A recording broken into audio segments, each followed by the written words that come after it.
Good morning to one and all present here and on YouTube. Welcome back to the day 2 of Primers 2022. I, Priya and Saida, your hosts, are back again with exciting talks and fun events. So before starting with today's program, let's have a throwback on the day 1 of our events for which I would like to call upon Sharing to summarize day 1 of Primers. Thank you, Ria.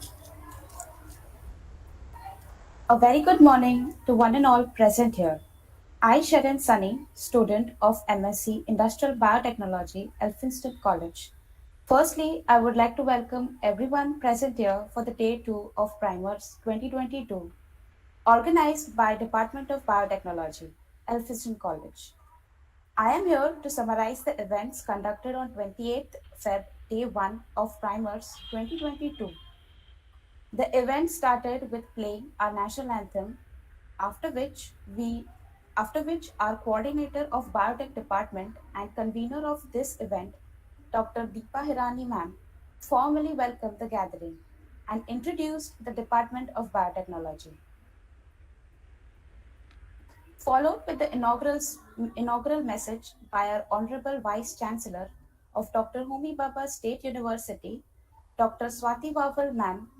With her trust on us, we have rolled on for the Primers 2022 event.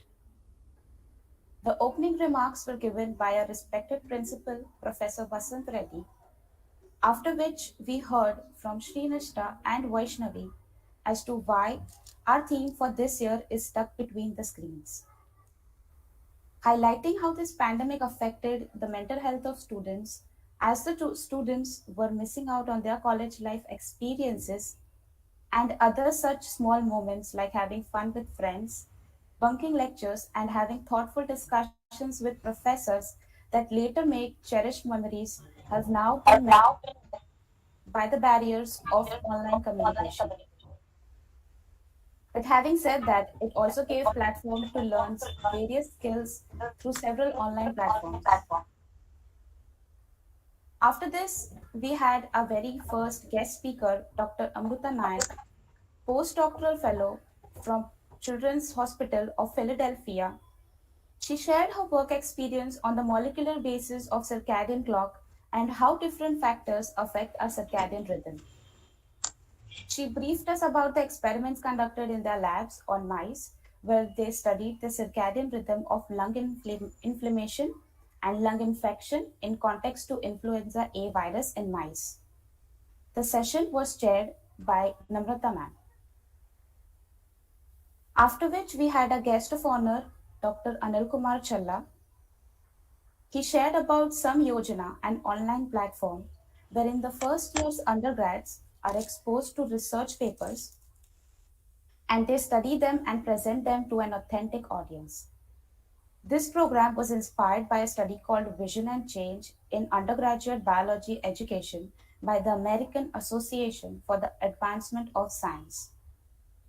He shared his views on how to enhance and change the learning by using innovative thoughts and tools. He also gave a glimpse of some of the presentations on research papers study given by his students, which was really inspiring to see. The session was chaired by Mayur sir. If anybody wishes to watch the whole session of both the talks given by Dr. Amruta Nayak and Dr. Anil Kumar Challa is present on the YouTube channel of our college. For the first day of primers, we had more than 500 viewers on YouTube. Continuing on the journey, we had events like the Speakers Forum, where participants shared their views on a given topic, which was judged by Dr. Savita Patil, head of English department at Elphinstone College. After which, we had a laughter dose by events like Reloconic and Mamers Rinya, which showed us how science can be fun. With this, we have concluded our day 1 of Primers 2022 with smiles and laughter. Over to you, Saida. Thank you, Sharon, for the brief recap. Now I would request our principal, Professor Vasant Reddy, to say a few words.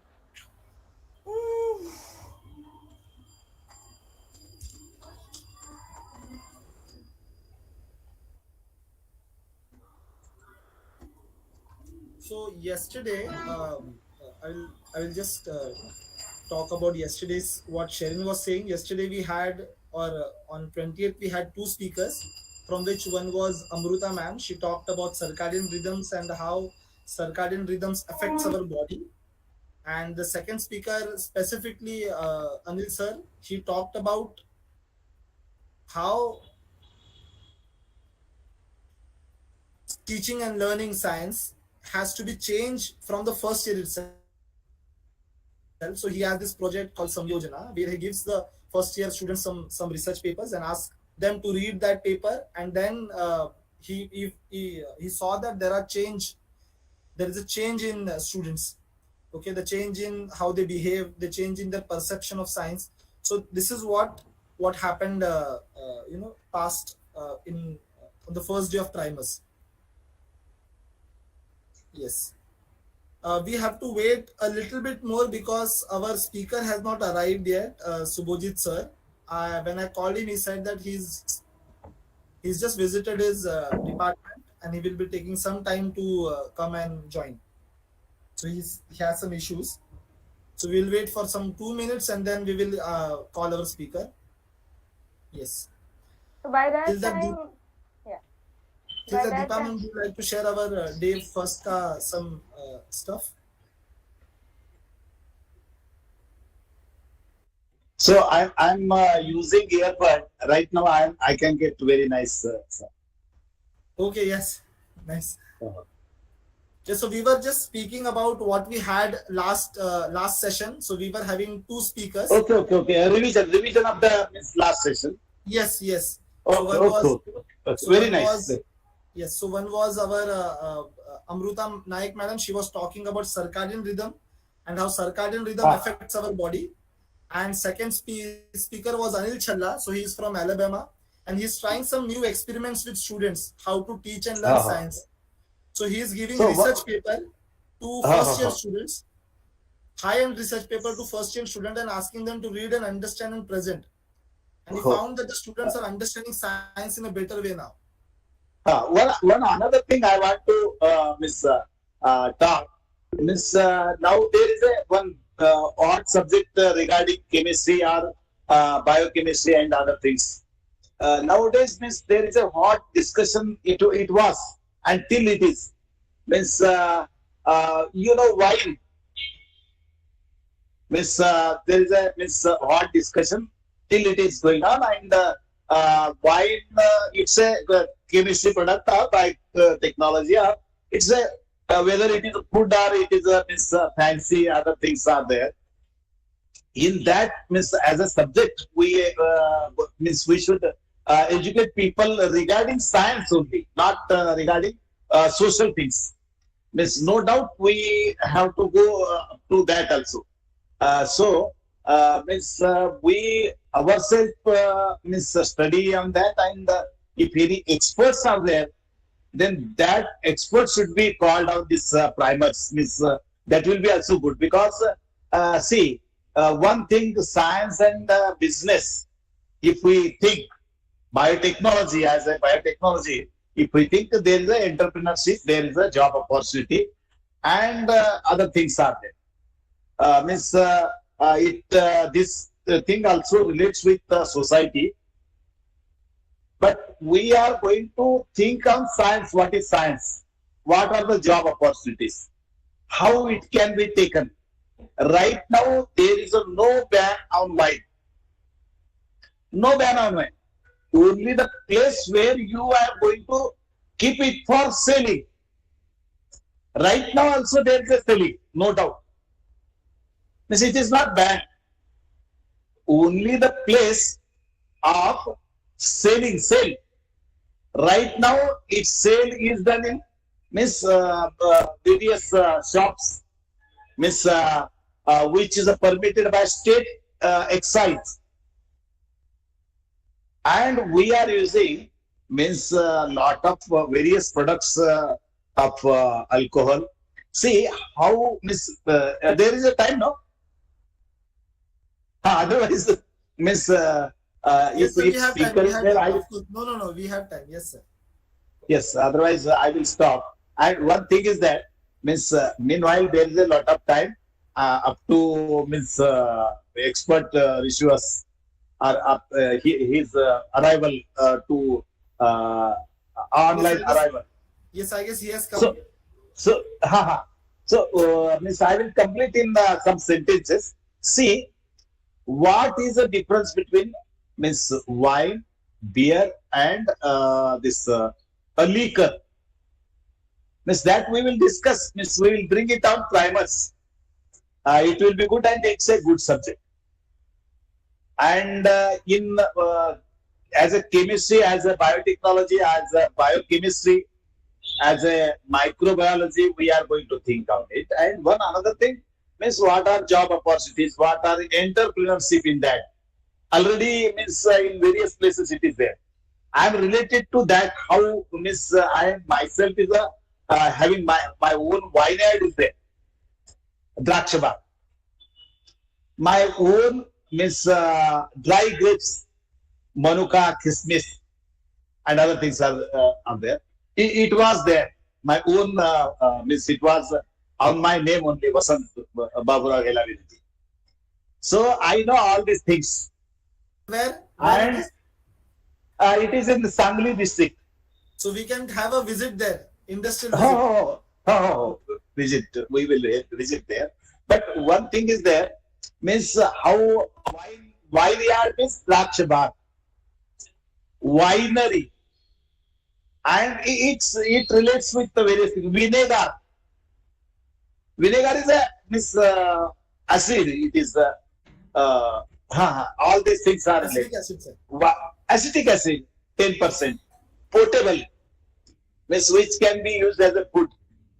Same thing, the Amsol we were using. Yes, yes. Tamaranda, म्हणजे चिंच, we were using in food in older days. Means all these things are, it relates with all these things. So in future what we will do means we will think over that, we will discuss, and we will call such a personalities, those who are expert in all these things. I know all these things. I am also means I am very good. I have studied all these things. I know various things. As a business, as a agriculture, I have done some parts of this also on my own. Means in my yard, vineyard, and the dry grapes, Bedane Manuke. What is difference between Bedane and Manuka? Then it is also there. It is not related with the various things. Nowadays, Goa Pini, it's made from Kazu. So it's a special word. So such things we can discuss. Now I think honorable expert has joined us. I think Subodhi Sen, sir, na? Yes, yes, Okay, yes. thank you, sir. Oh, welcome, Yes. welcome to online this lecture series. Thank you. Subhojit sir, Dr. Vasant Hilavi Reddy is our principal, honorable principal. I guess Subhojit Sen, yes. Subhojit sir, you can hear us? Yes, I can hear you. Good morning, Yes, yes. Subhojit. Good morning, everybody. Yes, Good morning, and thank you, Mayur, and thank you, Dr. Vasant, for inviting me. yes. So I Oh, will thank ask, you. Thank you. yeah. So I will ask Prajakta madam to introduce our today's guest of honor. Today guest Guest. speaker. Okay. Yes. Good morning, everyone. I hope I'm audible. Yes. Yes, ma'am. You're Definitely. audible. Okay, so good morning, everyone. So today, as we are entering into day 2 of our event primers, it's my honor to introduce you all with our respected speaker of day 2, Dr. Subhojit Sen, sir, the Ramalinga Swamy Fellow. He pursued his master's and BSc in the microbiology and PhD in molecular biology field. From 1996 to 2002, he was a research scholar and a postdoctoral fellow in Tata Institute of Fundamental Research. From 2002 till 2007, he was a visiting fellow in Lab of Cell and Molecular Biology, National Cancer Institute in USA. From 2007 till 2013, he worked as a research fellow in a Laboratory of Tumor Biology at Dr. Stephen Balin, Johns Hopkins Medicine Institute, USA. And currently from 2013, he is a Ramalingaswamy Fellow working under a DBT funded program for independent research in India at the Center for Excellence in Basic Sciences. He is working on developing Chlamydomonas reinhardti as a model system to study stress-induced epigenetic and genetic changes. Secondly, understanding stress-induced aberrant epigenetic memories in stem cells that eventually predispose us to non-communicable diseases like cancers. He's also working on developing new models towards curricular researches, science, society, and sexuality. He also have n number of research publications. So today he's going to talk about the edge of the home lab training to be a scientist during COVID times. I know you all are excited to listen from him and to interact with him. So I request Dr. Sen to guide and enlighten us with his immense knowledge in the research field. Thank you. Over to you, Dr. Sen, sir. The online stage is all yours. Thank Thank you. you, Prajakta. Thanks for the kind introduction. I will share my screen by you. Should I? Yes, you can share the screen, sir. Yeah, you have a controls now. Yeah. Okay.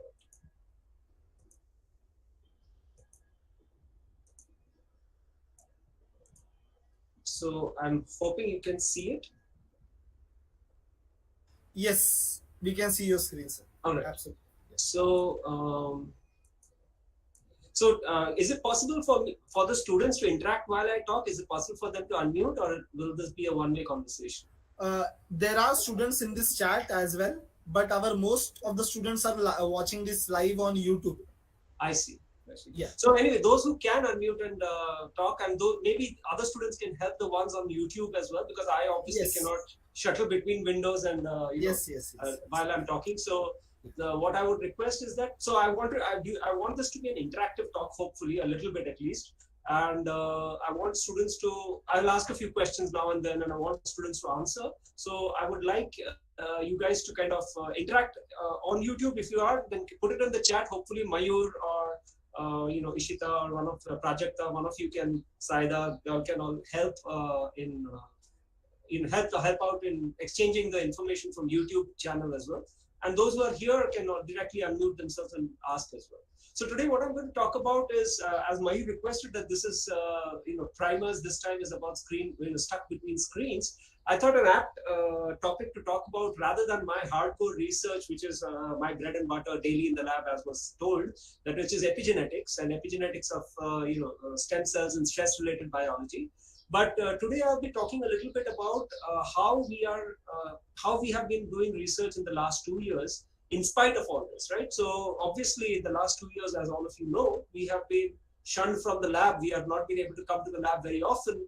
For the first, especially when COVID started, we all were away from the labs. So how were we doing research from home? What kind of modules are we generating which would help research students learn? So we are at CBS, where our program is a very research-oriented program, and where we encourage students to understand the basic principles of research and interact with sort of real problems and problems that hopefully can also be applied to both at the publication level as well as their daily life. So my aim in these 2 years was to kind of develop modules that we can develop forward as training modules that can be used not only for training young students who are coming into research into research methodology, because research methodology, as we all normally think, is not just about handling instruments. It is mainly about designing an experiment. How do you design a good experiment? So question then becomes that, what kind of experiment should I design? What kind of question should I ask? And to ask that question, it becomes important to understand what is scientific and what is unscientific, right? So can I ask a more scientific question? Can I ask a more something that is ingrained in the processes of science, the method of science? So I'll talk my talk is structured this way, that I'll be basically kind of defining what is scientific, which I'm sure all of you know, but kind of reviving a little bit of discussion over that. And then I'll tell you what the importance of institutionalizing science. And then we will talk about how we can become a scientist, what it means to become a scientist at home, for example. Can we do science at all without a lab? And finally, how do we claim back, this term that I'm kind of trying to coin is the home scientist, right? And eventually how each of us can participate in science, because science has become this unique thing that only scientists do in institutes, right? Or in very big institutes, we hear of a scientist. We don't see scientists in the daily life, shopping at the grocery store. We don't even come across many people like that. And so why this dearth? Can we not all become scientists? Can we not all become, ask important questions in a more scientific manner? So that process is what we call as citizen science. So how we can use what we are developing in today's talk, I'll be discussing a few modules, how we can use those for citizen science development. So, and that to me is the future, that tomorrow we have a world where everybody participates in this knowledge development. Only when you participate in knowledge development will you really feel the ownership for that knowledge, right? So this is the sort of the broad sort of the layout of my talk. So moving on, I'm going to ask the students as to what do you think this signifies and what do you know about it? Can anybody tell me what have you heard in news media, in popular rhetoric? What has anybody heard about this picture? What do you know about this picture? Does anybody know where this picture is taken from? Is it Ram Setu? Sorry? Ram Setu? Yes, it is Ram Setu. Ram Setu. Yes, it is Ram Setu. So this part you see is Sri Lanka. This is India, right? So this is the southern tip of India. That's Rameshwaram, and then that Ram Setu that comes from that side all the way to Sri Lanka. So this is popularly there in Indian mythology as well, and many people have believed that this was as was correctly pointed out. This is called Ram Setu, and it was because it was built by the bridge that was built across sea by Ram. Now, upon geological analysis, of course, this was when we did not know about science, when we did not know about the hard methodology of science. Now we can analyze these rocks. Now we can understand whether these rocks actually were built man-made or were they actually natural formations. So if they were natural formations, they should obviously exist elsewhere in the world as well. Does anybody know of any such formations anywhere elsewhere in the world? In the crowd? Pardon me, sir? Yeah? Pardon me, what you asking? I'm asking, does this Ram Setu like formation, does it exist anywhere else in the world?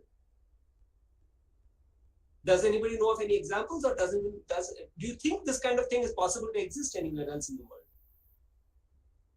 If this was built by Lord Ram, it would not be ideally there anywhere else in the world, right? It should be very unique to this particular region of India and Sri Lanka. So let's look at some pictures that I have basically pulled out of the internet to show you some of these geological formations that are found elsewhere in the world as well. If you look at this formation here, do you think this is man-made or this is natural? What do you think? Can anybody voice and tell me what does this look like at least? Does this look man-made? It is a man-made. Right. This looks very man-made, right? All of this, it looks very man-made. But the truth is that it's actually completely natural.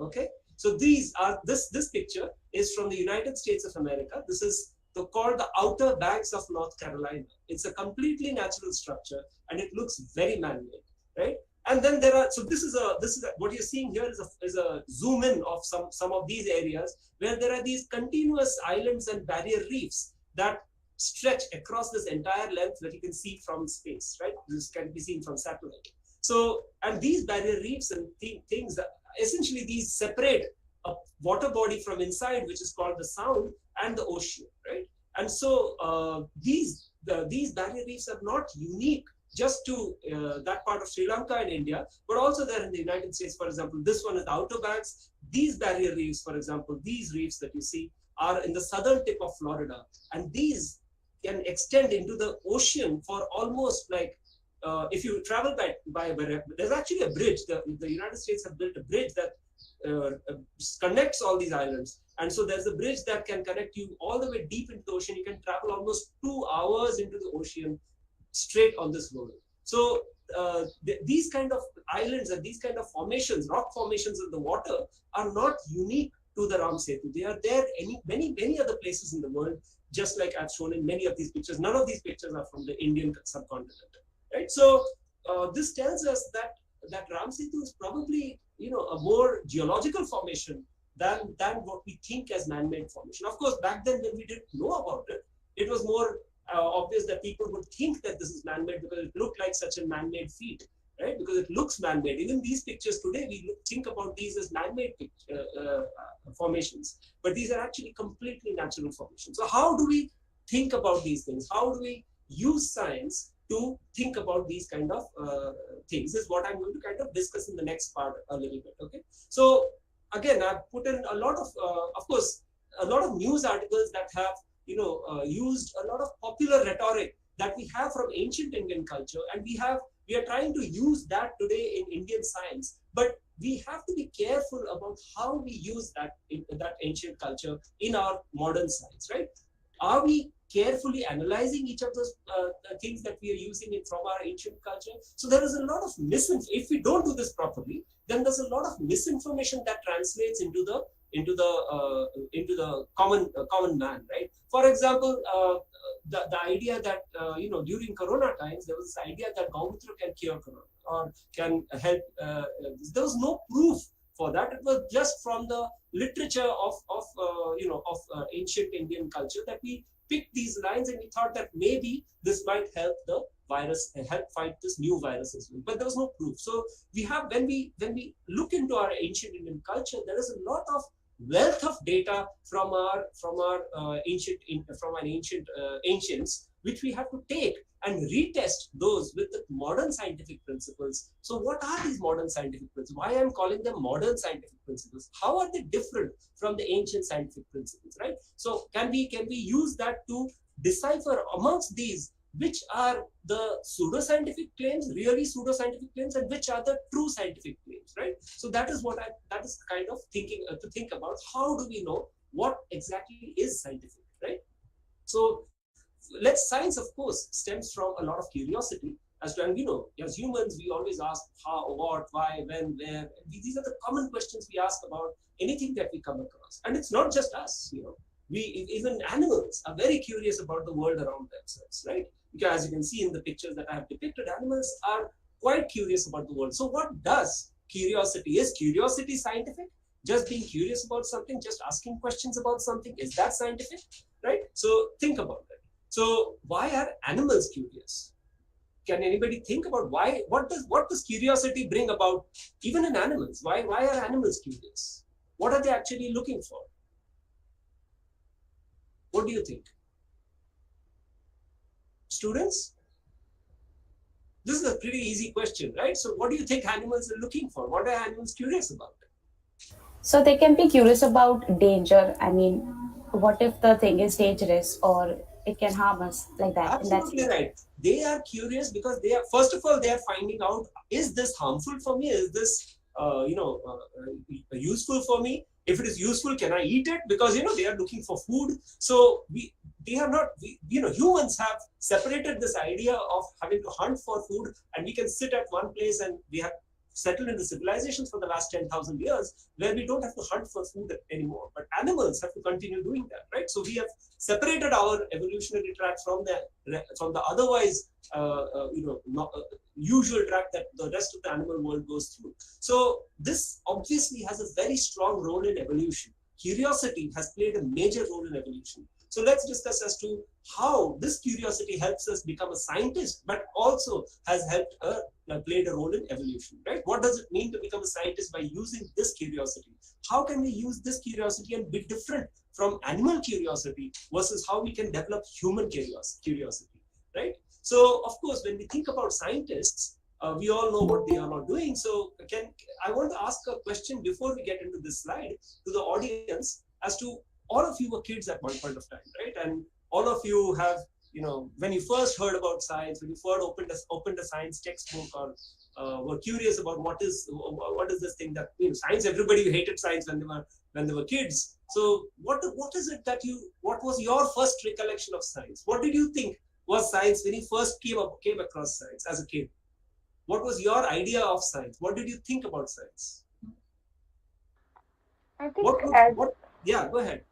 I think as a kid, instead of looking at nature and saying that this is science, we instead look for science in textbooks. That made the difference. Right. When we look at nature, we don't think about science, right? We looked at textbooks, and when we open textbooks, what we would see would make us think that this is science and this is not history or not geography. What would define science in textbooks? What look? I think the beakers and chemicals and Right, people chemicals, sounding you would eureka open- and stuff like that. Exactly. You would see people in lab coats. You would see people wearing fancy, things and doing fancy things which we didn't know what were. Or we would see formulas. We would see graphs. We would see, things that would not make sense to us. So here you have this natural world which is all scientific actually. The whole nature is very scientific. Evolution is very scientific. But here we have put science in books, which are completely, which look very different from what nature is, right? So why is it that this is scientific and we are not looking at that scientifically?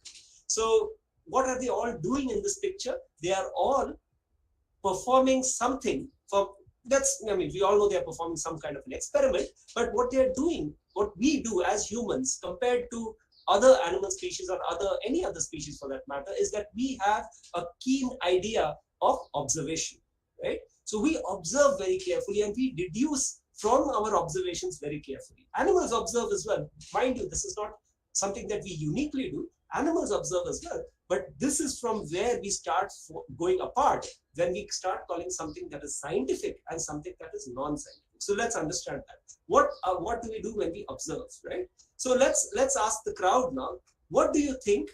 These three pictures, which one of these do you think you would be afraid of? Which one of these three pictures would you think you would be afraid of? Or what do you think lies behind these pictures? What am I trying? If I open the picture, what do you think lies behind the picture? This animal skin is there. Yes. So this Two one is animal what skin type and of one skin, is students? What type of skin do you think this is? Does anybody can Snake. This looks like a snake, right? Probably is a picture of a snake. What is this a picture of? Tiger. A tiger, and this is a picture of just a shrub, a bunch of shrubs in the in the wilderness, probably some coconut palms or something like that, right? So we, just by seeing a part or a pattern, we are very good at pattern recognition. Now, don't get me wrong, animals can also recognize patterns, right? But now, which of these would you be afraid of? By looking at these patterns, which of these would you be scared of? Which one you would be less scared of? For tiger, we will be more scared. Right. We'll be definitely more careful of going near this kind of pattern and this kind of a pattern rather than this kind of a pattern, right? So if I've showed you this picture, this is what you will deduce. But let's now open up the picture and see what happens. Right? And so now when you start throwing light around and you start seeing the whole picture might be different, right? The whole picture might be very different from what you thought the earlier pattern was. So pattern recognition, although very important, can also be very misleading.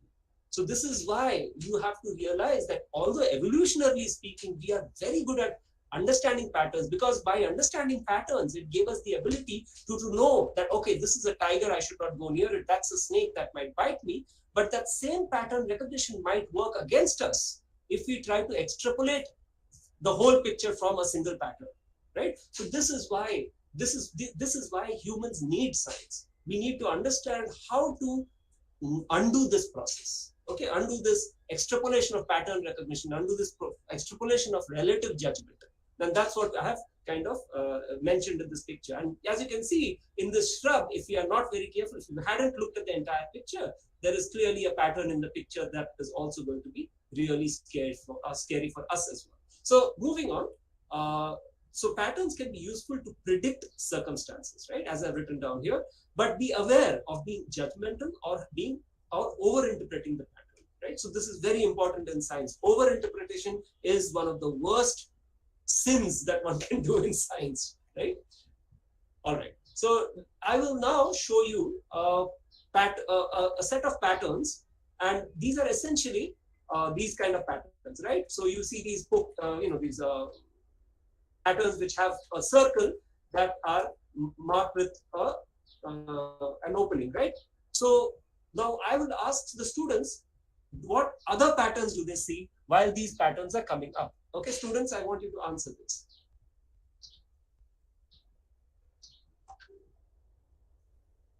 What other pattern do you see besides the pattern that I had initiated? A square. Exactly, right? Square. We all can see a square. And why do you think we are seeing a square? There is no square actually in this picture. Why are we seeing a square?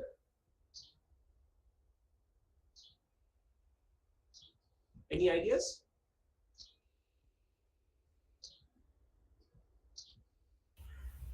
No? So because the whole circle has a quadrant in it, and that is what is creating an illusion of a square. Yeah, true. So there is no square. So we are creating an illusion in our brains. So what our brains are very good at, and this is why humans are very good at observing as well, because we can extrapolate very easily. So we can really, our brains are already wired to extrapolate.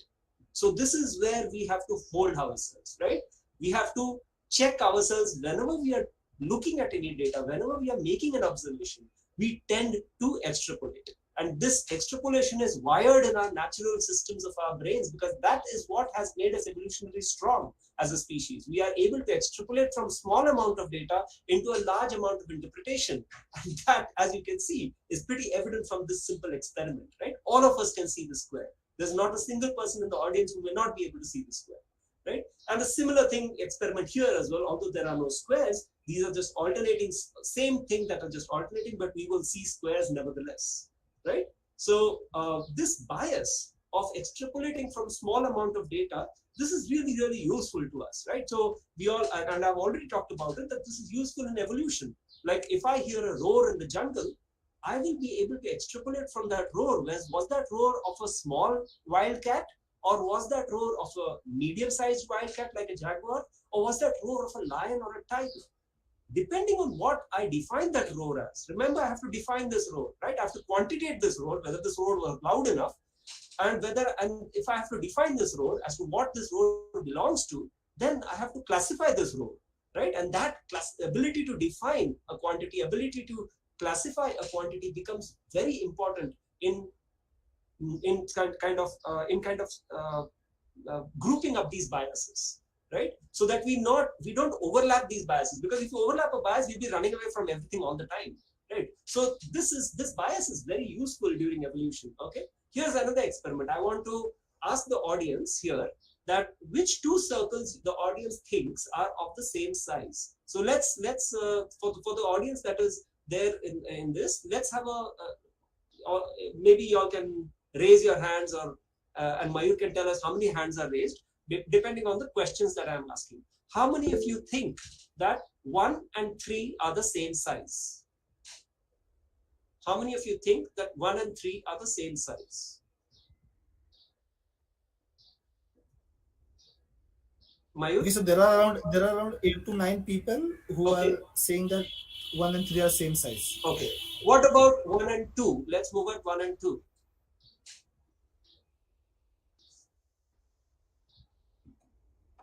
Are the same size? Nobody or anybody? Two people are saying, only 2 people, or 3 people are saying that they are of same size. Now, what about 1 and 4? Let's see how many of you think that 1 and 4 are of the same size. Okay, 2 people are saying there are 1 and 4 are of the same size. Okay. Now I'm going to ask how many people think that 3 and 4 are of the same size.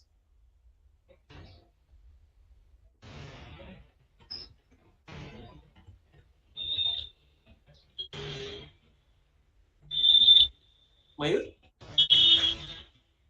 I guess four people are saying. So you can see that overall there is a lot of mixed responses when I look at these figures. Okay. Now when I looked at these figures, there was one majority response that said that 1 and 3 are of the same size. Most of the others said that, maybe couple of us said that 1 and 2 are of the same size. Couple said 1 and 4 are the same size. Few of them are thinking that 3 and 4 are of the same size. Right. So obviously, you can see directly just by observing something, we already have a mixture of outputs. Okay, so this kind of observation that we have a mixture of outputs comes because of our qualitative bias. When we describe something qualitatively, I say, oh, I heard a roar. I don't know what do you mean by a roar. A roar of what? Was it louder? Was it milder? Was it a purr? Was it a deafening roar? Right? So these descriptions, these qualitative descriptions, don't really tell us how much of the event, how much of the phenotype, or how much of the observation we are making. Right? So we need to have some precise quantitative assessments to be able to actually tell whether 1 and 3 are same, or 1 and 2 are same, or 1 and 4, or 3 and 4 are same. So now here is another form of bias in this picture. The bias comes from what is around the thing that you're observing. 1 is surrounded by these big circles, and 2 is surrounded by these small circles. So now let's reveal as to which of these circles are exactly of the same size, right? So I'll take away those circles, and now I'll start overlapping each of these circles. So you can see 1 and 2 were exactly of the same size. 1 and 4 is actually larger than 1, and 3 is actually significantly smaller than 1. So if I would have put these things side by side as I did here, it is probably slightly easier to tell which one is the same size and which one is larger and which one is smaller. For those who have an accurate eye, they can probably tell this, right? Probably. But if I have something else around these things, then it becomes even more difficult. So our observations have to be made in context. Clearly, when we are making observations in the natural world, we have to make them already in context of where they exist, right? But in the laboratory, we have the advantage of doing accurate measurements, and therefore making very accurate predictions of what is what and what is similar and what is not, right? So this is why the human eye or the human brain is quite confused at times to be able to make qualitative judgments than when we use mathematics to make a particular argument, where we take a measurement and say that this is precisely what is the argument here. So mathematics involving quantitation in your science, whatever science you do, involving quantitation is becoming a very important part of modern science, which we did not have for many early 5,000 years of our scientific development. We haven't really used quantitative science as a large tool. Particularly in the last 20 years, this has become a very important thing, particularly in biology, because we have now stepped into the era of genomics and proteomics, which are all very hard quantitative sciences. Okay, so let's move on. So basically this curiosity that I talked about, how is this curiosity helping us? We already talked about that the curiosity is essentially helping us in evolution, and that is eventually giving birth to the human condition, right? We learn to extrapolate, we learn, and that helps us survive bad conditions better. But at the same time, if we are to make keen observations about something and deduce that, oh, is this medicinal plant or not? Is this causative agent of a particular disease or not? There are many wrong things that we can deduce as well, because we have to look at it very objectively. So this is, now I'm going to try and describe to you what is objectivity and why we need objectivity. So let's go a little bit of history as to what has happened so far, right? So of course, natural selection and species dominance has created who we are today.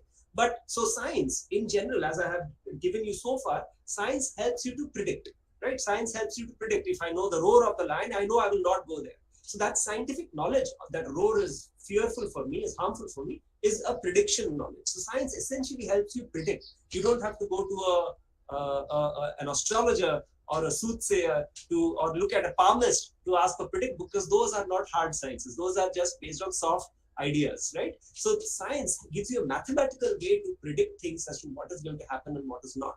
And therefore, it is much more beneficial to us because it's much more reproducible. Okay.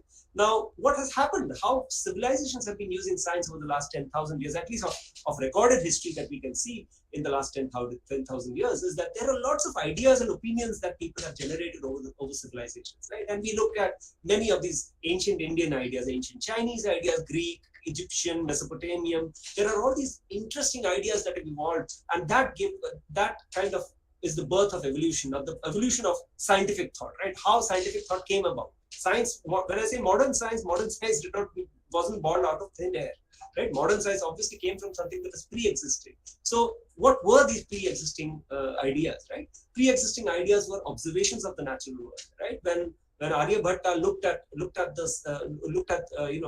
idea of zero, he was able to deduce the idea of zero by looking at the natural world, called it Shunya, right? And so similarly, when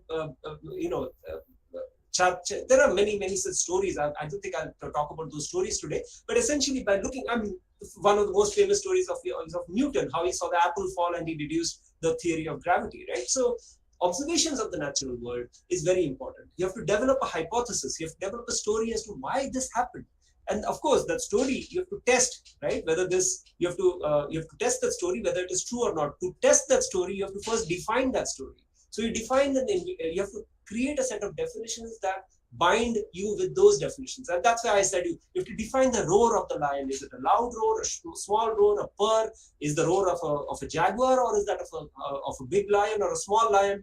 All of this need to be defined, right? Quantities need to be defined. So you have to define these to communicate these to others. And then you have to validate your observations. Once you show that you think that this is happening because this is true, this is the validation. You have to show that this is always true. Whenever I do this, this is more often true, right? And then that testing of the hypothesis will help you in experimentation, will help you classify the natural world around you, will help you build a predictive hypothesis about the natural world. Tomorrow now, if you hear a new roar, and this new roar also sounds as loud as a lion, though it is not exactly a lion, it sounds as loud as the roar of a lion, you will know that I will probably not be going close to that new roar which I've never heard before.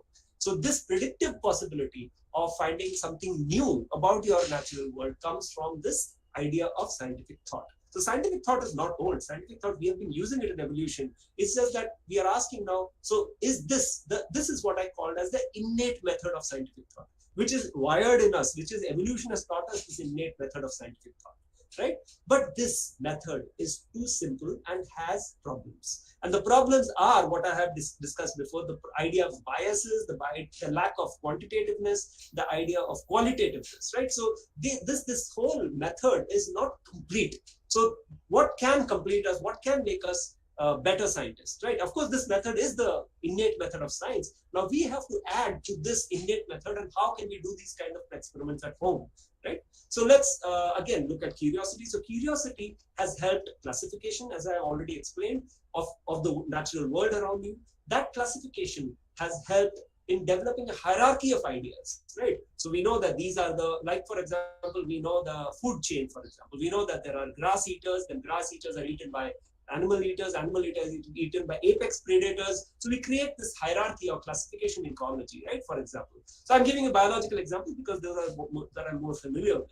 And hierarchy obviously leads to political control, right? The moment you have hierarchical classification of anything, that leads to a political control, that leads to when I say politics, I don't mean politics as in the natural sense what we see today, which is like, politics by politicians. By political control, I mean there is that hierarchy, because we as humans are already tuned to respect that hierarchy, because we have defined this hierarchy, we respect that hierarchy. That respect leads to some kind of control. Like, for example, the caste system in India. It was useful at some point of time, maybe, but eventually it became a very wrong thing to do, because that created a lot of problems in societies. Right? Political control of that, of how knowledge flows in the caste system, created a lot of problems, because knowledge creation and learning remained in the upper strata of society and did not trickle down to the lower strata of the society, which is the base of the pyramid, right? Which is most of us. So political control can be very hard, and therefore it can harm curiosity. So you can see that the cycle gets complete, right? So the fact that we are doing science itself can harm us if we are not careful about how we do it. And of course, this idea over years has generated lots of new ideas. And one of the most prevailing ideas of curiosity has told us as to how we are here, where did we come from? And if we can't answer that, it must be something really supernatural, right? And that supernatural thing we call as God. The God hypothesis is something that I don't want to talk about today, but that is something one can think about as well. I'm calling it a God hypothesis. I don't want to harm any sensibilities about religion, but what I'm trying to say is that God is also an idea that we have created because we want to know where we came from, right? So this curiosity can be answered scientifically as well. So how does hierarchy directly affect us? Let's look at this. So religion and philosophy was the first thing that were born, right? And this picture is one of these old paintings that was there, which basically was one of the classical paintings that showed that if this man peered out of this sky, he would be able to see the cosmos, right? What is outside the sky. And so, of course, this is a very famous painting, and I hope some of you go read about it. But essentially, these are the ideas, the old ideas about science, and this was a Western idea, right? This was not an India-centric idea. This was a Western idea. In India, we had already by then discovered, before these medieval ideas had popped up, we had already discovered that we had a more like that things were revolving and we were not static. The universe was not static, right? So these stars and everything were revolving around us. These ideas were already prevalent in the Indian science thing. But however, those did not percolate down further because maybe, this is again, if you look at the history of caste system, maybe because knowledge was percolating and rotating only in the upper strata of society, the Brahmin society, that's why it probably did not percolate down and new ideas were not being developed. Right? So this is what modern science is able to mitigate. This problem, modern science is able to mitigate, and that is why it is important that education is free for all. Education is common to all. Everybody gets an equal chance of education, an equal chance at understanding knowledge, because you never know where new ideas are going to be generated. Who is going to be the next Einstein? Who is going to be the next Newton? Who is going to be the next Aryabhatta? Right? We don't know those things. So this is why we have to be able to open up knowledge learning to everybody. And this is one of the most important things that COVID has affected us today, because sitting at home, we are not able to create or learn how this process is done so that we can create new knowledge and learn new knowledge. It is important to understand this. So this fear, this lack of knowledge, this lack of new knowledge leads us to what is called as the fear of the unknown. Like when the first COVID came, all of us unanimously, even me included, were very scared of the virus, right? And COVID hasn't gone anywhere at all. It's very much still there around us. And today you walk out, you will not see that people are that scared of the virus anymore. Most nations, in fact, some nations are already ready to declare that this is going to be a common disease now, right? So within 2 years, you can see the change in our perception of what this disease was. So this fear of the unknown is what I call as the conservative lifestyle, and a conservation of our species, conservation of our lifestyle, conservation of my good is kind of again innately grained into myself, because that is what has helped me survive in evolution. So we are wired to be conservative in some way, right? We are already wired. So our innate method is to be able to protect ourselves first, right? And what will the opposite method? Let's discuss that. So statistical coincidence. So as civilizations proceeded during evolution, for example, how was the Ayurveda developed? The Ayurveda wasn't developed by thin air. The Ayurveda was developed by looking at what happens in the natural world around us. Many of these sages who were in jungles, they were looking at many animals, and when this animal is having an upset tummy, it goes and always eats that particular shrub. So what is about that particular shrub that is important? So maybe I should try eating it when my stomach is upset, right? Like that. So by looking at the natural world around you, deducing these principles from the natural world around you, we devised an empirical method of science. This empirical method means that, if that works, maybe I should just try it. Maybe I can try this with this and see what happens. Maybe I put these two together and see what happens, right? This is the old method of science, the empirical method of science, right? Today, we have moved on to a much more concrete method, and that is what I call as the modern method of science. So let's again read about that. So the statistical method, for example, is used even today. For example, from seasons to weather predictions to medicinal predictions, a lot of this is also statistical.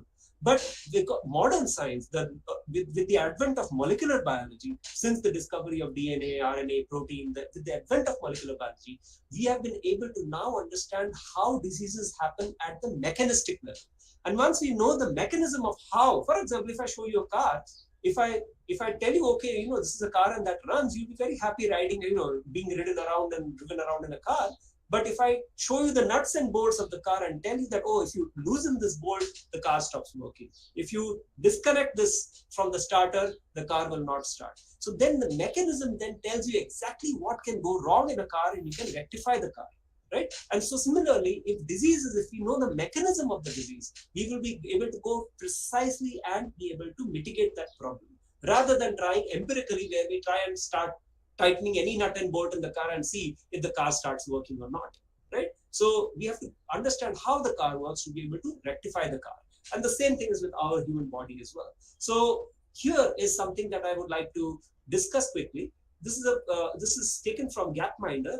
I've recorded this from there, which is by a very famous statistician called Hans Rosling. And this graph, I would like it. So this graph essentially depicts how human civilizations have grown, right? So this line remained flat for actually millennia together. For about, if you track this line has remained at this slope, this flat slope, for a very long time.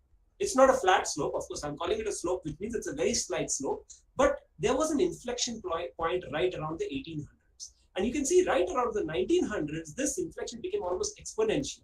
Right, so there was almost exponential growth in the human population, world population, and today we are close to more than 7 billion. And the estimates, the predictive estimates by scientific measures are that the Earth can capacitate maximum of 10 to 11 billion people. At that, we will saturate the capacity of Earth to sustain human life. Right. So this is we are very close. We're getting very close to the capacity, the complete capacity. But my question is, what changed here? So to show this, I'm going to play this video now, and I'll show you a little bit of kind of. So the question was that did we start living longer, or did we start having more babies at this point of time? Obviously, let's understand this. So what I've done is I've color coded different countries here. So I've color coded the Americas as green, Africa as blue, the Europe as kind of yellow, and Asia as reddish or pinkish. And we are seeing what is going to happen to each of these countries. Each of these balls represents a country, and the size of the ball is the size of the population in that country. So here is red, which is India, and you can see as 1800 proceeds, most of the death rates. So we are looking at the child mortality was very high all in the entire world, including India and China. So this other red ball is China, and you can see the yellow ball has already started separating in the late 1800s. The yellow balls have already started separating, and they're already going towards low child mortality, right? So they're going up to low child mortality as well as high life expectancy. So the whole world is moving towards low child mortality and high life expectancy. And now India is catching up since after independence. India has a steady rise towards where the rest of the world is going. And you can see the African countries is the ones that are really lagging behind even today. But even they have progressed. So we have gone from here to this cluster here. I'm just going to play this video again just so that you can appreciate what just happened. Okay, sorry. So you can see the cluster, the entire world was here, right? And now this cluster is going to, why is this not playing? It's playing. Okay.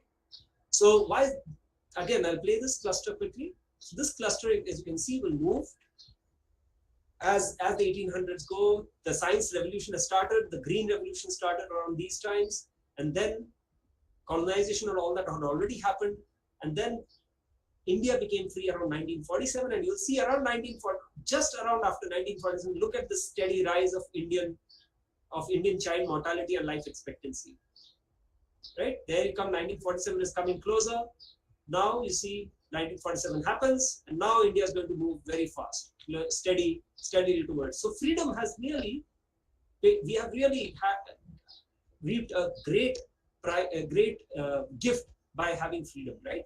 We have been able to drive our own destiny now.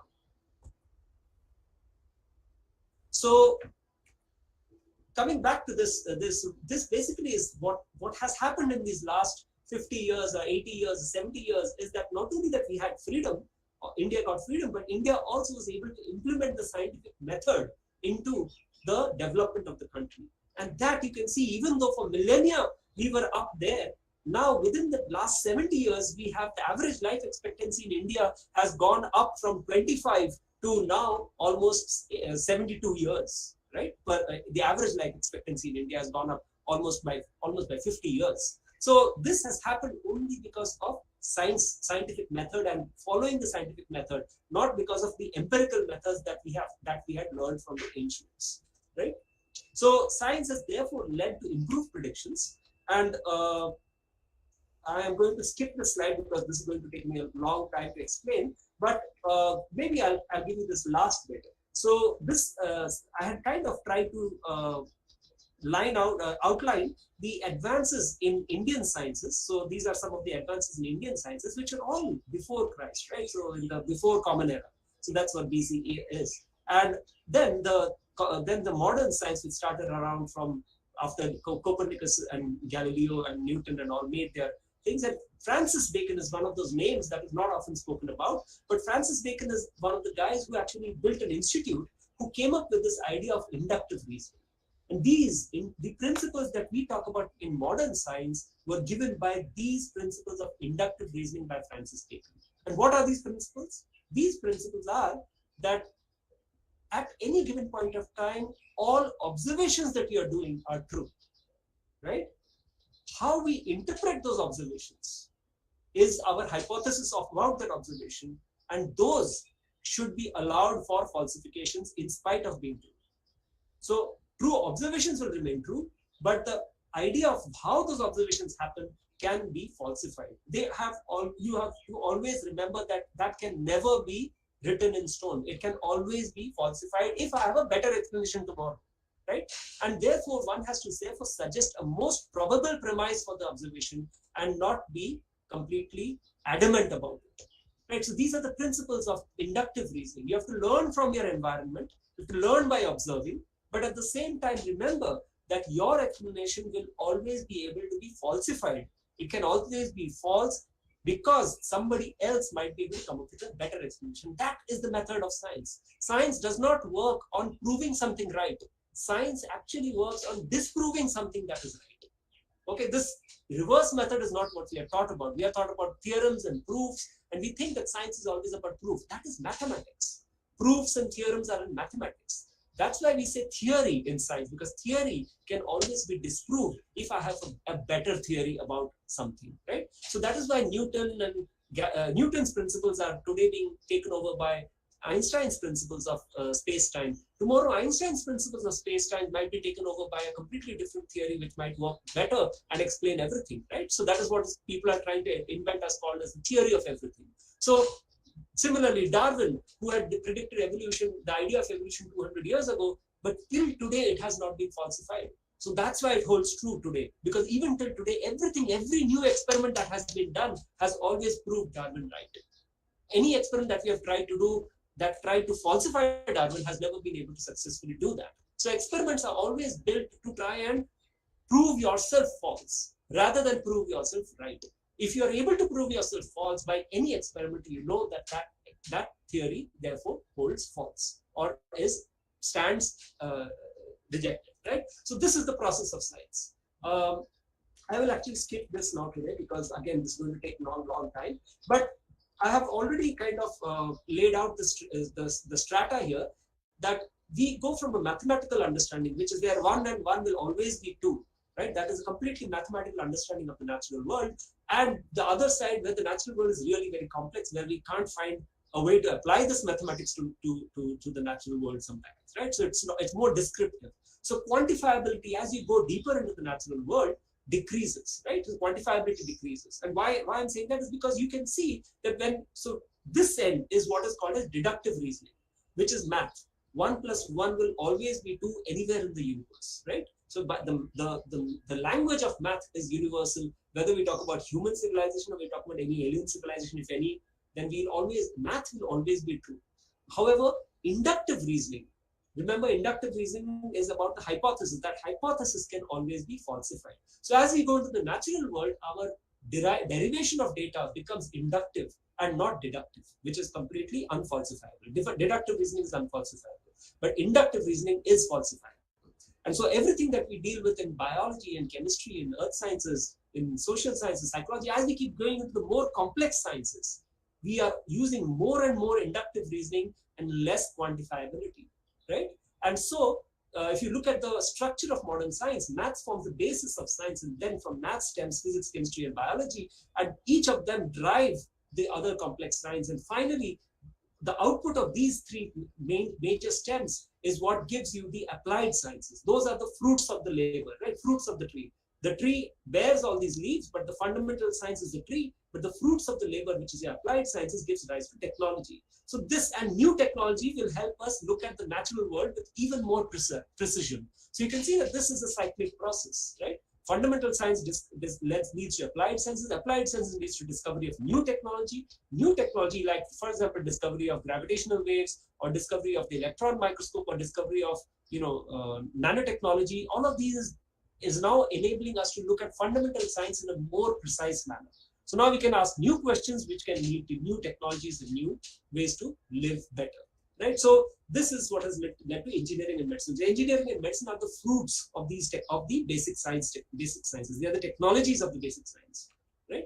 So what is important to appreciate in this, which is what is actually going to be the next half of my discussion, is that as you go from left to right, human involvement in the deduction of this knowledge, when I say inductive reasoning, the more and more go toward this side, the human involvement in the deduction of the knowledge becomes more and more, right?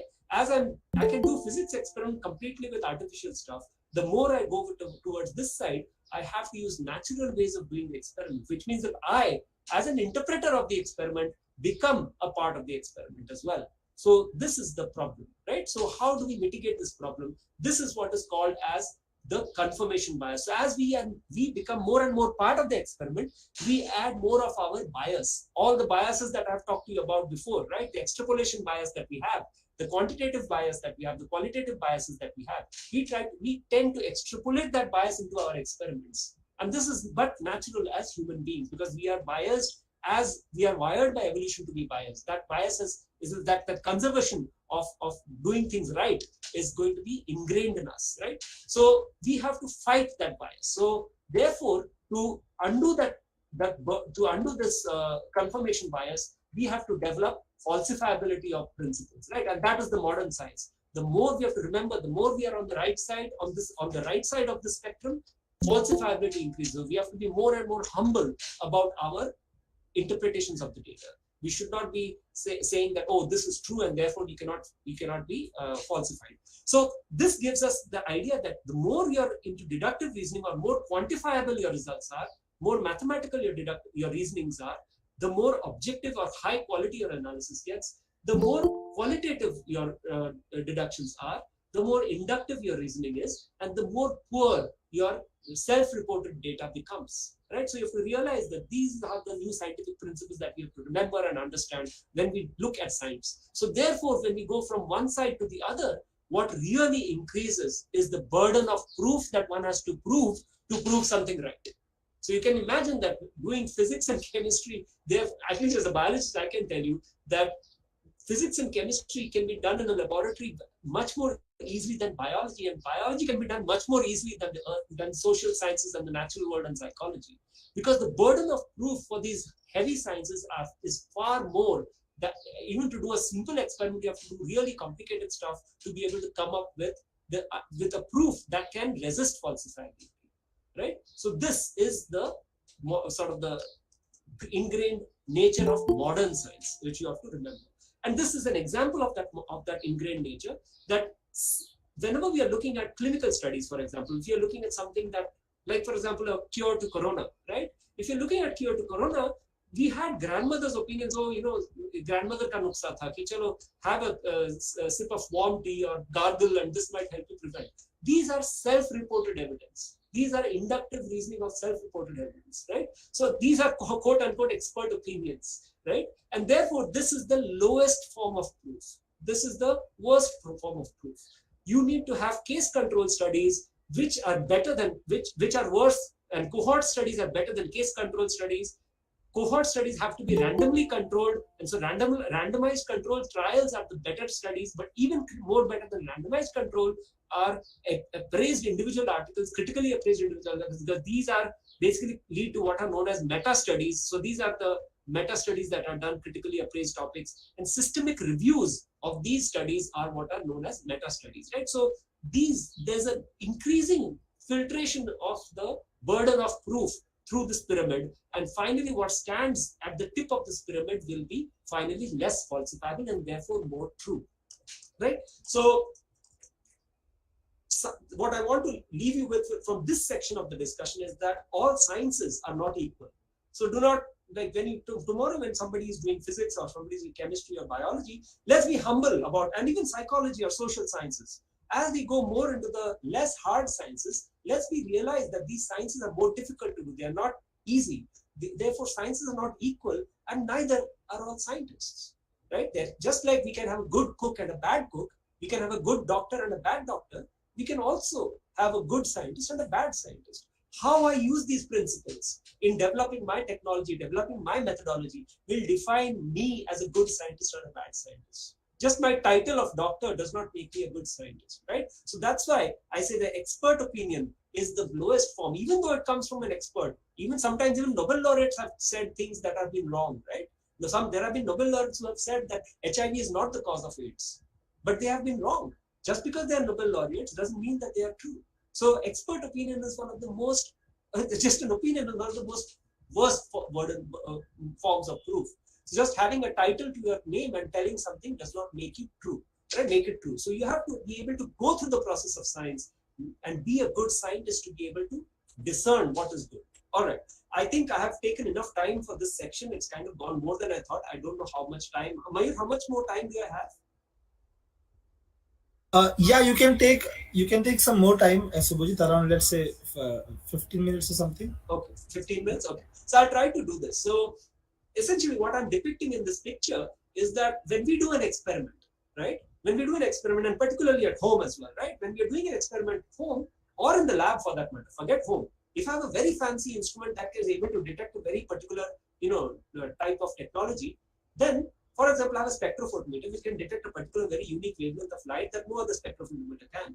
Then I can discover something new, right? So essentially, wherever the instrument that I have or the methodology that I've created is able to illuminate a certain area of the room where I can start looking for an answer. Imagine if I've dropped a key in this dark room and this lamp is only able to illuminate this area of the room. So I can probably only look at this area of the room and tell whether I can find my key there or not. I will not be able to look at the key area, the room in this part of the room or in this part of the room where it is completely dark, right? Does not mean that my key or my answer to the question is not there. It just means that my technology is not sufficient to find the answer. So remember, a negative result. This is basically an idea that an experiment can have a negative result or a positive result.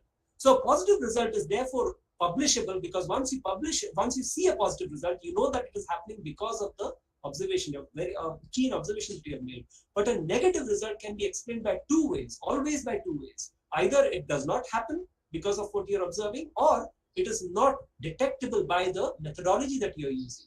The key is somewhere else in the dark room and you can't find it, right? So this is why we have to remember that whenever we are doing an experiment, we have to be careful about our interpretations. We don't over-interpret. We don't extrapolate overtly so that we have wrong interpretations that will be harmful for us, right? So becoming a scientist is essentially how to ask a good question.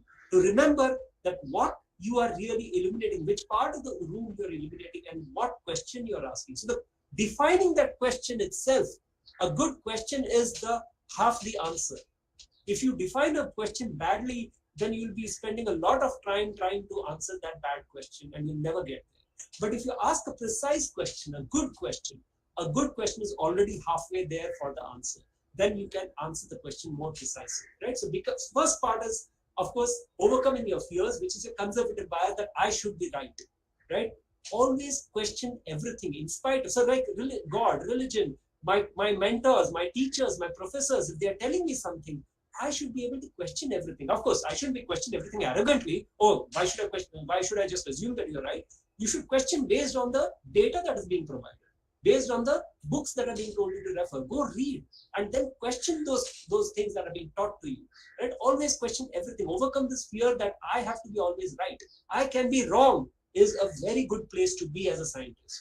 Okay, so that is your conservative bias. Right? We always tend to be conservative. Now, on the opposite side of the conservativeness comes the liberal bias. Right? So, what is liberal bias? Liberal is where I try to think about everybody. Everybody is good. The larger good. I stop thinking about just myself and start thinking about what the entire civilization will do, what other poor people can do. If I'm rich, I will try to distribute my wealth and try to see that poor people can also get some of that wealth. Right? So that is liberalism. So liberalism also has its own problems. Okay, and that problem comes. So the thing that science teaches you is to learn to be liberal. So what we are already ingrained in our brains is already a conservative thinking. We have to unlearn the conservative thinking by learning science, which teaches us to be liberal, which teaches us to think objectively without putting us in the picture. By taking our bias out of the picture, science teaches us to look at the entire world more liberally. However, this also has a problem if you don't do it carefully, because there is that liberal bias as well. For example, in the liberal bias, we always tend to think, for example, that pharmaceutical companies have discovered the cure for cancer already, but they are not giving it to us. Now, this is a completely unfounded fear, right? It is a liberal fear. Vaccines, there's this anti-vax group that always, of people who always think that vaccines are actually here created by governments to harm you, to control you. It's completely it just comes out of nowhere. It's a completely liberal bias, right? So both types of bias, conservative bias and liberal bias, any type of bias, we have to undo, and that is precisely what science allows you to do, right? So you take yourself out of the equation and ask an objective question, an objective thought. There is designing of controlled experiments. This is how do you objectively think? You have to design a controlled experiment. So what is a control? A control is essentially any variable in your experiment that can affect your experiment. So you take that variable out and you reperform the experiment and ask, is the experiment now changing or not? So every time my control and my test have to be differ by only one variable. And that is what is known as a controlled experiment. So the more number of such controls I will have, the better is my experimental setup, because then I can ask a better question with that experiment. So good question I can ask, right? So therefore, controls are a very important part of modern science, which was practically missing in ancient science, right?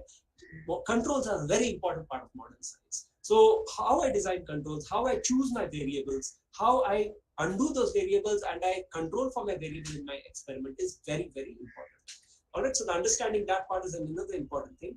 And then finally, whenever we, as I said, the question of falsifiability, we have to design open-ended experiments which are not there just to prove you right, but also can prove you false. So an open-ended experiment is very important because one must always entertain an alternate hypothesis or a null hypothesis. Null means it's not true. Whatever you have started with is not true. An alternate hypothesis is another way of coming to the same answer without going through your hypothesis of what you have thought about, right?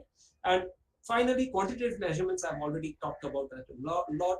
And quantitative measurements are better because the more you do it in more number of times you do it, the more numbers you have of experiments, the better is your data, because you can make statistical arguments about it that this argument is 60% true or 70% true or 90% true. So I can make a statistical argument about my data as well, because there is that 10% falsifiability. Even if my answer is 90% true, there's a 10% chance of falsifiability. So that statistical bias statistical evaluation of my question should always be there. And finally, you have to trust this process of science, because this process of science is now being done in such a way such that finally the humans can completely come out of this equation and we can have an instrument doing the entire thing, which can do it completely objectively, provided you design that kind of instruments, right? So your design of an instrument is what will teach you how to do completely objective science. So all of this amounts to a very tall order of things, right?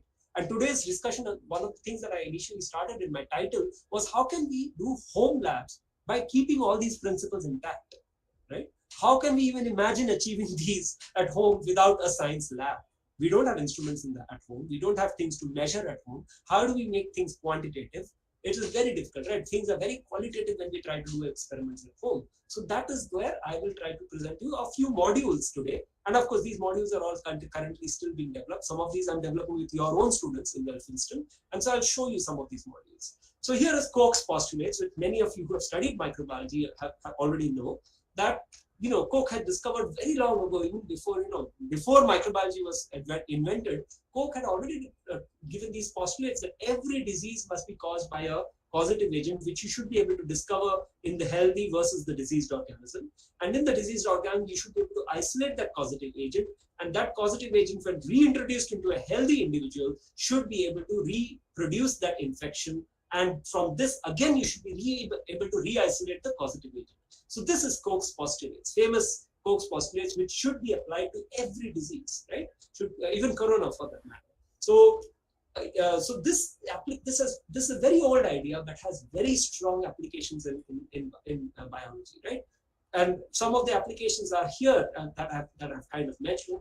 This famous test that we basically find out which organisms are causing disease, and then is that disease what antibiotic can kill this disease-causing agent. What I've shown here is a typical test, which is called as the Kirby-Boyer test, or the, for those of you who are familiar with it, these are called the disc diffusion test. And so this diffusion test is basically where we have a lawn of the causative agent, the bacteria that causes the disease, and then we place these discs of different antibiotics of different concentrations on this and grow the plate, and then we look for the zone of inhibition, right? So this clear zone indicates that the bacteria is being inhibited by the antibiotic and therefore is not able to grow near this antibiotic. Not only that, the diameter of this zone is going to give us a quantitative estimate as to how good the antibiotic is against this particular organism. For example, here I can tell that A is of course not going to kill the bacteria, but B is less effective at killing than C. So I have a quantitative idea here. By measuring this radius, I can give a quantitative idea of doing this. Clearly, this has been done in a nice experimental setup in the laboratory, but can we do this at home, right? So this has applications in pathology. This has applications in detection of antibiotic sensitivity. This can detect multi-drug resistant strains, and this can determine the treatment modalities that we can use for people who are suffering from disease. So can we therefore use this in any kind of home lab experiments? Can we devise such a home lab experiment, right? So here comes the humble potato. Now, why I chose the potato is because Koch, remember I talked about Koch's postulates. Koch is actually the one who used potato for the first time. He was, and in his time, maybe many others used it, but at least from my reading, I've known that Koch was one of the first people who had popularized using potato to describe his postulates. He had used potatoes to do these things. So so Rohini and I have kind of written up this small article as to the birth of antibiotics, how antibiotics were discovered, and how we can do simple experiments using the potato, right? And so this was published in I Wonder, which is a easy college student magazine published by Azim Premji University. So all of you can access this online and go through this, and you can actually do these experiments at home. Rohini has also written another article in the same journal, A Milky Way to Learn Biology, basically the fermentation of curd, right? And so there are many, and so we have had many outreaches. So Rohini and I have done a lot of outreach during so these pictures are all from the corona epidemic. This was published in 2020 during the epidemic, right? So we had sat at home and reached out to many teachers, many institutions, trying to explain how to do these experiments, how students can carry out these experiments, how we can do experiments in the lab, do lab experiments at home. So here is the first thing. You can take a potato slice. Of course, potato is made up of starch, complex starch. You have to boil the potato to start hydrolyzing the starch. And once you hydrolyze the starch, this boiled potato becomes a good substrate for growing microorganisms, because hydrolyzed starch releases a lot of sugars. And potato already has the other ingredients, which is like protein and fat and all of that, has minimal amounts of that anyway. So just by releasing simple sugars into the medium of potato, you are able to now give the microorganisms an easy chance to grow on a boiled slice of potato. And here you can see there is a boiled slice of potato which has grown so many different types of organisms, right? So the black arrows have highlighted this large black colony is that of a fungus, which is your typical aspergillus type of fungus. This green colony is that of a penicillium type of fungus. These white colonies are type of your lactobacilli type of fungus, of bacteria. These are bacterial colonies which have grown, your large bacterial colonies. And this yellow type of bacteria are your slime molds kind of bacteria, that grow. And there are many different kinds of bacteria that can grow on potatoes, right? From bacteria to slime molds to fungi to actinomycetes. There are all kinds of things can grow on potato. Of course, what can you do with potato? Now, remember I showed you this slide here about the Kirby-Boyer test, right? So what I had done was we had explained to our students at CBS these ideas that you can grow things with potato.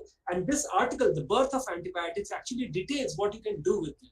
So in that article, the student actually read these articles and created this test as per the article, where you can create a hole in the middle of the potato, and you can now you can spread curd bacteria, the Milky Way that we have read in the previous slide. The student spread curd bacteria on the thing, and which forms this nice lawn of white growth on the potato. But now in this hole, he put just water and nothing happened. The water allowed the bacteria to grow. But now when he put antibiotic, at home he had an extra tablet of streptomycin which was left unused. He dissolved that streptomycin in some water and added to the hole. And now what you see is this nice zone of inhibition, right? So you can see that this particular antibiotic has been able to, now you can have, not only you have a qualitative result, you can actually measure the zone of inhibition and have a quantitative result as well. So you can start using this idea for many different types of experiments. So what kind of experiments did students? So we gave these ideas to the students, and we told the students sit at home. They all during Corona times. We told them sit at home and design projects uniquely that you can come up with. So what kind of experiments students came up with? During Corona time, it was often said that wash your hands with soap, water, which undoes the bacterial and the viral load on your hands, right? So one of the students, and actually not one, multiple students carried out these experiments. Can we test the efficacy of different agents to kill microbes, right? So they would use control as an unwashed hand, and they would test different kinds of sanitizers or different types of washing methods or different types of different intensities of wash to test which one is going to kill the bacteria better and which one is going to produce less load of bacteria after you have washed the hands, right? So by growing these things in potato, you are able to do these things. So what I'll do is I'll see if I can, I don't think I can click on this. It's not allowing me to click on this. There's a nice video that I had where one of the students actually used different floor cleaners to show that one of the floor cleaners was working really effectively, because after he cleaned that area of the floor, a finite area of the floor, versus the other cleaners, that floor cleaner gave the best results. He had the least load of bacteria on the potato, but when he cleaned with that. So not only hand sanitization, you can do all kinds of sanitary experiments. Test your sanitary environment by using this potato experiment. You can test antibiotics on different kinds of things that you can grow on potato. Of course, you have to handle these things with care, because these are, of course, live organisms. So you have to be very careful about how you handle them at home. Everything has to be done in a very careful manner, which these articles will detail. So that's why you should read these articles before you do any of these experiments at home. Do not do these things without the knowledge of how to do these things, because if you do that, it will backfire on you. You will end up with more disease. So remember, always read these articles and follow the careful instructions that are given at the end of the articles to carry out any of these experiments. Okay, so all these students did all that, and let me tell you another type of thing that the students, and this is something that we came up with. 3 of my students, Rakshita, Sham, and Nilima, and these students embarked on a project on how can we estimate protein by sitting at home, right? Of course, proteins can be measured by very standard methods. UV absorption is one of the most standard methods that is used for pure protein. Folin-Lowry, so this is an absolute method of quantitation.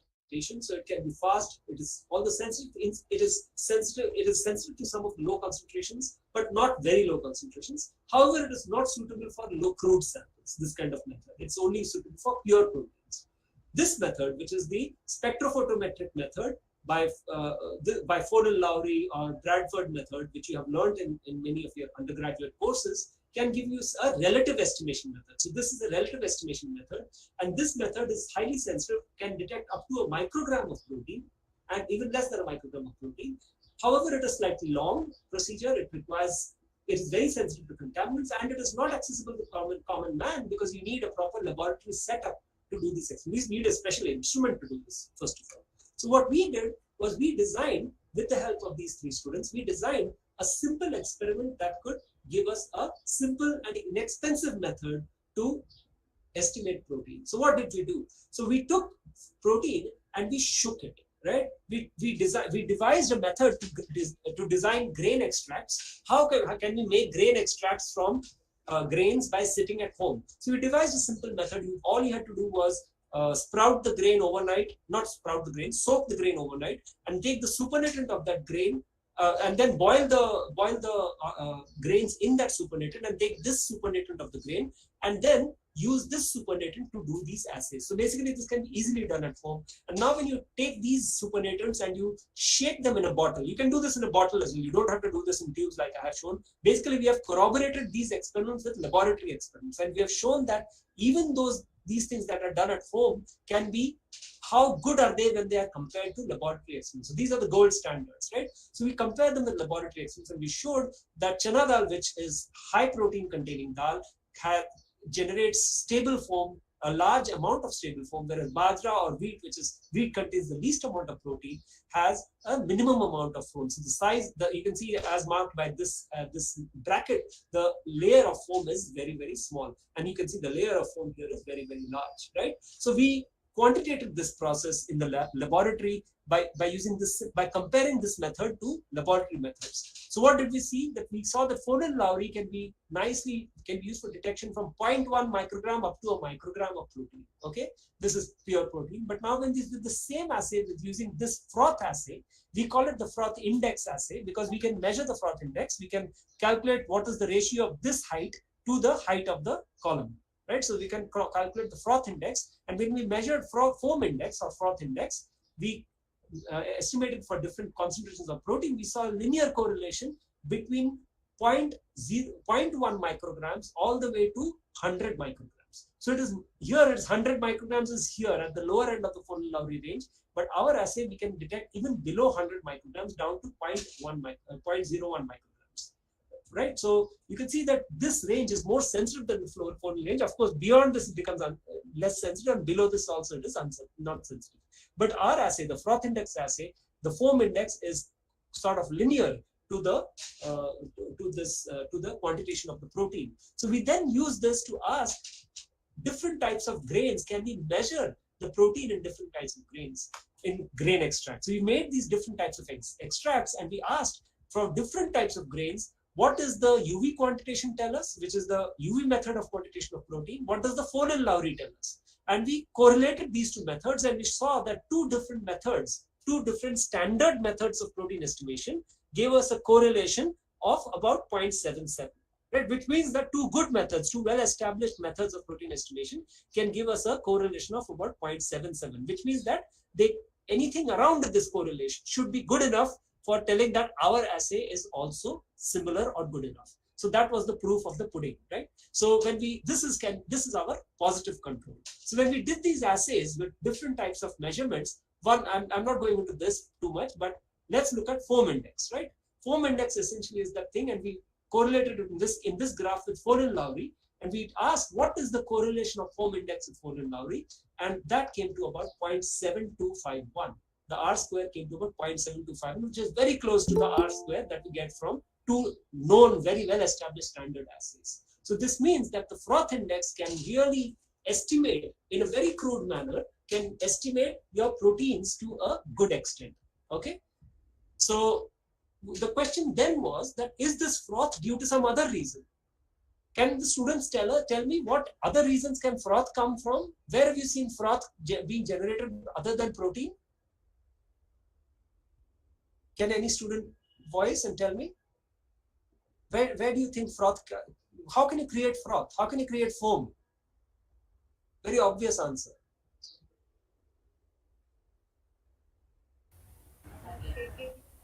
I can't hear you. Can somebody repeat what she said? So she's saying shaking, Shaking agitation. of what? Shaking of what? What substance will give you froth? घर पे क्या देख के झाग आता है? झाग किससे आता है? Soap. Exactly. Right? So soap can give us froth as well. So and we do know that seeds, biologically we do know that seeds also contain surfactants. So how do we know that this froth that we are creating is only of protein and not due to soap? Right? So that was another question as well. So we created another assay to kind of distinguish that as well. Is this froth due to other reasons, due to surfactants? So when we made froth due to soap, we took pure surfactants and we made these these froths, and we showed that we can use a dye diffusion test to distinguish this. So what is this dye diffusion test? So we took these froth and we dropped a drop of typical Camlin or any of these ink that you use for fountain pens. You can buy it at the local store for a few rupees. You can take this ink and you can use this as a dye now. You can drop a drop of this dye onto the froth. What will happen? So what is soaked and boiled here are the different types of extracts. So we have just used the soaked extract, which is overnight soaked, and we have taken those grains and boiled them in that extract, and then that is the boiled extract. So the boiled extract is far more efficient at protein extraction. Okay, and that's what is this graph here.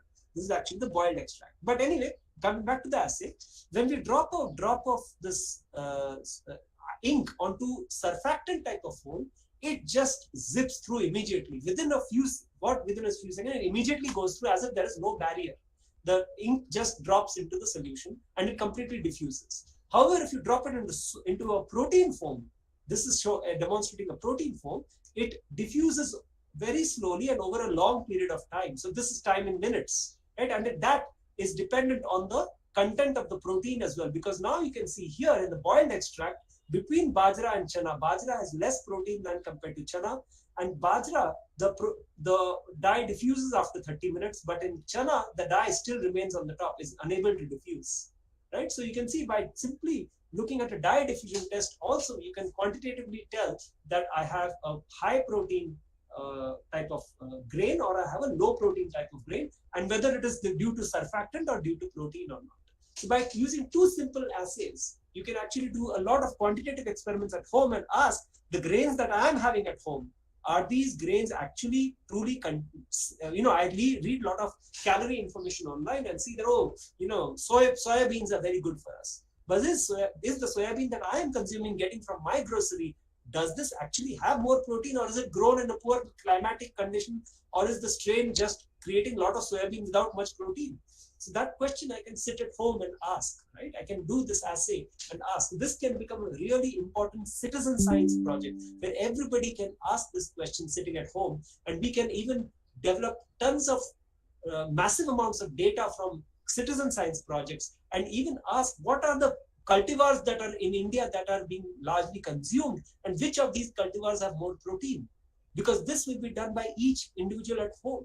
So this can become a large citizen science project, which can be really useful for us to understand which cultivars are better for us, which cultivars are better for our climatic conditions, in which regions people are consuming less protein, which regions people are consuming healthy protein, levels of protein, and we can mitigate a lot of these real world problems around this, right? So this is the assay. And so basically foam index can be a viable home lab method and used for citizen science projects, right? And I'm going into this last bit now. We have also, so as I said, we do epigenetics in the lab. So we have shown that in the lab, this is now, of course, laboratory studies. These are not home lab studies. These are laboratory studies. But in the lab, we have shown that Chlamydomonas, which is a green algae, can induce gene silencing by ROS-induced stress. So this is a detection of ROS in Chlamydomonas, which is induced by growing the Chlamydomonas in excessive copper by the Fenton reaction. It induces ROS, and this ROS that is induced in Chlamydomonas, excess ROS, is going to cause stress, which will lead to gene silencing. I'm not going to go into the details of the process, but here is an assay now that can be done by every college. You don't need a good laboratory to do this assay. You can actually do this even on potato, if you think about it. Okay. So, but of course, I've not shown this experiment on potato. But what is the experiment here?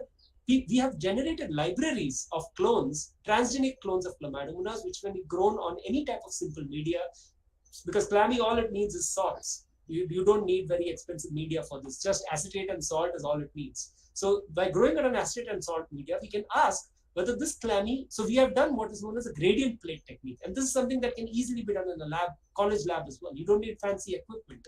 So you can just, so the first you tilt the plate and you solidify the agar containing your drug. So this designates that your drug is present in this layer. Then you add a normal layer of agar on the drug plate, and this will not contain the drug. So what you have essentially created is a gradient of the drug, right? From going from left to right, there's a gradient of the drug, and that you can see in this color, because this is curcumin, which is visible in yellow. You can see there's a gradient of yellow, low curcumin here and high curcumin here, right? So this upper layer is the control, this set is the control, and the same set has been done in the test, okay? And in the test, what you will see is that some of these clones which are growing in the control are not growing in the test, right? And this is an indication of epigenetic activity. Here also you will notice that things that are growing in the control in this gradient are not growing in the test. That's an indication of epigenetic activity. So I'm not, of course, describing to you the assay to be able to describe to you, but the phenotype I'm describing to you, so that you can sit at home and try out different, not sit at home, sit at your college laboratories right now, take libraries from us and test different kinds of epigenetic activities that we are using with our clones. Of course, you have to be trained into this process. This process will take a little bit of training. But now the last study in the home lab is what I'm doing with a current study which we are developing right now. And this I'm doing with some of your students in Elphinstone College. Okay, so what we had shown last year, again, this study was published last year as well, where we had shown that we had designed an easy home strategy to be able to isolate DNA from Moina. And this strategy can be done even in any college laboratory, because you don't need very fancy equipment. You would just require a centrifuge in a college laboratory to be able to do this experiment. So we designed a strategy that would be able to yield very high amounts of quality DNA, which could be used for various kinds of molecular biology from this organism called Moina. This is a multicellular crustacean, and it is basically, a crustacean is basically like shrimp, so it has this shrimp-like a calcified covering, which it can mold once in a while, it will shed. And so this is Moina. Okay, so this is the eye, the head, this is the gut, and this is the anus. This is the end part, and these are the antennae actually. Moina has very large antennae because it needs to sense its surroundings, right? So we took this organism, and one of your students, Drishtant, started growing these organisms. Actually, this organism was used widely from Cube lab, and Cube is something that many Elphinstone students are familiar with.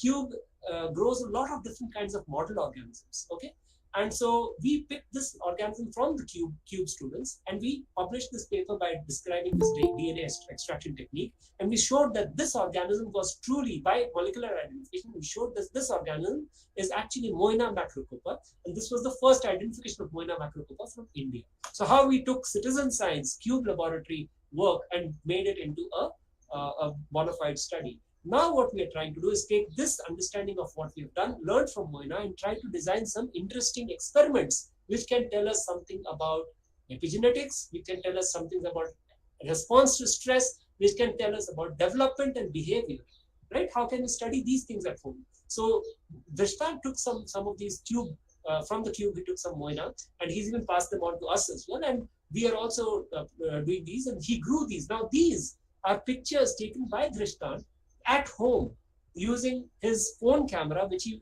attached a laser lens to. So, the small laser pointers, he picked out the lens from there, attached it to his phone camera, and was able to magnify Moina to this high resolution of magnification, and was able to differentiate adult Moina. So these are the adult Moina, and you can see these black spots in the adult. This is the brood pouch, right? So this is the mother that is carrying the parthenogenic. This is the parthenogenic female, which is carrying the babies in its pouch, and these are the juveniles that have come out and have grown to a small extent, and these are the young adults that have grown, which are non-parthenogenic females currently. So it can be easily grown in just fresh water, just by adding drops of milk, or you can even use pellets of yeast. All kinds of things you can do to grow Moina. Now what Drishtant did was, the first challenge was how can we quantitate this method, right? We want to first, remember I told you quantitativeness is very important. So what we did was, we took a Xerox of a ruler. Okay, of course, when we take a picture of Xerox of a picture ruler or a printout of a picture ruler, the picture is not going to be exactly the same size that of the ruler. There's going to be some readjustment based on the printer and based on the print size and based on the pixel size and all of that. When we placed a real ruler, so what you see on this side is the plastic ruler on the Xerox printout of the ruler.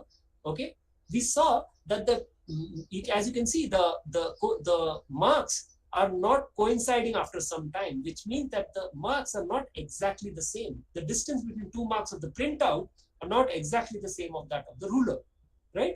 Now, if that is the case, what we used is the principle of vernier calipers. So this is what Drishtant very cleverly measured the distance of coincidence of two marks that are completely coincident, and find out what is the new least count of this printout.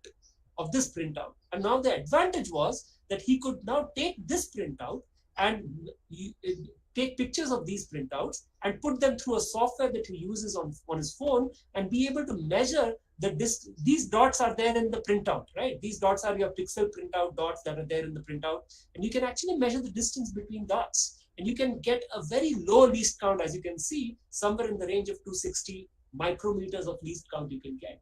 So now when you place a Moina on this and take a picture, you will be able to measure, using this software, the picture the measurements of the moina as well. So we can start quantitating the size of the moina and start staging the individuals of moina, and we can overcome this challenge. And that's exactly what Drishtant was able to do. He was able to create optical calipers at home using these instruments that he used at home. By using a simple phone camera, was able to measure different by looking at a birthed gravid female. He started looking at the first individuals that were birthed, and he followed the size of those individuals as they grew by putting those individuals in individual bottles. And he showed that they started at around 400 micrometers and grew up of about a millimeter in size, and then became complete full adults. So he measured these by using these very simple techniques that we just discussed about, right? And then I have started interacting with a group here in Elphinstone, which includes Saida, Ishita, Zara, and I'm also including some of our students from CBS in this.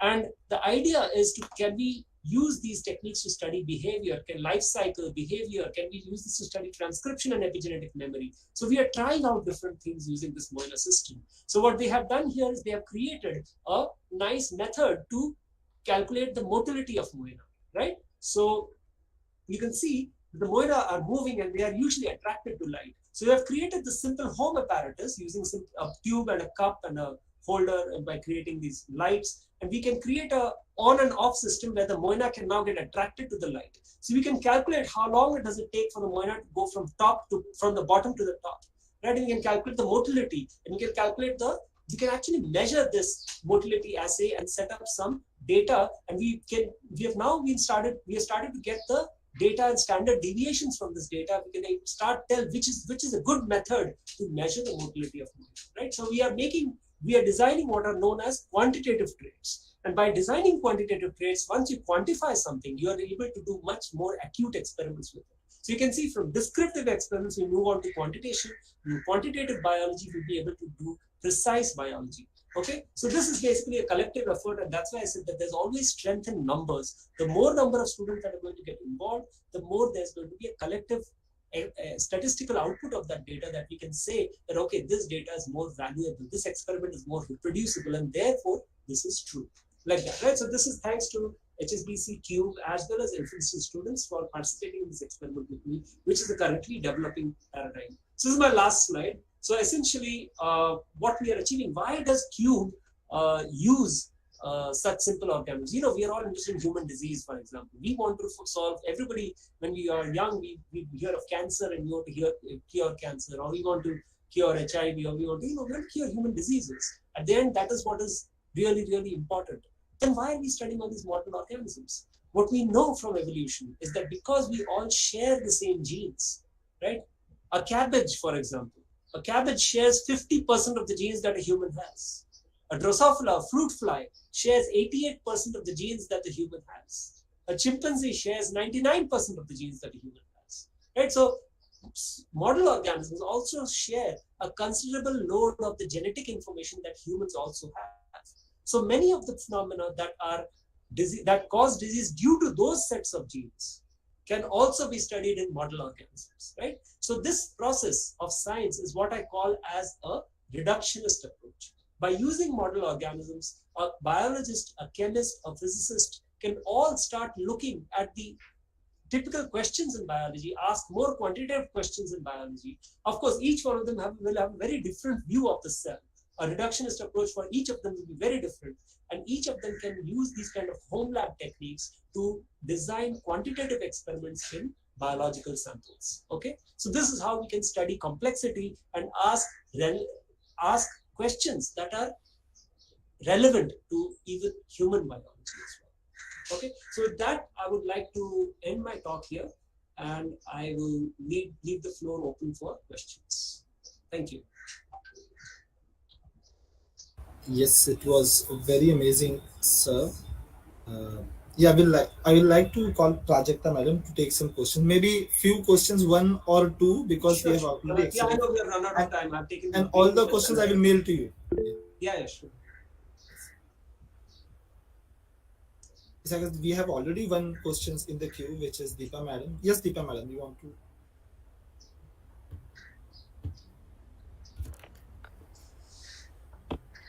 Yeah, that was a really amazing talk by Dr. Subhajit said.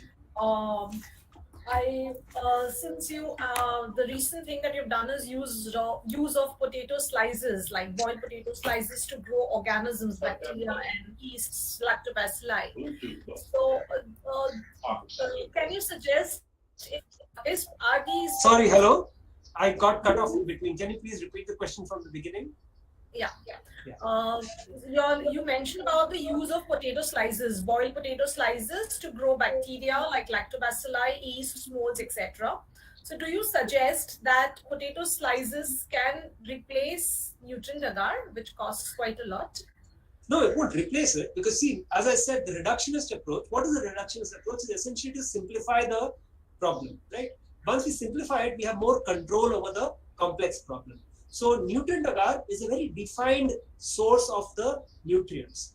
Whereas potato, depending on where I buy my potato, who grew it, is a very complex source of the same issue. So it is a much more complex way to do it, but it is one way to do it from home. I cannot create sterile nutrient agar sitting at home. But can I, therefore, should I stop doing science?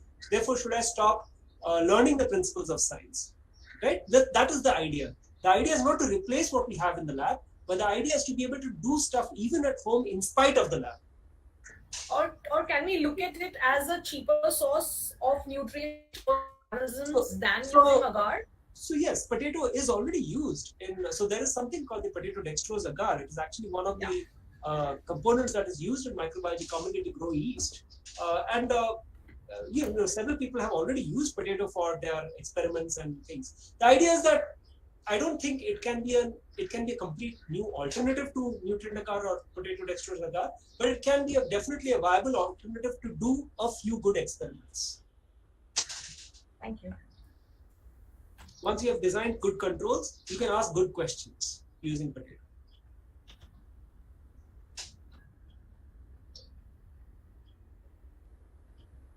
Yes. Hello? There is. I can't hear. Anything else is being said? Hello? Yes.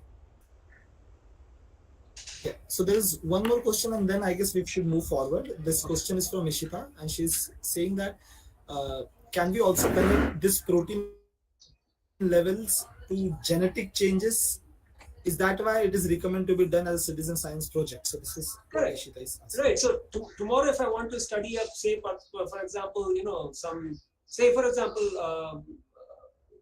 so I can technically, like the grain example that I gave you. I told you that soybean, for example, which we have discovered in our studies as well, using this exact study actually, we have shown that soybean taken from different vendors and different sources have different levels of protein content. And this probably is reflective of the cultivar or the conditions under which it was grown or conditions were stored. Right? So we can refer to the genetics of the organism and ask whether different genetic backgrounds have different levels of protein production as well or not. So we can, once we devise a quantitative trait, like the protein estimation was a quantitative trait, because we could now take foam index and go back to the quantity of the protein that we have, right? So we can take any quantitative trait and start relating it back to a genetic background, provided we study enough population of the genetic background. So yes, it can be used for genetic studies as well. Yeah, okay, I will handle to Saida now. Yeah. Thank you, Subhajit sir. It was a great talk, and I think the take-home message is definitely learn to unlearn. Like the potato slices previously also used, and now we are using it again. So with that, I'll hand over to Nisha to give the vote of thanks.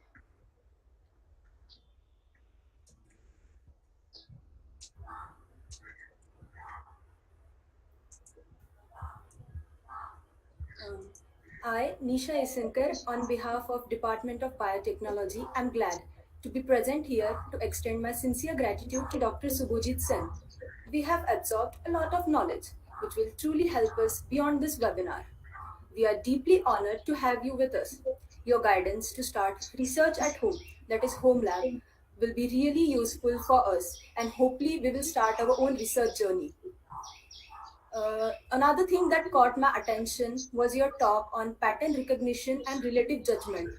Also, your view on what is actually meant by scientific and non-scientific also helped to change our perspective about science and our scientific approach.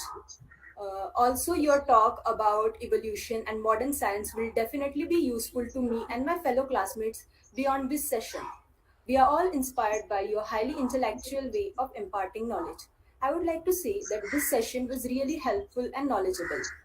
Sir, I would like to quote one of your line that is, not all sciences are same, nor all scientists. This is a simple line, but it has deep thoughts as you explained us. So thank you, sir, for adding to the glory of this event. We all appreciate your guidance. Thank you, sir. Thank you, Nisha, and thank you, sir, for this wonderful talk.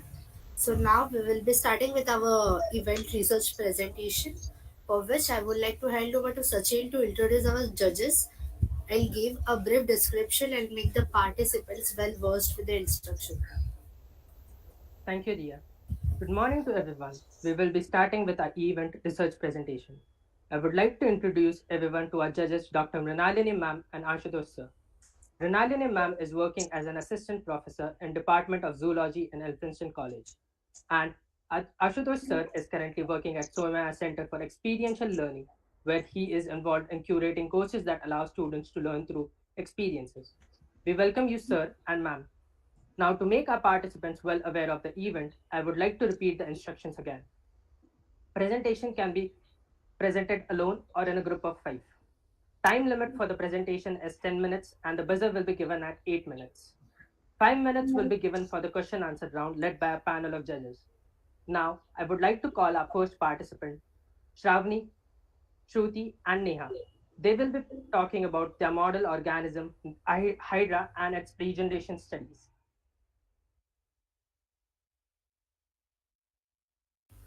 Thank you, Sachin.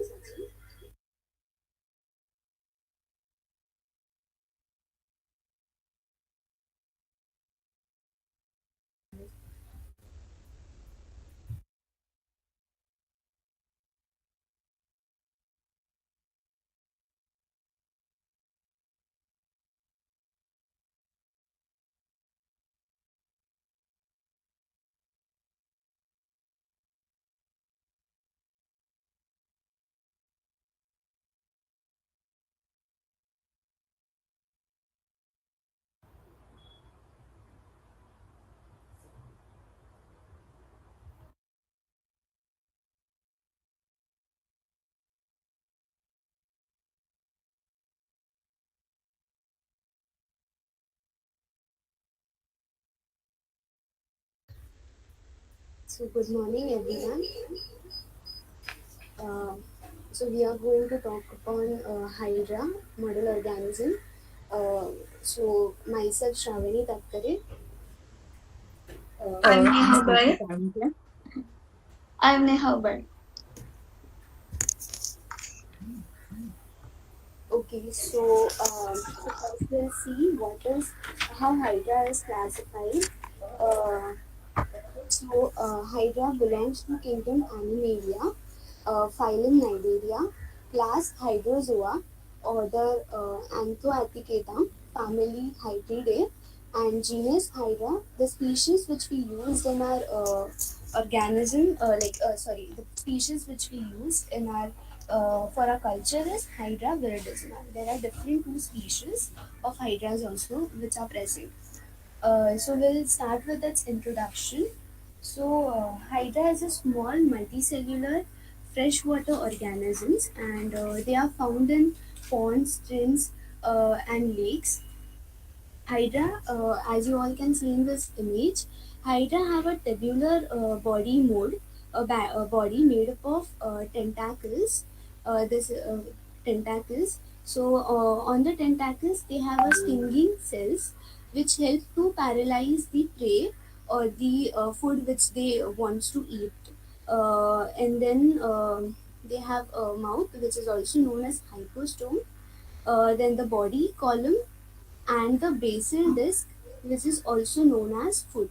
So the foot, that is basal disc of Hydra, which secretes a sticky fluid which helps them to attach on the surface of the beaker or the glass in which we are culturing them.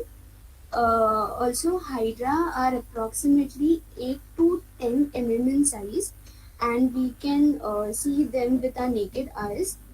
There are many species of Hydra that were found, like Hydra oligactis, Hydra vulgaris, and the species which we used for our culture in our college or at home, where we cultured, was Hydra viridissima. So Hydra viridissima or chlorohydra, Hydra viridissima is also known as chlorohydra. The Hydra is in a symbiotic association with chlorella. The Hydra gives shelter and protection to chlorella, and in return, the chlorella gives a source of energy as it can photosynthesize when there is a scarcity of food. Especially this Hydra viridissima is in a symbiotic association with algae of chlorella. Uh,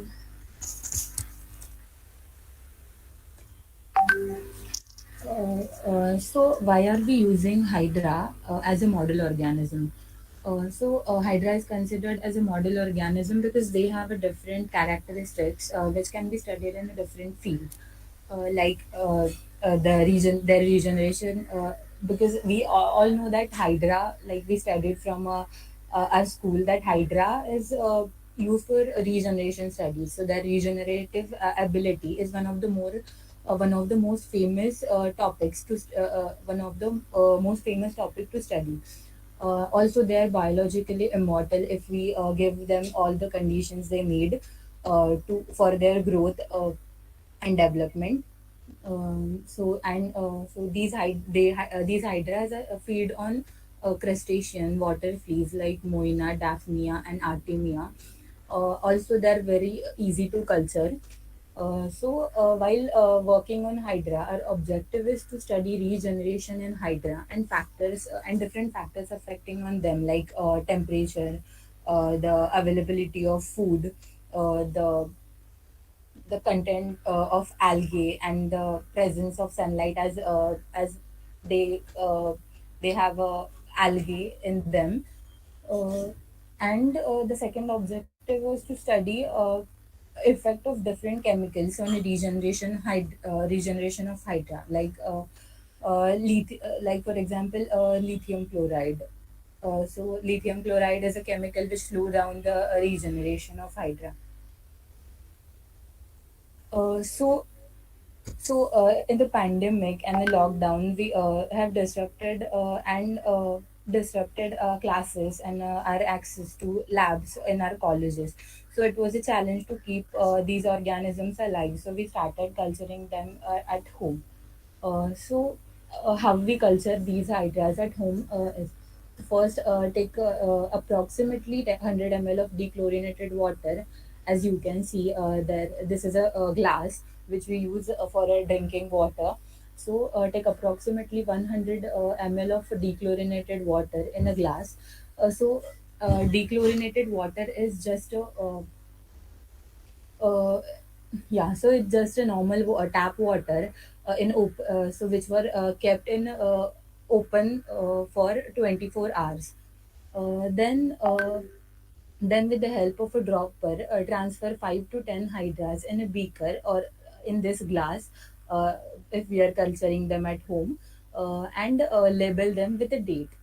Uh, for feeding these hydras, approximately double number of moinas as per the hydra, then add them into a DC water to wash them. So we while we are culturing hydra, we use a moina to feed them. And then the dropper, the once you take the moinas into DC water to wash them, we add those moinas to a hydra culture. So after feeding, we cover the hydra culture with a muslin cloth like this. So if you are culturing them at home, you can use any thin cloth, and yeah, and cover them with a these cloth. For good maintenance of hydra, we feed them daily and clean the culture daily by removing the dead moinas or the cell debris using a dropper. Here you can see this.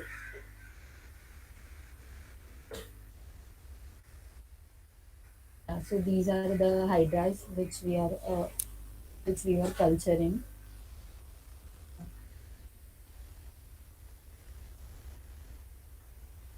So next will be explained by Neha. So, so now let's discuss how to culture moina. But before that, let's understand what is moina. Moina is a freshwater crustacean, prawn or crab-like organism found in ponds, lakes, rivers, and is also commercially reared as it is a live feed for fishes. But here we are using moina to feed hydra. And why is that? Because both are freshwater organisms and moina is easy to culture. Moina is a live feed. It lives within the water and it is very healthy for your fishes and hydra. It has got high amount of protein in it. Now let us learn how do we culture moina. So first and foremost, we need transparent plastic bottles, preferably of same kind, DC water and milk along with cotton plugs for covering and plastic droppers which are pasture pipettes. So now what is DC water? DC water is simply dechlorinated water. Dechlorination is the process of removing chlorine from water which can be achieved by taking normal tap water in a bucket or similar container and keeping it open for at least 24 hours. Also, you should cover the water with a thin cloth so that mosquitoes or any other insects or particles don't fall in the water. Procedure for moina culture. Take two bottles with same size and add 250 ml of DC water in both the bottles. Just to maintain replicates of our culture, we prefer to buy bottles at a time. If it's a 500 ml bottle, then we can fill it half. Then add approx 10 moinas in each bottle from previously made cultures using a dropper and lastly add 1 cup of milk in all the bottles every day and also label the bottles and it's done.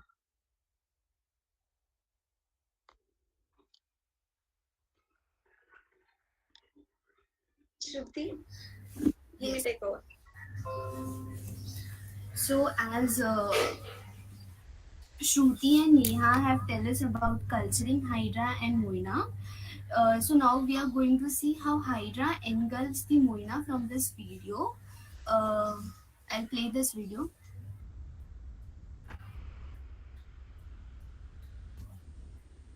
So, as I told earlier, that on the tentacles of Hydra, they have a stinging cells like merocytes, which are covered throughout their tentacles. So, when the moina or any prey comes in the beaker, they catch by their tentacles and engulf it. So in the image, you can see how the moinas are engulfed by Hydra from the hypostome, and this is what the image it looks like when Hydra engulfs the moina.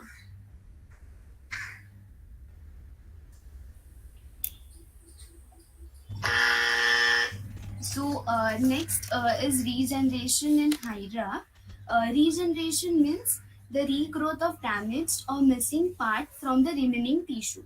So Hydra has this outstanding mechanism to regenerate their lost part. All organisms, also the organisms like starfish, zebrafish, exotel, earthworms have this amazing capacity to regenerate. When Hydra is amputed or cut into two parts, as shown in this image, it can regenerate and regrow its lost part within 48 to 72 hours. Both the two parts completely regenerate as a whole Hydra. Actually, Hydra regeneration takes place in two ways. In Hydra, it takes place in the regeneration takes place as a morphal axis. Morphal axis means morpholactic is a type of regeneration takes place in organism like Hydra. In this, the non-functional stem cells are already present inside the body of the Hydra. After amputation, it differentiates into the specific cell during regeneration.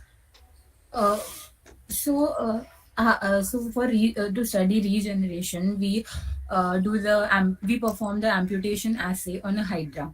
So for the amputation, the culture used is for a Hydra viridissima, which was 24 hours starved. So the starving is done so that the Hydra can elongate, and which makes it easy for amputation. Hello, Shruti and Shravani. So Actually, your time yes, is over. Whatever time you are taking, it will be reduced from your question and answer timing, and you yes. people will not be given marks for that then. Actually, it's only one slide, ma'am. But we will reduce your time from question and answer. Yes, ma'am. Yes, ma'am.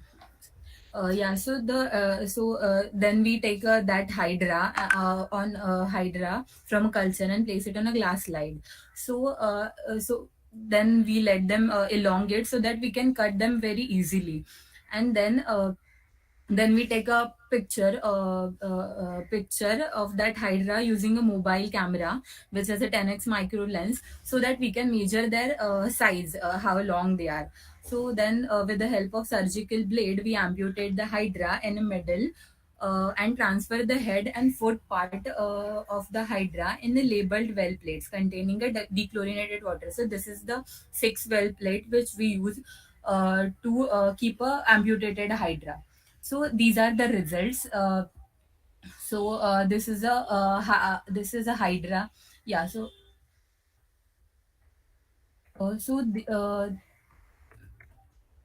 The first image is of head regeneration, and the second image is of regeneration after 24 hours and after 48 hours. So then, so Hydra, so we can say a Hydra is a versatile model organism, because there are many fields in which we can study. So they are like regeneration, developmental biology, stem cell research, because as they are important for their regeneration, then cell cycling and cell death, then also neurosignaling behavior. As they are immortal, we can study them in aging and senescence study, and ecotoxicity and toxin chemistry. Yeah, so these are our references. Thank you.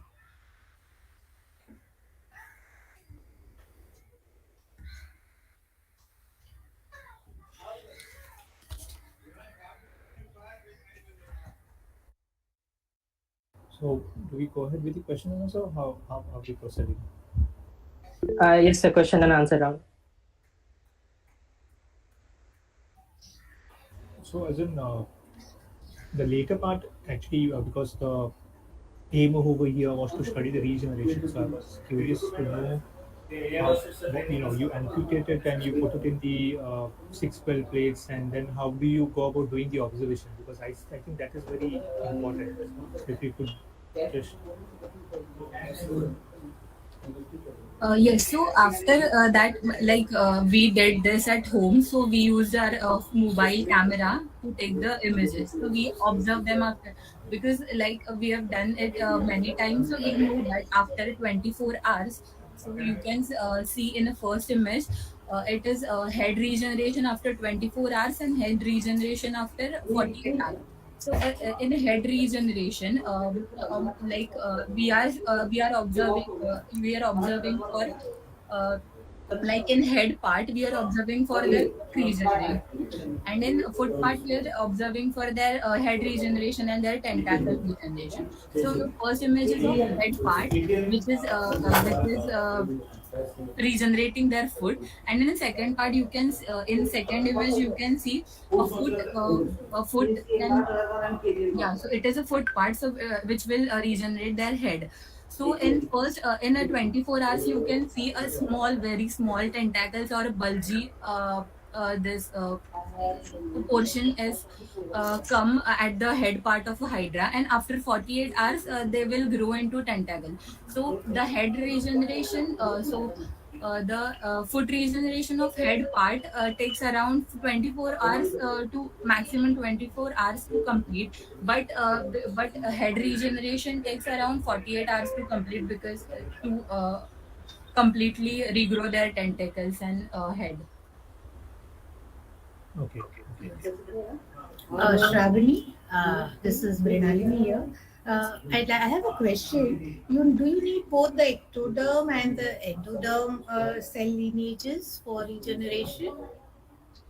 Ma'am, can you once again say the question? Do you need both the ectoderm as well as the endoderm cell lineages for regeneration in Hydra?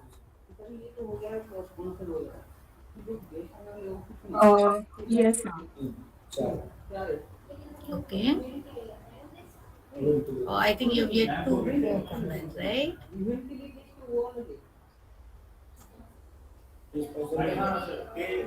Can I ask a question? This is Subhajit here.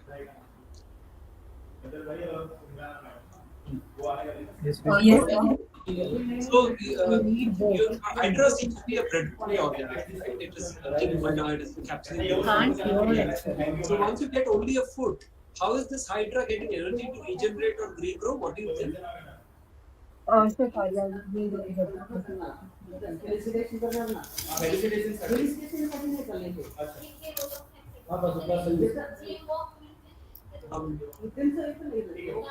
I've written my question in the chat as well, so if you can see.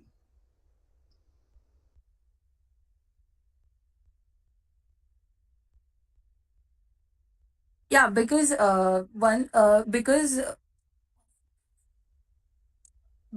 they have the stem cells all over their body which are present, so that is why. But they're not able to eat anymore, no? So how are they getting new energy from to build more cells? Yeah, because they are getting energy from the algae, like some nutritions from the algae, which because as I said that they are in symbiotic relationships with the Hydra. So in that case, do you think regeneration will not happen in the dark? Actually, we haven't studied it. Actually, maybe a good question to ask. No, at home lab, you can do that. Because you can do this in the dark versus light and ask what is the rate of regeneration. Yes. If that's the hypothesis, you can ask that question. Yes, sir.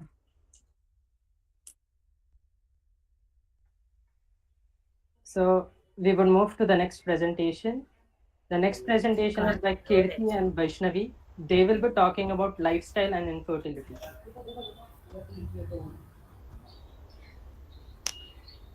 Good afternoon, respected teachers and judges and dignitaries. Topic for our day.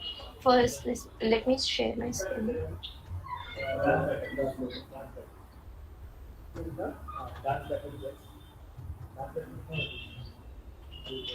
Good afternoon, respected dignitaries and teachers and judges present here. Topic for our day is lifestyle and infertility, a study on student awareness in Mumbai. So nowadays, as we know that infertility is an important public health problem worldwide. It is one of the major concerns of today's generation, and it leads to a vast range of problems, that is social, personal, familial, and emotional. So there are various causes of infertility, as we know, that is ovulation disorders, age, uterine fibroids, endometrial polyps, hormone imbalances, infections, varicocele, etc. The necessity of this study was the awareness of students about infertility as a medical issue, which will help them to know the causes of infertility and prevent its occurrence and it would help them. It is determined that beliefs about infertility differ significantly among people and are related to age, gender, and educational levels. So there are many studies that show that incorrect lifestyle is the major factor that causes infertility related problems. As we can see here are some carbonated drinks which affects infertility hugely. And here intake of steroids during gyms and everything, it also affects fertility. Intake of caffeine and obesity also leads to infertility. So there are some studies have shown that students are not aware of many basic concepts such as women's fertility window, delayed ovulation, low sperm count. It is known that study about infertility is inadequate and even if present, there are numerous misconceptions regarding infertility in many parts of the world. As you can see here, this is a normal sperm count of a human being, and this is the low sperm count, which is due to infertility. So the objective and area of this study is to achieve a better understanding on this subject and to identify the level of awareness and knowledge about infertility among Mumbai college students. We chose Mumbai because Mumbai is a metro city and it is a very different from rural area people. Like they have a very different lifestyle from rural area students. So we continued with Mumbai college students, and now I would like to hand it over to my partner. For this study, we conducted a survey. The college students of Mumbai served as the target population. A pretest questionnaire was designed through literature review and questionnaires. It contained demographical information including gender, age, knowledge, and lifestyle. A simple Google form method was used to conduct the survey and sent to the participants. As you can see the snapshots of the Google forms down. Students from different colleges filled the form online.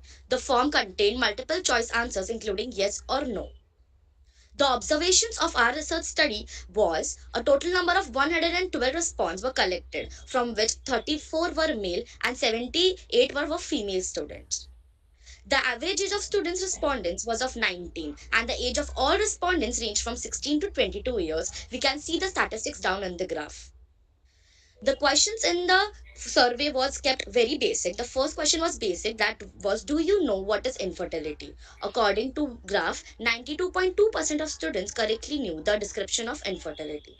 The other questions in the survey was based on lifestyle problems affecting fertility. The first lifestyle problem mentioned was, did you know junk food leads to obesity that affects fertility? As we can see in the pie chart, only 79.1% were aware that junk food leads to obesity that affects fertility.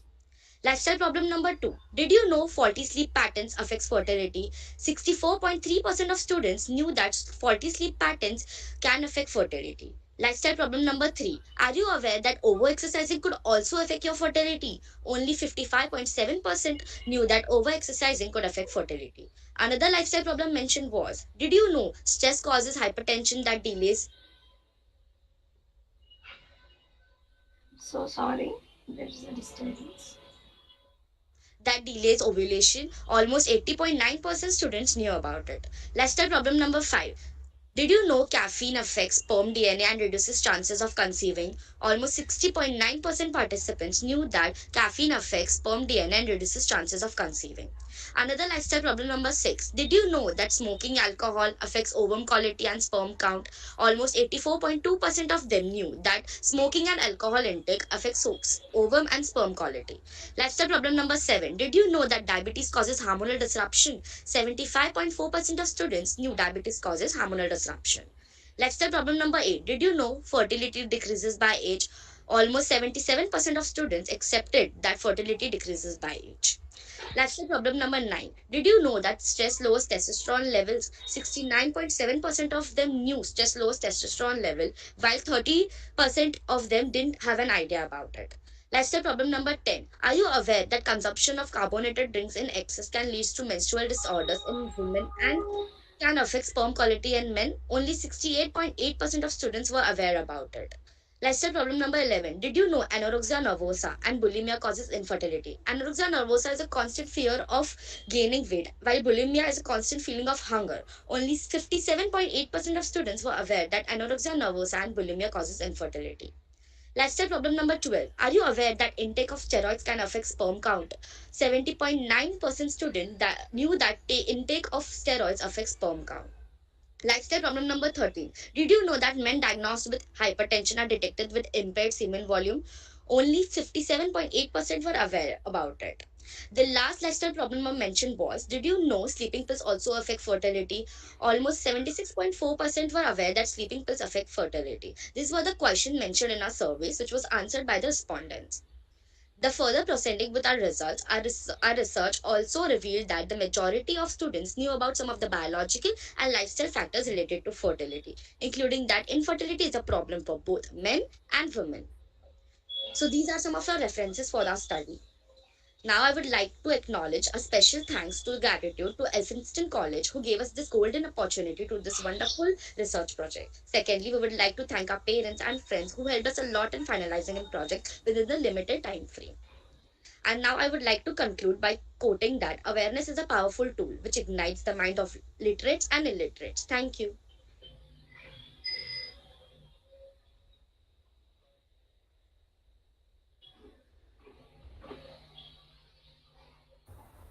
Okay, so this particular project, so thanks for the presentation, well presentation, and so this particular survey that you did was basically to see how much people are aware, how much the Yes, yes, generation is aware, right? yes, sir. Okay, okay, and all of these the data that you have, the lifestyle factors and that correlation of that with infertility is what you have we have mentioned in the references, right? You have got it through that. Yes, yes. That how lifestyle is affecting our fertility, and we don't even notice about it. Okay, and then okay.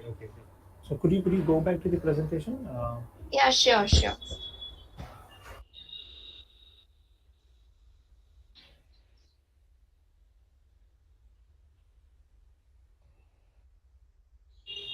When it comes to concluding this, how would you conclude? As in, you got the results now, Yeah. and now let's say you have to conclude of what your study achieved, of what Yeah, have you found. actually, we saw many other studies like this in Iran and in Karnataka and in many other places. So we thought, how about Mumbai?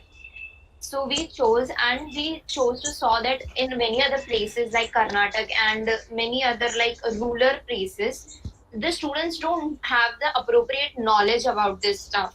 But in Mumbai, because we have a very different lifestyle from theirs, and like our day-to-day things, the things we eat, they are very different from the others. We got our results that majority of the students knew about the biological and lifestyle factors, and there is a good sex ed in students of Mumbai. Okay. Yeah, Okay, and fine. also infertility Yeah, is go ahead. not a only problem in women; it is also present in men. But this you found out through your results, or is this something? This is a Yeah, this fact we that you. found out through our results. As you can see, the majority of them are yes, through graphs and pie charts. And the age factor is also here only, the 19 age, which is the students of our age are the maximum respondents of this form. Okay. Yeah. Okay, fine. That's all I have. Thank you. Hi, Kirti and Vaishnavi. Yes. You guys, so I have two questions. One is, were there any differences between male perception of infertility versus female perceptions of infertility amongst the questions that you asked? One. And the second thing that I wanted to kind of ask from what I have talked about today, what do you think would be a good negative control for your study? Yeah. So, first of all, from men and women, there are various factors that affect women fertility and male fertility. Okay.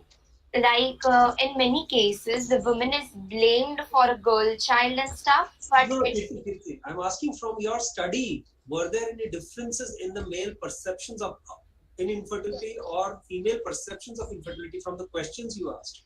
Were there Yes. differences in answers amongst male versus females?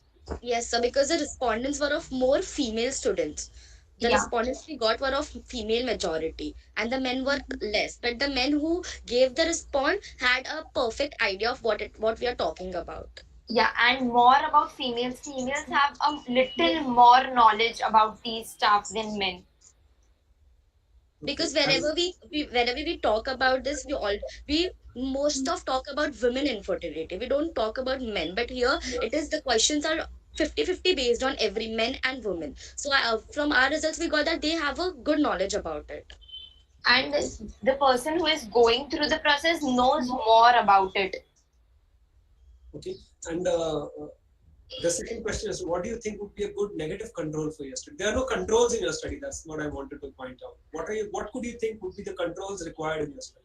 Yeah, first of all, there are many controls, and we can take less intake of caffeine and steroids, which we use during gyms and all. No. In your study, I'm not talking about infertility here. Okay. I'm talking about in your study, in your survey that you have taken. What kind of controls would you introduce in your survey to know that your results are meaningful or not? Yeah, actually, like 70 to 80% people knew about this stuff. We would like to take control over 30%. Like they will also come to know about these stuff. We want everyone to know about basic infertility and stuff, which is.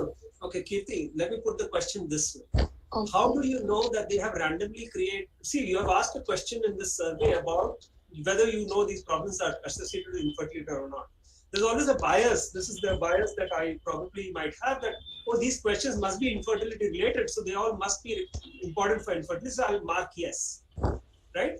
As a bias, the person who is answering this question knows that the questionnaire is towards infertility, and therefore will say most likely a yes or rather than a no, because the person is probably more inclined to say that, oh, I already know this, that way. So what kind of control would you now add in the experiment to find out whether the person is doing that or whether he actually knows about infertility or not? So we kept we also kept that question about from which stream they are, like from science, commerce, and arts. Okay. So I got the question, but like, sir, first of all, it's about honesty. Like, first of all, if they cannot accept the fact that they don't have the knowledge about that stuff, then we cannot. Science cannot work that way. No? Science has to have controls. Science does not. Science has to be objective. That is what I'm saying. You cannot depend on honesty or dishonesty or something like that. So this is why I'm asking. First, they have to accept the fact that they don't know about stuff, and then we can help them educate in that field or whatever stuff they want to know about. Kriti, you're still worrying about what you do to them. No, I'm not asking what you do to them. I'm asking what would you do in your project. We would like to introduce a little more education to the people. What extra question would you add in your questionnaire which can differentiate whether student is actually answering because he knows or doesn't answer whether he knows or not? What kind of control question can you add? Yeah, we can add economical or something. Okay. What if we prepare, just a suggestion out here, what if we prepare a questionnaire? Because if they really know the answer, if they really know the topic well, they'll be able to at least give their views on your questionnaire. Not like right or wrong answers, but their views on questionnaire. There would be. Yeah. But actually, there are so many students and everybody does not fill, right? But yeah, we will definitely take into that consideration that thing. See, whenever you're designing a questionnaire, you have to have positive controls and negative controls inbuilt into the questionnaire. A positive control will be like, for example, the one that you said is a positive control where what stream are you from? So the person will obviously answer correctly to whatever that, because that is a question that is not related to this, and so the person will answer correctly. So that you can assume is the whatever level of answers come there, you can assume that as the positive control. But the negative control would be a question where you know that this does not cause infertility. And then if you have that as part of your questionnaire and the person still says yes, then you know that this person really doesn't know, is just saying yes because you're asking the question and not because he knows about infertility. He or she knows about infertility. Yes, so definitely. That's missing in your questionnaire. Yeah, we will definitely take it into consideration to make our paper better. So let's move forward. Let's move forward with our next presentation. Our next presenter is Juhi. She will be talking about nanotechnology from rational designing to biomedical applications.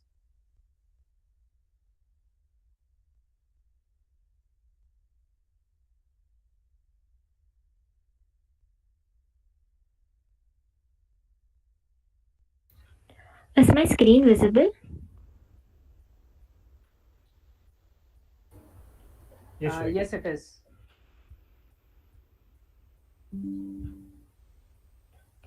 Very warm greetings from my side to the judges and all the attendees. I am Juhi Gupta and I'm currently pursuing BTech in Biotechnology. So today, my research question will be nanotechnology from ration designing to biomedical application. So starting with this topic looks pretty peculiar. So now let us use the teacher's favorite method, that is splitting the term method. So let us understand it by splitting. What does nanotechnology actually means? Nano, it is a Greek word which stems from a Greek ancient word which means dwarf. What does dwarf means? Dwarf means very small. That is 10 to the power minus 9, 1 billionth of a meter. What does rational designing means? Here, the rational designing in chemical biology and molecular engineering, rational designing is an umbrella term which invites strategy of creating new molecules with a certain functionality based upon the ability to predict how the molecule structure specifically derived from motifs. Now, how does nanotechnology help in biomedicine? But what does biomedicine actually means? The bio means life and medicine means a cure. So, the ability to manipulate the structures and the properties at a nanoscale in medicine is like having a submicroscopic lab bench on which you can handle cell components, viruses, or the pieces of DNA using a range of tiny tools, robots, and tubes. Nanotechnology in health and medicine. Even today, various diseases like diabetes, that is incurable as we know, but we can control it. Cancer is also incurable if it is detected at later stages. Parkinson diseases, which is caused mostly to the aged people, that is of age 65 and above, and Alzheimer. Not pretty jokingly, but all the students they suffer from this one or other time in the exams, like they forgot the answers of the questions. It may be pretty funny, but yeah, Alzheimer means the disease in which we can't remember things. Cardiovascular disease, the disease is related to heart, and multiple sclerosis, which is related to muscles, and several kind of inflammatory or infectious disease such as HIV. So now, with the help of nanomedicine, early detection and prevention, improved diagnosis, proper treatment, and follow-up of the disease is possible. With the help of nanotechnology, damaged tissues can be reproduced or repaired. These so-called artificially stimulated cells are used in the tissue engineering. So now, nano devices can be used in stem cell research, in tracking and imaging them. Nano devices can be used for intracellular access and also for intelligent delivery and sensing of biomolecules. Nanomedicine is a relatively new field of science and technology, which, by interacting with biological molecules at nanoscale, nanotechnology broadens the field of search. Two forms of nanomedicine that have been already been tested on mice and are awaited for the human trials are the use of gold nanoshells to help diagnose and cure cancer, and the use of liposome as vaccine adjuvants and as vehicle for drug transport. So now, drug transport, what does drug delivery actually mean? In nanotechnology, nanoparticles are used for the specific drug delivery. What is drug delivery? When we intake any sort of drug, for example, we are intaking diclofenac for headache or any sort of ache, then this diclofenac will be delivered by the use of the nanoparticles, which will use for the site specific drug delivery method. In this technique, the required drug dose is used and the side effects are lowered significantly as compared as the active agent is deposited in the morbid region only. So now, the applications of nanomaterials in the drug delivery. Nanomaterials are used to deliver the drug with the enhanced effectiveness. As a study was carried out for treatment of head and neck cancer in mice model study, which was carried out at Rice University and the University of Texas MD Anderson Cancer Center. The reported treatment uses Cremophor L, which allows the hydrophobic paclitaxel to be delivered intravenously. Now, the nanoparticle chain was used to deliver the drug doxorubicin to the breast cancer cell in the mice study at the Case Western Reserve University. Polyethylene glycol or polyethylene glycol PEG nanoparticles carrying payload of antibiotics at this core were used to target bacterial infections more precisely. and this was reported by the scientists of MIT.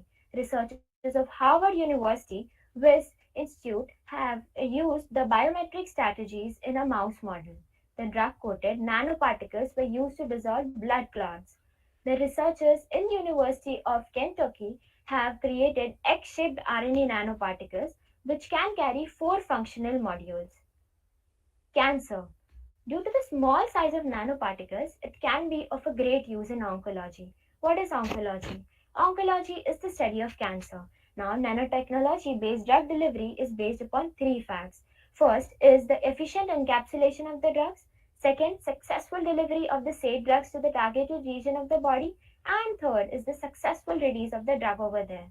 Now, summarizing the use of nanotechnology in cancer therapy, first is the carbon nanotubes, zero point 0.5 to 3 nanometer in diameter, which are used for the detection of DNA mutation and for the detection of disease protein biomarker.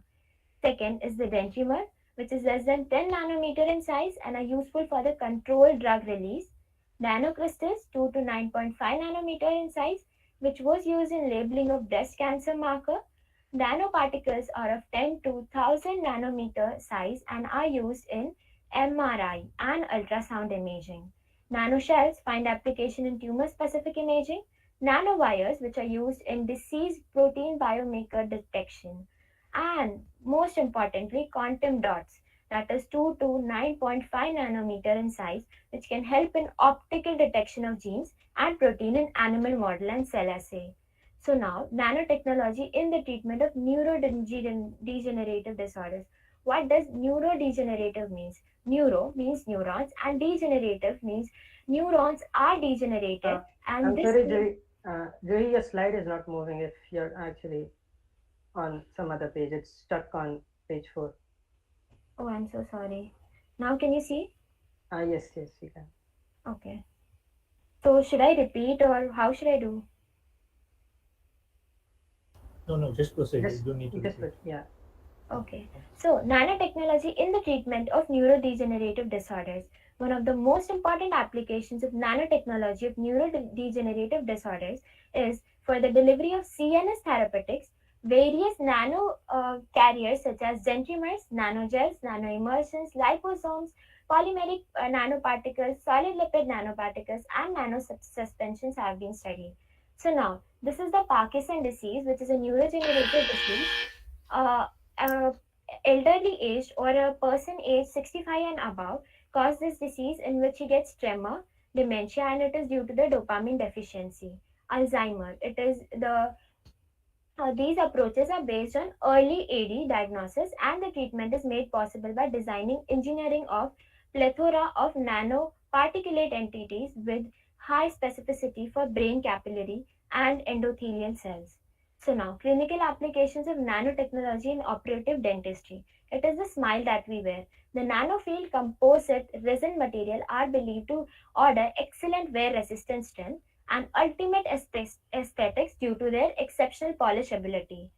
Applications in ophthalmology, that is from which we see the world, that is the study of eyes. It helps in ophthalmology, which includes treatment of oxidative stress, measurement of intraocular pressure, the diagnosis, use of particles for treatment of choroidal new vessels. Now, the applications in surgery. The technique used in Rice University, two pieces of chicken meat were fused by the fresh welder. By placing two pieces of chicken touching each other in this technique, green liquid containing gold coated nano shell is allowed to dribble along the seam and two sides were welded together. Now, visualization. These dyes excited by the light of certain wavelength to grow. The luminescent tag were used to dye various number of cells. Tissue engineering, as we learned, it was used in the Rice University in the surgery. This is a summarized form. Remove of the cell from the body, expanding it into the culture, seeding for the suitable growth, placing into the culture, and then reimplantation. Antibiotic resistance. How does nanoparticles help in antibiotic resistance? I'm sorry, Judy, your time is up. We'll have to move with question answer round. Okay.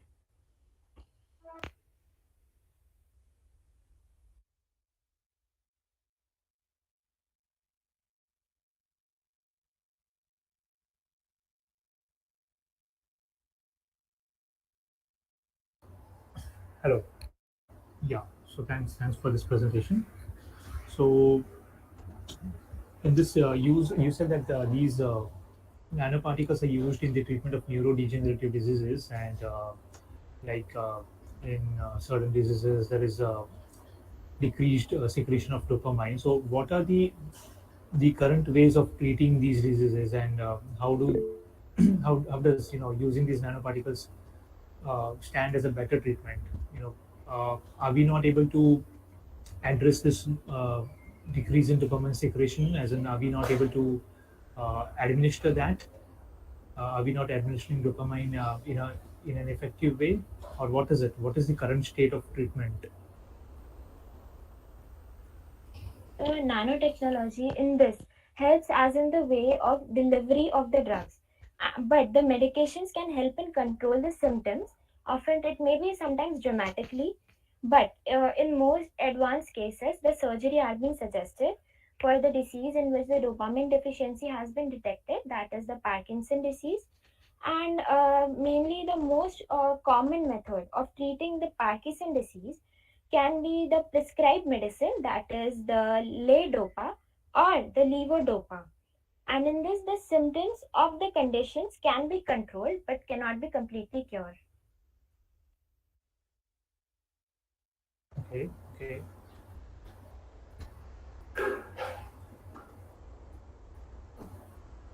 Anyone has any other question to ask?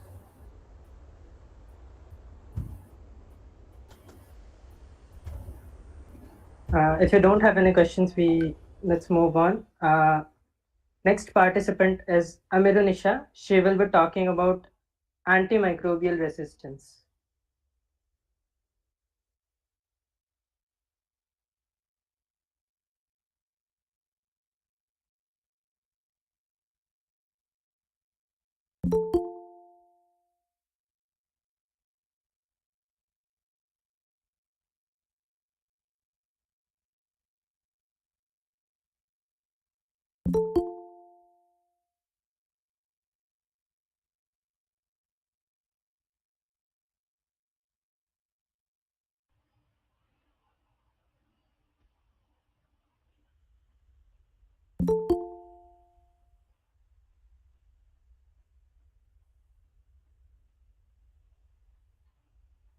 Hello. Yes, Amirunisha, if you're facing any issues with presenting, I can present it for Screen you. is visible. Yeah, it's visible. It's visible. Yes. Hello, I am Amirun Sayed Khan from Lucknow Devram Sonavne College. I am studying in Certificate BSc. My topic name is antimicrobial resistance. Antimicrobial. Antimicrobial is that drug work against on microorganism.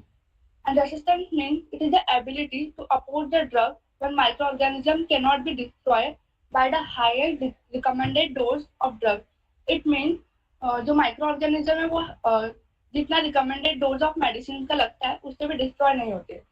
So this is antimicrobial resistance. It occurs when microbe changes over time and no longer respond to medicine. It means जो medicine जो microbe रहते हैं वो medicine को respond नहीं करते due to some mutation.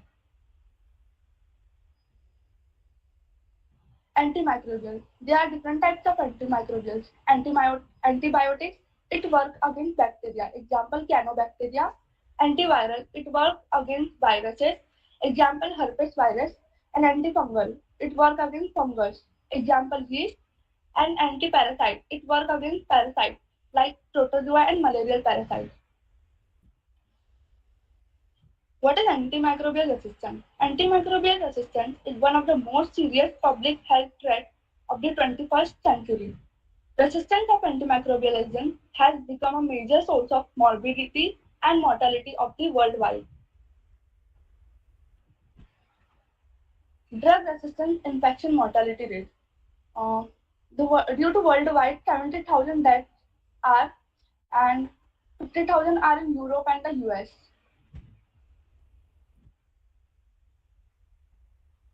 Antimicrobial factors. There are some factors: environmental factor, drug-related factor, patient-related factor, and physician-related factor. Environmental factor means huge population and crowding due to poor sanitation, and drug-related factor increase when fake drugs, quality of drug is poor, and irrational fake dose, combination of antimicrobial. Patient-related factors like poor adherence of dosage regimen, lack of sanitation concept, and self-medication. Physician-related, it is the overuse of antimicrobials, inadequate dosing, and lack of current knowledge and training. There are two types of resistance: intrinsic or natural resistance and acquired resistance. What is intrinsic resistance? It is the innate ability of a bacterium to resist the class of antibiotics. It means it has the ability to resist a particular class of bacterium antibiotics. It has the ability of bacterium to resist the particular types of antibiotics. Acquire resistance, whereby a naturally susceptible microorganism acquire way of not being affected by the drug. Antimicrobial resistance, this is natural. It is natural resistance cause of lack of metabolic process target site. It means जो target site होता है जहाँ पे protein यानी जो antibiotic है वो जिस प्रोटीन पर बाइंडिंग होते हैं उसमें मेटाबॉलिक प्रोसेस का लैक होता है, लॉस होता है. And acquire resistance means general method. In this general method, यहाँ पर जो क्रोमोसोमल मेथड होता है means it create some mutations in chromosome, और एक्स्ट्रा क्रोमोसोमल मेथड मीन्स जो प्लाज्मिड के अंदर बैक्टीरिया रहते हैं उसमें कुछ म्यूटेशन कॉज होते हैं. मतलब बैक्टीरिया जो प्लाज्मिड रहता है उसके अंदर सब म्यूटेशन कॉज करता है जिसकी वजह से एक्स्ट्रा क्रोमोसोमल प्रोटीन रिलीज होते हैं. Next biochemical mechanism. It by producing enzyme. सब बैक्टीरिया के अंदर कुछ एंजाइम्स रहते हैं जो बैक्टीरिया अपने कुछ एंजाइम प्रोड्यूस करता है जो ड्रग को प्रिवेंट करते हैं एंड मॉडिफाइंग टारगेट साइट. जो टारगेट साइट होता है जहाँ पे हमारे ड्रग आके बाइंडिंग होते हैं उसे मॉडिफाई करता है. Use alternative pathway like quorum something. Mechanism of antimicrobial resistance. Bacterial develop antimicrobial resistance by several mechanisms. First one is limiting uptake of drug, modification of a drug target site, inactivation of a drug, and active efflux of a drug. This diagram shows this all mechanism. First of all, impermeability. ये portion है यहाँ से इसे porin कहते हैं जहाँ से drugs enter होते हैं. तो यहाँ पे कुछ मॉडिफाइड सेल वॉल प्रोटीन होंगे जिसकी वजह से जो it decrease the porin number and porin को ब्लॉक कर देते. दैट्स व्हाई जो ड्रग्स रहते हैं antimicrobial are not enter this. Next उसके बाद मॉडिफिकेशन. जहाँ पे ड्रग्स आके जो हमारे प्रोटीन पे बाइंडिंग करते लाइक प्लाज्मिड में या फिर जो भी हमारे डीएनए मटेरियल जेनेटिक मटेरियल पे जहाँ ड्रग्स बाइंडिंग करते उसमें सब कुछ मॉडिफिकेशन होते हैं, सब म्यूटेशन कॉज जिसकी वजह से जो बैक्टीरिया है वो बाइंडिंग नहीं हो पाते, ड्रग्स है वो बाइंडिंग नहीं हो पाते. Next this is inactivation of a drug. जो थर्ड कंसेप्ट था मीन बैक्टीरिया कुछ एंजाइम प्रोड्यूस करते जिसकी वजह से वो सारे ड्रग्स को इनएक्टिवेट करते. और this is our last concept is efflux pump. This is pumping out.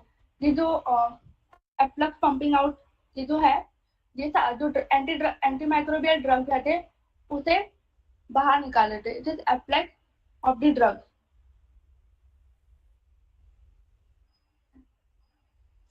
Mechanism of antimicrobial resistance. Degrading the bacterial cell wall. Example penicillin.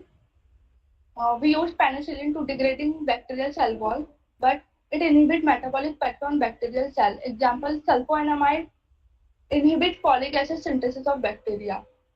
Sulfonamide folic acid के synthesis को रोकते बैक्टीरिया के अंदर. Interfering for protein synthesis of microorganisms. Example, tetracycline block ribosomal protein synthesis in bacteria. Means जो protein synthesis के अंदर interfere होता है उसमें जो राइबोसोमल प्रोटीन है उसे ब्लॉक कर दिया है. जो टेट्रासाइक्लिन है वो राइबोसोमल प्रोटीन को ब्लॉक करता है सिंथेसिस होने से बैक्टीरिया के अंदर. Inhibit genetic function due to this DNA replication. Example, ciprofloxacin target enzyme DNA gyrase and prevent replication of DNA in bacteria. Mechanism of antimicrobial resistance. Because of difference in structure, there is a variation in the types of mechanism used by gram-negative bacteria versus gram-positive bacteria.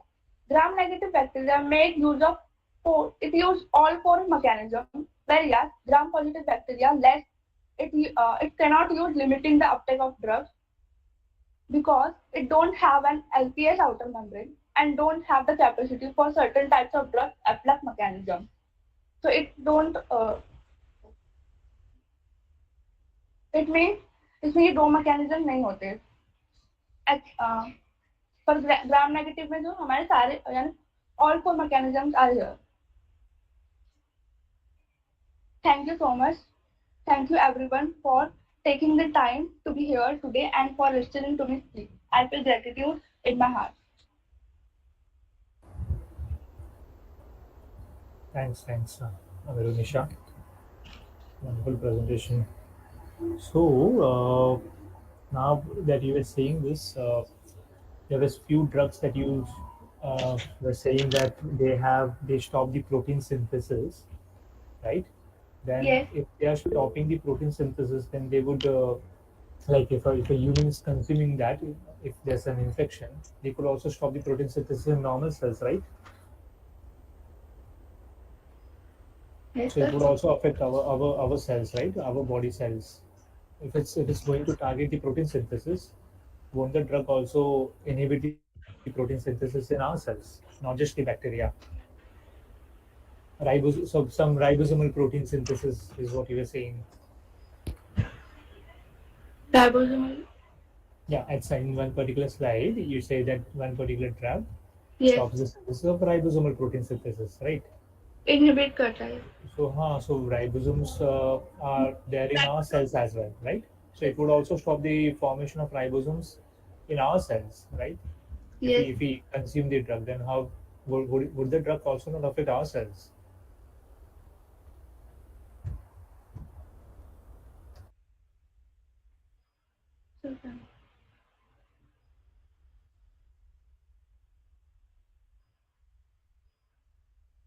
So can you repeat for me? I'm audible. Yeah, I was saying that you said that it affects the ribosomal synthesis in bacteria. Why won't it affect the ribosomal synthesis in human cells? Is what I was asking. Mitochondria.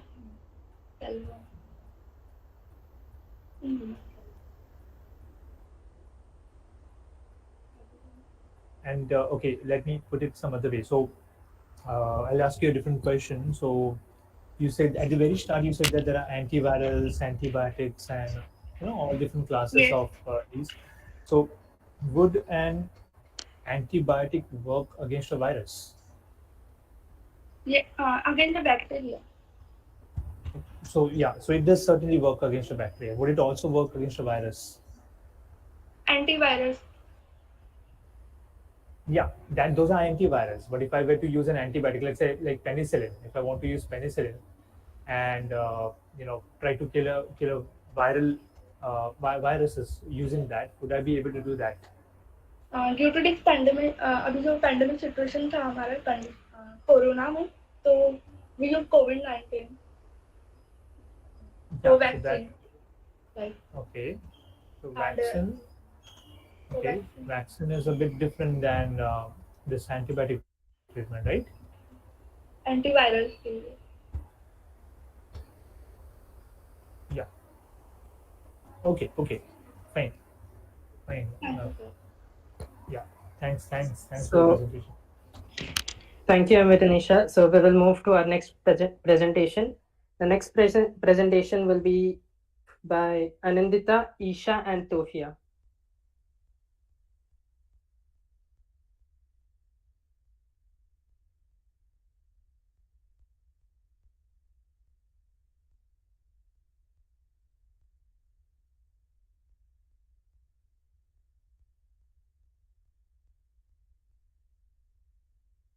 Is the screen visible?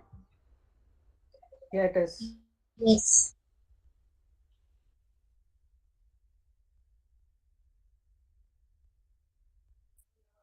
Am I audible?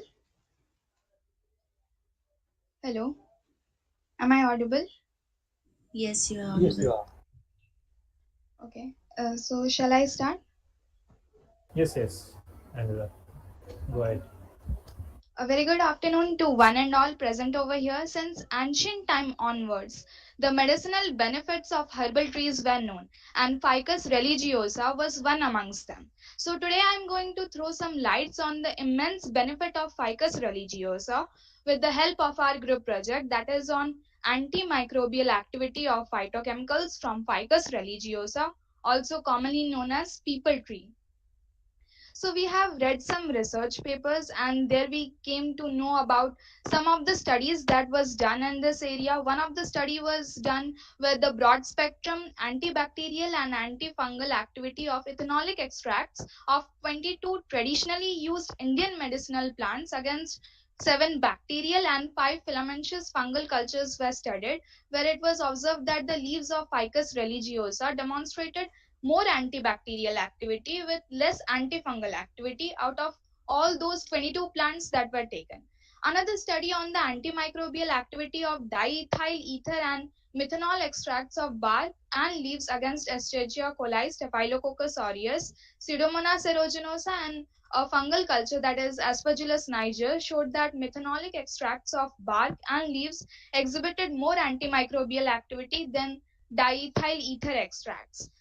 There was also an interesting study which showed that 70% aqueous ethanol extracts of Ficus religiosa completely inhibited the growth of Helicobacter pylori, which is the causative agent of gastric ulcer. So we decided to work with a similar concept of antimicrobial activity with different parts of the people tree. In addition to that, we have also used a herbal people tree oil in our work. So the priority area of our research include pharmacognosy, biochemistry, pharmacy, and microbiology. So why did we select Ficus religiosa amongst so many herbal medicinal trees that are available? Well, there are many reasons to it. First of all, it has a long lifespan of up to 2000 years. It cures 50 types of disorders. It is used as a herbal medicine, so it has lesser side effects as compared to the other allopathic medicines. Also, it has analgesic activity, antioxidant activity, antimicrobial activity, and so on. So the aim of our project is to determine the antimicrobial effect of aqueous and alcohol extracts of different parts of the people tree against gram-negative cultures of Escherichia coli, Klebsiella pneumoniae, Pseudomonas aeruginosa, and gram-positive culture of Staphylococcus aureus.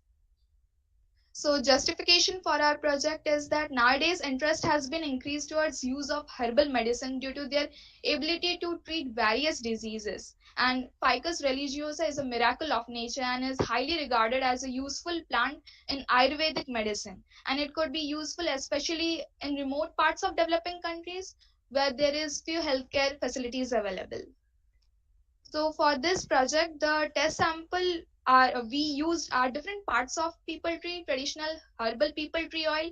The cultures used are the overnight culture suspension of the 4 test cultures that were taken, and the regular media is used, that is nutrient broth and nutrient agar. These are the standard glasswares and miscellaneous which are required for performing the agar disc diffusion method and broth technique. So these are the different parts of the people tree that we have used in our project, that is aerial roots, fruits, leaves, and bark of the people tree. So the method for performing this project is that first we prepared the alcohol and aqueous extracts out of the grounded powder from different parts of the people tree. Then we followed the standard protocol for agar disc diffusion method and broth technique with all the 4 test cultures. These are the observations that we got after we prepared the extracts from different parts of the people tree. As seen in the figure, these extracts had different colors. This difference in color indicates that different phytochemicals are present in various parts of the people tree, which got dissolved in different types of solvents. Here the solvents we used are sterile distilled water and absolute alcohol.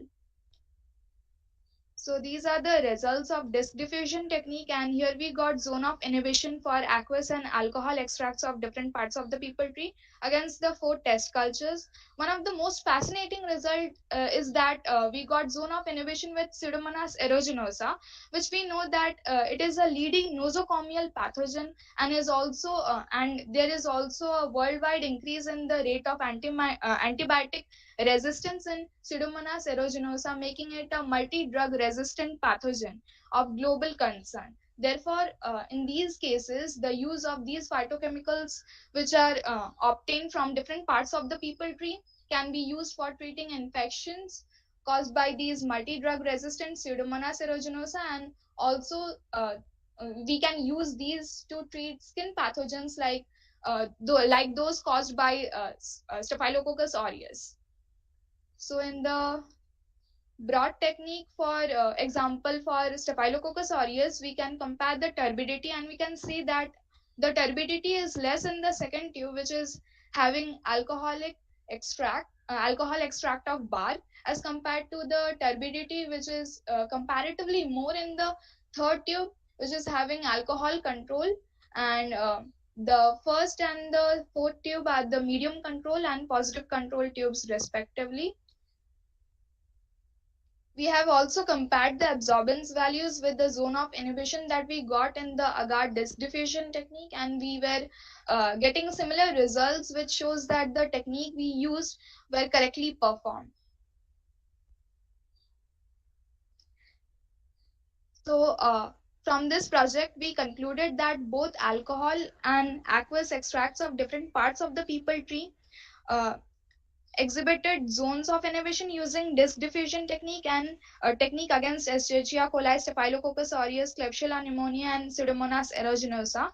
And alcoholic extracts gave more antibacterial activity than the aqueous extracts, and the highest antibacterial activity was observed with the alcoholic extract of bark, which was followed by alcoholic extract of leaves, and the higher inhibition was observed with alcohol extract of bark against Pseudomonas aeruginosa, followed by Staphylococcus aureus, whereas Klebsiella pneumoniae and Escherichia coli were not inhibited to that large extent.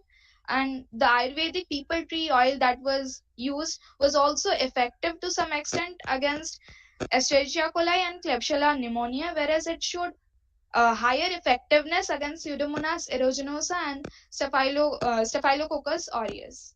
So from this, one of the major advantages that we can use these phytochemicals as medicine, and they can be used in remote parts of developing countries where there are few healthcare facilities, and it also has lesser side effects as compared to allopathic medicines, as I earlier mentioned. So the herbal people tree oil can be a substitute for allopathic medicines. So the future plan of work includes combination of different parts of the people tree, extracts from different parts of the people tree like branches, roots, leaves, and bark. So one of the combination can be like aqueous fruits plus aqueous roots, and similarly alcoholic fruits plus alcoholic roots. Also, other combination can be alcoholic roots plus aqueous fruits, and many more such combinations can be done. By doing such combinations, we can find out like which combination is more effective. Such an effect is known as synergistic effect. So we would like to thank Dr. Sonia Shetty, our guide, Hemlata Chakrabarti, HOD of Microbiology from KJSSC, Somaya College, and last but not the least, entire Primers team for providing us this opportunity to present our research paper. So these are the references. Thank you. Okay, thanks. Good presentation, Anamita. Thank you. So, what I would like to ask here is that, so you said that alcoholic extracts were effective as compared to aqueous extracts, right? Yes, And sir. in that you saw that the bark extract, the alcoholic extract was working the best. Yes, sir. Now, in your aqueous extracts, if we just talk about the aqueous extracts, then which was working the best? Which one? which part extract was working the best? Uh, and that also we if we talk, then also bark was giving more, but for the rest others all were giving same zone. So we didn't took that as an our reference image, because higher zone was visible in alcoholic extract, but in aqueous extract also bark was the highest zone, like it was giving the highest zone. Okay, okay. And if you go back a few slides, then you go back a few slides. Can you do that right now? I could ask you Yeah, something. Isha, So can could you go to the table where you have the disk diffusion method, you have the results in a table, yeah, in a tabular form. Now here, how do we normally do this? As in the zone of inhibition, you say plus, plus, plus, plus, plus, plus. So how do you really define how to when does a plus become a plus plus? Actually, the plus plus, like the number of pluses indicates how bigger the zone of inhibition that we get.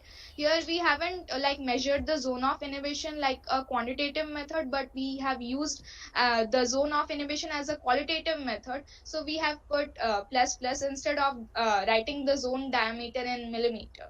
So the Okay. number of pluses indicates a higher zone of inhibition. In a qualitative way, in a Yes, qualitative way, right? Yeah. yes. And towards the last slide, towards the second last slide, I would say, if you go towards that, then could you take us to the second last slide? Isha, can you take? Yeah. So over here, yeah, future plan of work. Now, Yeah. how do you decide which combinations to use? I think Uh, using all combinations will be quite laborious, right? So how do you decide which combinations to use? What on what like basis would as you we do? yeah, as we said, like we are getting more higher zone of inhibition with bark extract, alcoholic bark extract, so we should try combinations with alcoholic bark extract, and then the higher zone is with alcoholic leaves. So we should first try those two combinations, and then we should move on to next combinations. Like, isn't there a synergistic? How would you know that whether which two things would have a synergistic effect? Because individually they may have an effect, but to determine that which two components when combined would have the greatest synergistic effect. So, So we can do that by agar disk diffusion technique also. Like we will compare the individual zone of inhibition when we use only alcoholic bark extract, and also we will do the combination, and we will compare those. Also we can do other methods like agar well method and MIC also for comparison, like which is giving higher zone. So like that we will know about the synergistic effect also. oh, okay, okay, fine, fine, fine, Narendra. Okay. Yes, thanks. Thank you, sir. Thank you Yeah. for the presentation. So we will be moving with our next participants. And our next participants are Janki and Misbah. They will be talking about the model organism Earthworm and its ability to regenerate. Over to you, Janki and Misbah.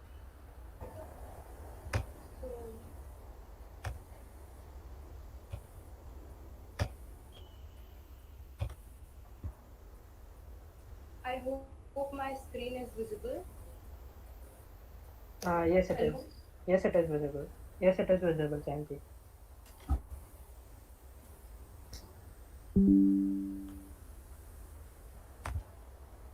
We'll start. So, hello everyone, I am Misbah Sheikh. And I'm Janki Kapse, and we are from first year BSc Biotechnology. And our topic for research presentation is Earthworm degeneration. So we are doing this experiment under CUBE, and CUBE stands for Collaborative Understanding of Biology Education. So our research question is, how do earthworms regenerate? So before going in that, we should discuss that what are earthworms, where and how they are found, and what is regeneration. So what is an earthworm? So on a rainy day, you would find generally a long cylindrical reddish brown organism crawling through the streets. Well, yes, it's an earthworm, but how do you confirm it? So, earthworm's body is usually segmented, and it has really tiny hair like structures that are seated. So, it helps it in locomotion. And usually earthworm is moist because it breathes through its skin. It is an invertebrate, and it is also a hermaphrodite because it contains both female and male organs. It also contains genital cord. But if the earthworm is mature, it will contain this band-like structure near its head that is called clitellum, and also it is an terrestrial organism. So these are the photos which of earthworms which me and Ms. Ba has collected for paper cup culture in our home lab Vardha and home lab Pune. So where are earthworms found? On a rainy day, you would find the earthworm on surface of the soil because they need to save themselves from drowning. And on other days, they will be living in burrows inside the soil. So how do we locate the earthworms? So we can locate them by worm casting. So what is worm casting? So worm casting is tracing their feces to locate them. And other ways of taking them out of the soil is by putting salt water or putting detergent water on the soil. Now, what is regeneration? So, regeneration is the process by which an organism can replace or restore its damaged or missing parts. And now, the main question is, why is regeneration so important? So, regeneration is important because it can be used in treating injuries and diseases. So, regeneration will also help us study the aging process in humans. And scientists are studying regeneration because in future we may be able to regenerate many organs of ours. Regeneration in human, can it occur? Well, yes, to certain extent it can occur because we can regenerate our skin, our nails, and our hairs. Also, our liver can regenerate, but not more than that. So that's why scientists are trying to study regeneration so we can hope for more regeneration and extend the limit of regeneration in humans. So my friend Misbah is actually studying regeneration in earthworm at her home lab Pune. So to tell us more about how earthworm regenerates, I would like Misbah to take over. Over to you, Misbah. Thank you, Janki. So yes, as Janki earlier said, our research question is how do earthworms regenerate? And to understand this, I did an experiment at my home lab in Pune. So on October 22nd, I amputated one earthworm. That is the earthworm on your screens. So I cut approximately 20 segments from the tail end of this earthworm. And after amputation, I got one head piece, which was long, and a short tail piece. So while I was doing this experiment, I was expecting the long head piece to regenerate a new tail and the short tail piece to just die. So these are the Janki, please next slide. Yes. So these are the results of the experiment. So as expected, the head piece regenerated a new tail, and as for the tail piece regenerated a new head, which was unexpected. So for this experiment, I got results which did not match my expectations, but there was a huge drawback in this experiment, and that was I had amputated only one earthworm. So based on one earthworm, we cannot conclude anything. So we designed another experiment, and on December 21st, I amputated three more earthworms. So for these three earthworms, I cut approximately 20 segments from the tail end of earthworm 1 and earthworm 2. And for earthworm 3, I accidentally cut 30 segments. So after this experiment, I got 3 head pieces and 3 tail pieces, and I was expecting the 3 head pieces to regenerate a tail and 3 tail pieces to regenerate a head. And these are the results. So as expected, all 3 head pieces regenerated a new tail. And as for the tail pieces, tail piece of earthworm 1 and tail piece of earthworm 2, they couldn't regenerate a head and they died. And as for tail piece of earthworm 3, this piece regenerated a head. On the screens, you can see in the last picture, there is a lighter portion on the tail piece, and that lighter portion is the newly regenerated head of tail piece 3. So our research question is how do earthworms regenerate? And thanks to the experiments we have done, we now have a much better understanding of how earthworms regenerate. So what actually happens is day one is when you amputate the earthworm, and then day 2 and 3 wound healing occurs. That is, the earthworm will heal the wound which has been caused due to amputation, and then we see a blastema, which I saw on day 7. So this blastema is actually a mass of undifferentiated cells. Undifferentiated cells means these cells, they do not have a specialized function and they just keep on dividing. And now where do these undifferentiated cells come from? So well, what happens is when we amputate the earthworm, the at the segments adjacent to the amputation site, there are mature cells, and these mature cells, they cannot divide. So those mature cells will de-differentiate. De-differentiate means those mature cells will become immature cells. And now these immature cells, which have the ability to divide, will start dividing. And due to that cell division, the blastema will grow longer in length, which can be seen in the picture on day 23. The blastema is longer in length. And then after that, the undifferentiated cells in the blastema, which are immature, will now become mature cells. When the blastema is has reached a certain length, those cells will start to redifferentiate. That is, again they will become mature cells, cells with a specialized function, and that is how segments are formed, and earthworm will restore the lost segments. So yes, we do have a very good understanding, very better understanding of regeneration in earthworms than we had a few months ago. But there are still a lot of things we do not know and we do not understand. So for that, we are planning on conducting more experiments in future, which will help us understand earthworm regeneration better. And we are also planning on understanding other things besides regeneration in earthworms. So this is the end of our presentation. Thank you so much.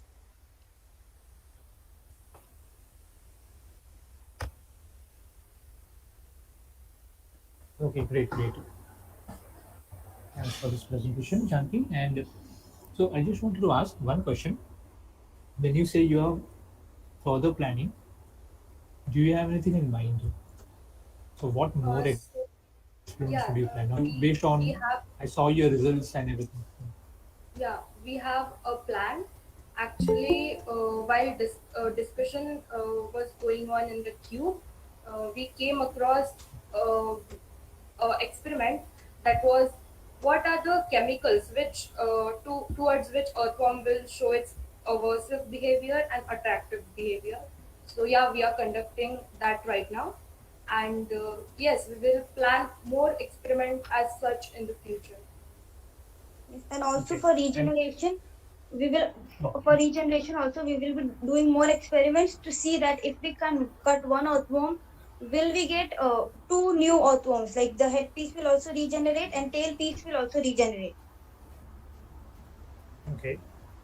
So what do you think happened in your case now when you did this experiment? So if you go to the page where you had those images of, no, if you go to the slide where we had those images, uh, in this part, right? So all the head parts regenerated.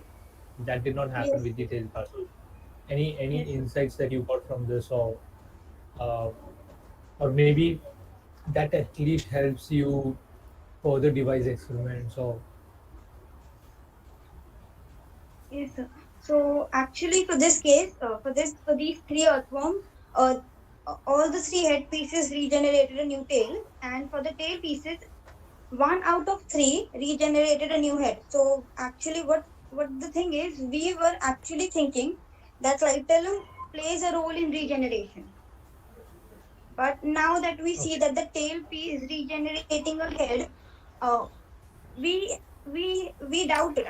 At least I personally doubted because the tail piece was detached from the clitellum and it has no clitellum. So if it is regenerating a head, can we say that clitellum will play a role? Okay, Misbah, the third one which regenerated the head, you had cut 30 segments. Yes, ma'am. By mistake, right? Instead of 20. So does that have a role to play? You think so? Yes, ma'am. That is also one of our future plans, that we will cut earthworms on different sites to see if it affects. Okay. Like different number of segments and how it affects. Okay. Yeah. Thank you. Thank you. So moving over to our next presentation. The next presentation is by Meghna and Minit. Hello, good morning. So 1 second, I'll just present my screen. Okay.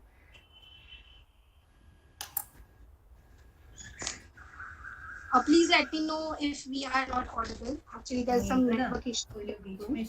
Hello? Hello? Yeah, we can hear you. We can hear you. We can hear you. Yeah.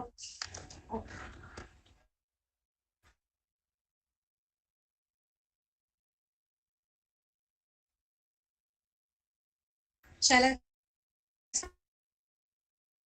Now your voice is breaking a little. So. Hello, can you hear me? Hello? Yes, now we can hear you. Yeah. Go ahead. Hello? Yeah, okay. So I shall start. I hope you can see my screen. Yes, we can see your screen. Topic of my presentation today is bioweapon, modern weapon of mass destruction and how to tackle it. So this quote by Albert Einstein also says that even if we are to go in a war, uh, in a big war like World War III or World War IV, we are not going to fight with age-old ammunition, right? We have to come up with something new. So this, what I think, is the age of bioweapons. And looking at the current scenario, I think it is very much useful if we study this. We'll begin with the basic introduction of bioweapons and how these bioweapons are different from other weapons, and then a little bit history about bioweapons, then in-depth study of bioweapons. And the start of our presentation today is botulinum toxin, which is one of the most lethal toxin out there. And then how to tackle it, and then finally how to tackle it. So yes. So beginning with the introduction part of what actually a bioweapon is. Bioweapon, as the name suggests, it has part. It is related to biology and used as a weapon. So we can also call it as a germ bomb, where we use living organisms for destruction, basically. And here we can use bacteria, viruses, rickettsia, fungi, and toxins and other biological agents which can harm animate objects like animals, plants, and humans.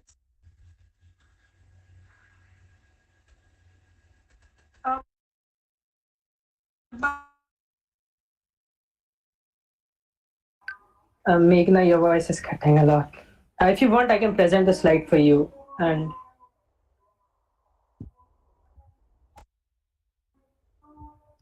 Meghna and Minit, I guess, yeah.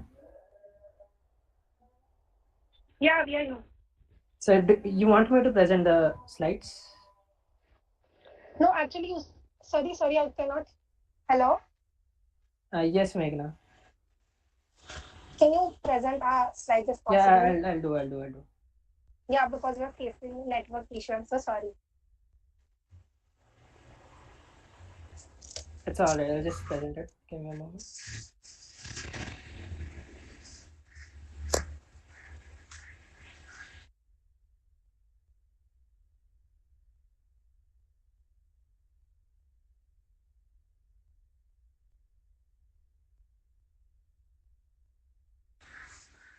Can you just go to slide number 5, please? Yes. Yeah, thank you. So bioweapons, as you see, are very feasible to produce, and it requires less technology as compared to if you see nuclear weapons here. Nuclear, not just nuclear weapons, other weapons are also expensive, labor intensive, and they also destroy inanimate objects, which is not our motive. Our motive is just to destroy animate objects.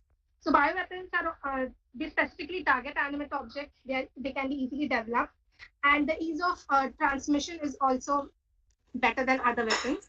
Other weapons is depends upon area and the destruction, the guaranteed destruction in the area of impact. Can you move on to the next slide, please?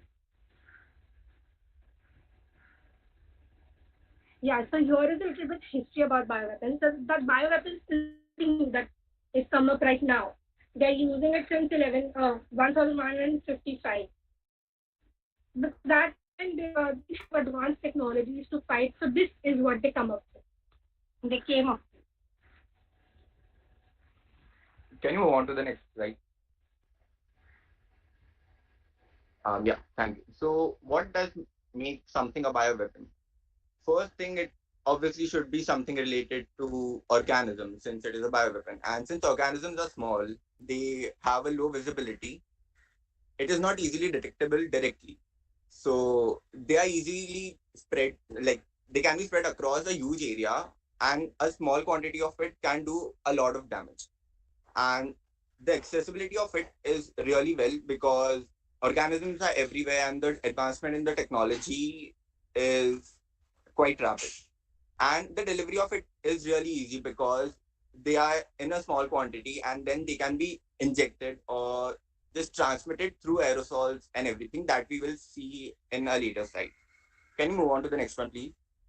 Yeah. So, what are the types of bioweapons? They are usually the microorganisms. So, that would include bacteria, viruses, rickettsia, fungi, and toxins. So, bacteria might include the ones that happened during the plague or the ones that were used during World War II. The examples we'll see in the next slide. Virus.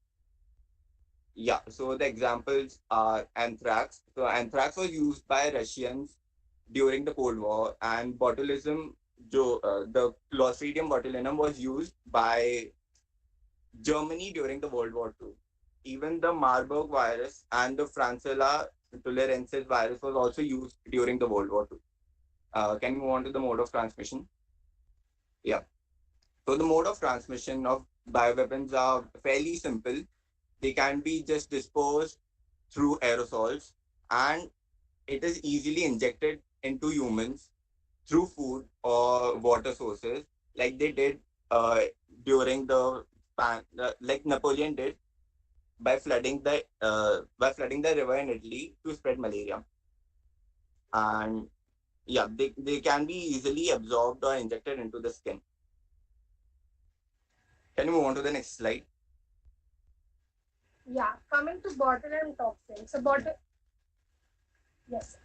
toxin, as I said, is the most lethal one, and it is produced by the bacterium Clostridium botulinum, an anaerobic gram-positive spore-forming rod. It is commonly found on plant, soil, water, and intestinal tracts of animals. So can you move on to the next slide?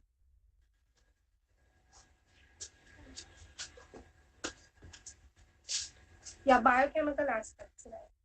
So botulinum toxin has 8 exotoxins, and out of them, B, A, E are the ones which are toxin, which are more toxic. And if on the basis of toxicity, if we see, type A is the most toxic one, and so this toxin is a neurotoxin. So that's why it is the most lethal one, because it is directly attacking on your neural system. It is a single polypeptide chain with a molecular mass of 150 kilodalton with a high degree of amino acid sequence homology among the toxin types. The polypeptide chain consists of a heavy chain and a light chain, roughly 100 to 150 kilodalton respectively. Linked by a disulfide bond, the botulinum toxin is associated with various other neurotoxic proteins which may have hemagglutinating properties. So here on the next slide, there's a structure of botulinum toxin. Okay. So this is how basically botulinum toxin is used. So botulinum toxin acts on 4 different acetylcholine, which is a major important neurotransmitter, and hence it destroys our neural. Okay. Can you move on to the next slide? Botox one, the next one. So, as you must have seen, Botox, we must have heard, is also a form of botulinum toxin where it is used in a very less quantity, that is in nanograms. But if you see, if it is used in a large number of quantity, for example, 1 gram of botulinum toxin can kill approximately 1 million of people. And coming to the precautions part, as in how should we prepare for it and what are the control measures we can take to tackle it? Can you move on to the next slide? Yeah, so precautions are pretty simple. The things that we usually do to keep us safe in the lab, we just have to use the masks. Since it is an aerosol, the mask will protect us from the aerosol. The clothing, since the bacteria and the viruses, they stick to the clothes, just removing the clothes and changing into other things might help. Then medical protection. Can you move on to the next slide? The medical protection used by the doctors are not really necessary, but the normal gloves and the masks are supposed to be deployed. Even antibiotics and vaccinations can be used since it is a virus and bacteria based attack. Thank you.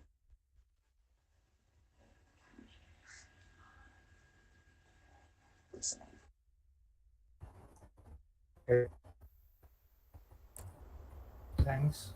Thanks for this presentation. So I just have one question to ask. So when you talk about antibiotics and when you talk about biological weapons, how do you differentiate these? Are antibiotics a subset of this? And again, what's the difference? Yeah, okay. So how do we differentiate between antibiotics and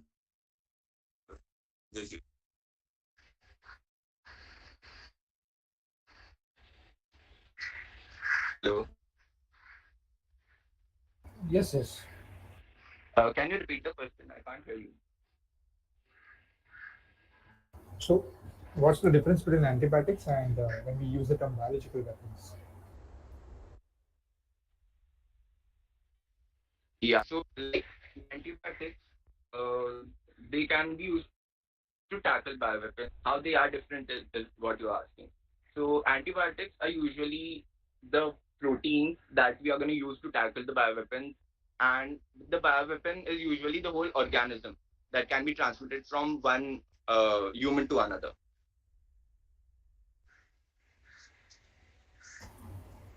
Okay, fine. I just have this one question to ask. Fine. Thanks. Okay, so thank you. Are you trying to say that we must use bioweapons? No, not really.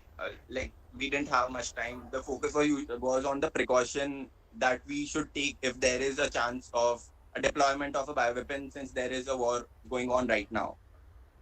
So, and looking at the current scenario, if not us, our enemy country might use it. So it is very important for us to spread the awareness and also have the knowledge how to tackle it if we are in it. Okay, thank you. Thank you. So our next participant is Asta. So Yes, Asta.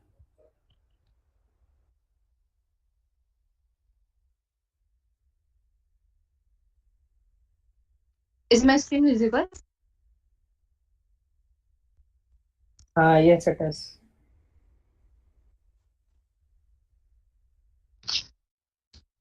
So, as you may know that we microwave food in microwave radiation. So, my research came into how does microwave affect different organisms by food. As we know that we microwave food in oven and it does affect some parts of the food, but it isn't harmful as per FDA.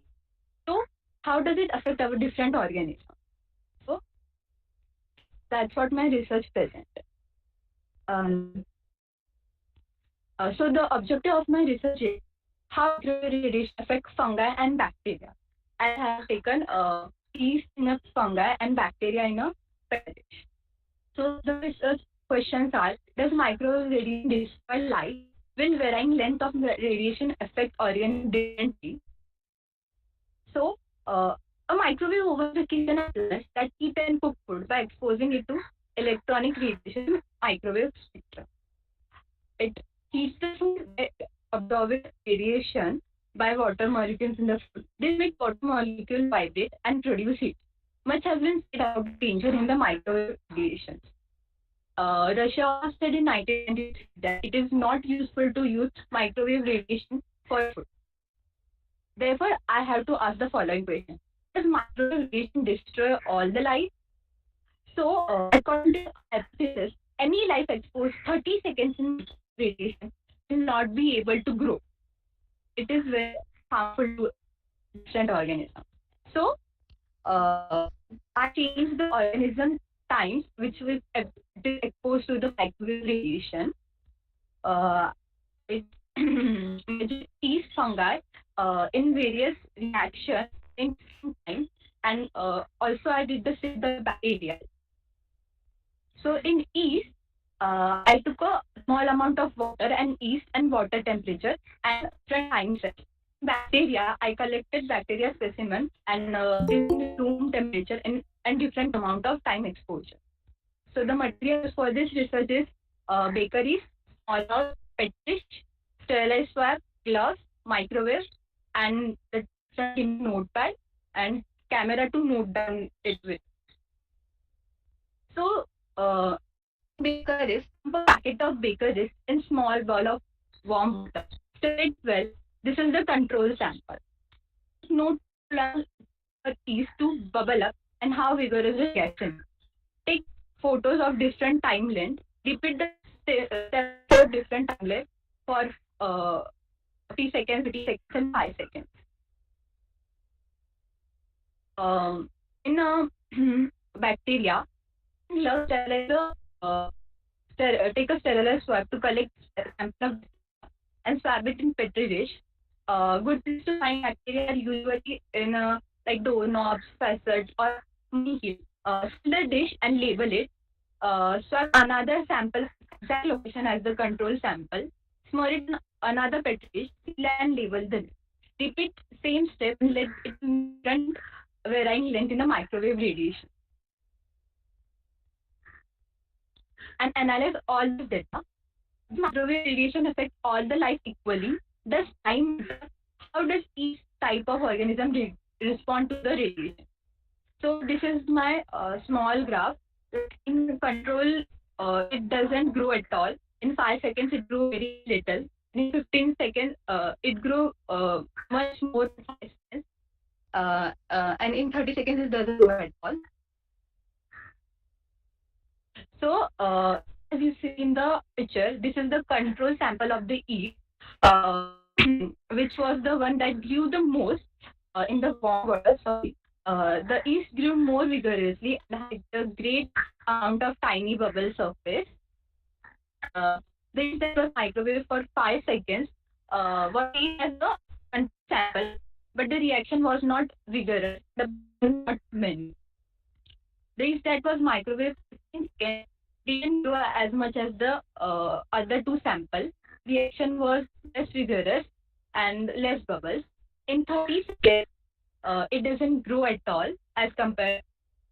There was no reaction and no bubble also. So in the above bacterial cells, in the control sample, it grew same as the yeast, it grew the more. In 5 seconds, it grew big colonies. In 15 second sample, it grew small colonies. In the bacteria microwave for 15 seconds doesn't grow at all. So it is interesting to observe how bacteria and worms, which is not microwave, have been taken. So this is this. So from this experience, I can conclude that microwave radiation does not affect any type of life. The yeast and bacteria all grew normally in control sample, whereas the yeast and bacteria doesn't grow at all when microwave during 30 seconds. As I can say that we should take a specific time. It depends on the varying length for which the bacteria or yeast grow. I can conclude that longer amount of time a living organism is exposed, the radiation is affected. You can view this from the growth of the living organism during 5 seconds and 50 seconds. organism microwave less time grew more than the longer time. So therefore, I can conclude that my hypothesis was correct. Since no form of life grew at all when microwave during 30 seconds. So before doing this test performed, we should have two info from the microwave radiation. It does not leak out from the device. Much research is being made on microwaves and how they affect human body. The fact that many scientists question about microwave to low level of microwave are not an answer required to FDA. To conclude the informants, microwave radiation protections are required. You should follow the above rule by FDA. You have to follow and have a safe food. So these are my reference from which I have concluded the research.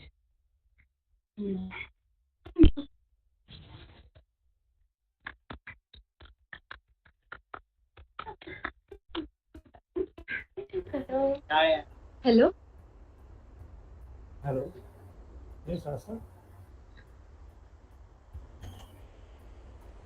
Yeah. So thanks for this presentation. And so we were talking about microwave radiations affecting these organisms. So any idea if these like you saw that 30 seconds you concluded that any organism exposed to microwaves for 30 seconds would not survive. Any idea what is the mechanism by which these organisms get killed by the microwaves? Sir, I can't hear you. Okay, wait. Now are you able to hear me? Yes. Yeah, so I was saying that your study was on these the effect of microwave radiation on organisms, and somewhere you concluded that exposing them for 30 seconds certainly does not allow the organisms to grow. So, any idea of what is the mechanism by which the organisms get killed by microwave radiation? The high radiation destroy the change the cell and its synthesis and change happen in the DNA molecule structure. So it affects the growth of the different microorganisms. Okay, okay.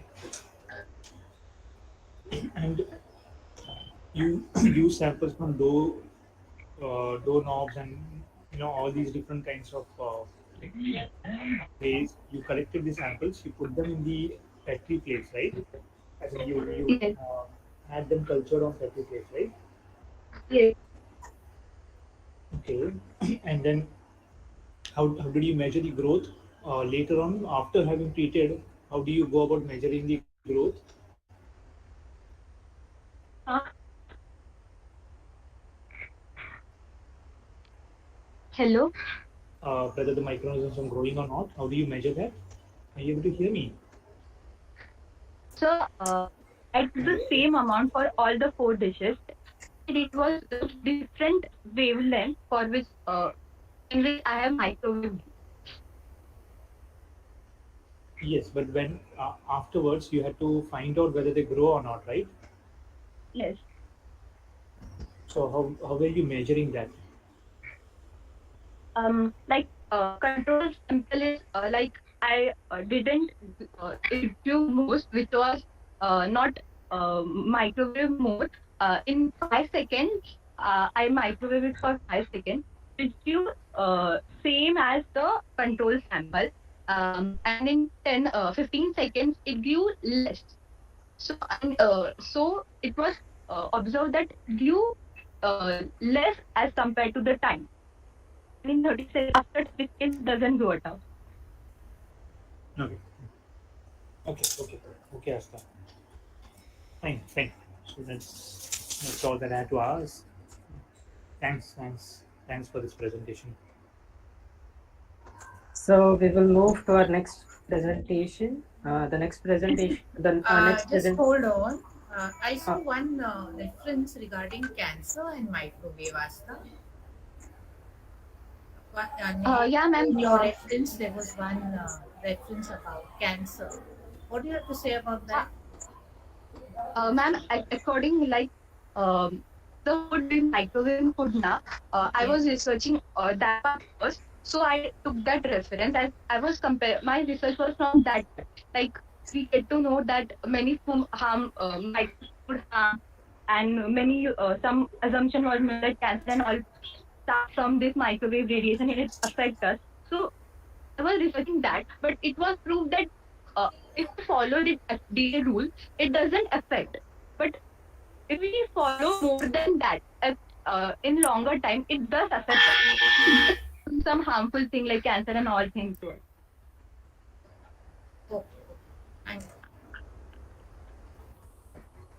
Thank you, Asta. So our next presenter is Shreyesh.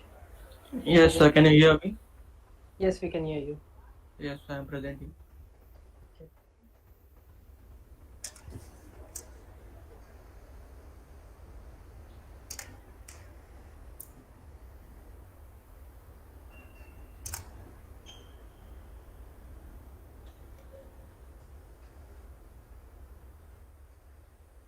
So can you see my screen? Yes, we can see your screen.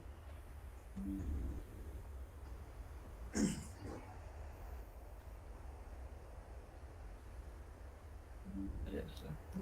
So can you see the slides? We can't see the No. slides.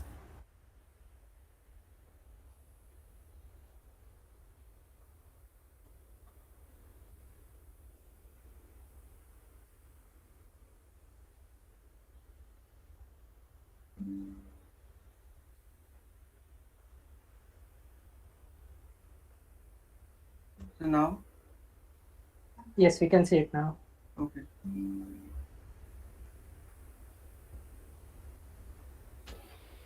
So a very good morning to one and all. Myself Shreyas Guru from KC College, and I am here today to talk to you about how biodegradable plastic can change the way of waste management and soil pollution. I am here today to talk to you about the biodegradable plastic was created. This biodegradable plastic will help you in the waste management and soil fertility control. The plastic that we use today does not decompose till 450 years, which can lead to soil pollution and also poor growth of trees. So this synthetic plastic can also cause harm to human health. Did you know about 70% of people in India and 65% people in Mumbai are non-vegetarians? About 45 to 50% of crustaceans that have been eaten by the people is a waste, like their shells. These shells are either dumped at a dump site or discarded. This leads to the increase in the waste management. So to make the biodegradable plastic, I came up with an idea that why won't we use the waste that is generated by crustaceans. Crustacean shells contain the biopolymer that is chitin. This chitin biopolymer is also useful to plants. So the question arises that how to make biodegradable plastic from the chitin. The first step is to clean the cells that are collected from the site in a thorough manner. Further, it is mixed with a chitin deacetylase liquid, which converts chitin into chitosan, and then finally grinded in a power grinder with a vinegar with a ratio of 1:1. A goop-like substance is formed, which is then spread over a glass sheet. Further, it is let to air dry or sun dry till it becomes a semi-soft, so that you can mold it into a desired shape. The plastic made can be used for packaging or can be made into carry bags. Till it helps to live and sustain life and also increase soil fertility. Scarcity won't be a problem for this product. It will be available in the pocket selling price of 75 rupees per pack of 5. To make the product available, we must offer it for the first restaurants. P2P marketing will help to increase the awareness about the product.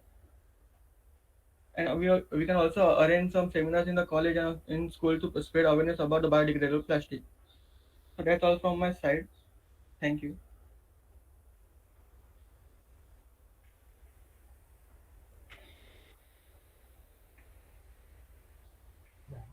Thanks for the presentation. So, just one question: what do we have in the market in terms of bioplastics today? So in bioplastics, we don't have a lot of options. So that's why we have created a crustaceans-based bioplastics. That's why the available ones are very higher price, which is compared to my biodegradable plastic. Okay, but are you aware of from what sources are people making the bioplastic? So I guess from the sea sponges are made from a bioplastic. One of the company is making from a sea sponge. Okay, okay. So yeah, good, innovative stuff that you talked about. And uh, why do you think? Uh, so I think someone is asking something over here. Cost can be reduced even further by the use of chemical alternatives. Yes. The cost can be reduced too if we use the chemicals, other chemicals. Yes. And what do you think is the major hurdle right now in terms of the use of So bioplastics? We don't find it dominating in the market right now.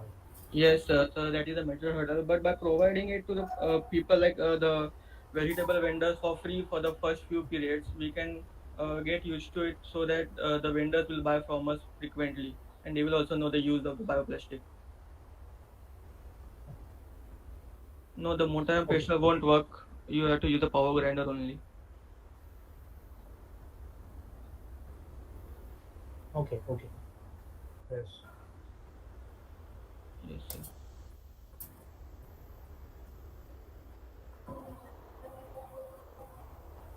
Ma'am, you have any questions to ask? No, actually, I was just wondering. We are talking so much about bioplastics. Bioplastics, everybody seems to be so aware of it, but nothing comes of it. So I was Yes. just thinking how cost effective this will be. Ma'am, it will be about 55% cost effective as the Mm-hmm. making price will charge about 33.75 rupees and we can Okay. sold it for 75 rupees, which is 46.3% profit we are making. Okay. Okay. Good. It's a good initiative. Yes, ma'am. Thank you, ma'am. Yes. Thank you. Yes. Thanks. Thanks. Good. Good. Thank you, sir. I have a question. Yes, I ma'am. have a question for you, Shreyas.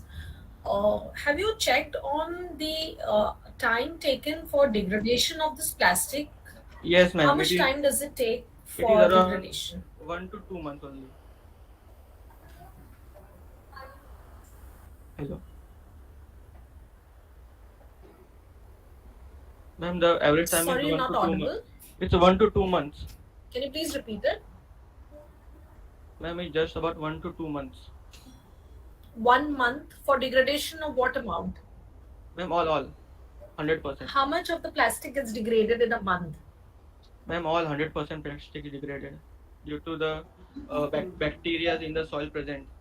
Like for example, Pseudomonas can degrade this plastic. Chitin is organic matter, na? So Pseudomonas can degrade it easily with 100% efficiency.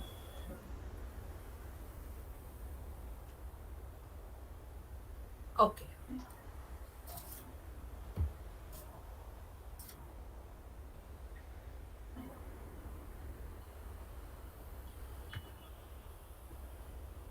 So let's move on to Okay, our okay, next yeah. presentation. The next presentation is by Sanika Nayak. Over Should to I you, start Sanika. presenting? Should I start Yes, yes. presenting? Okay.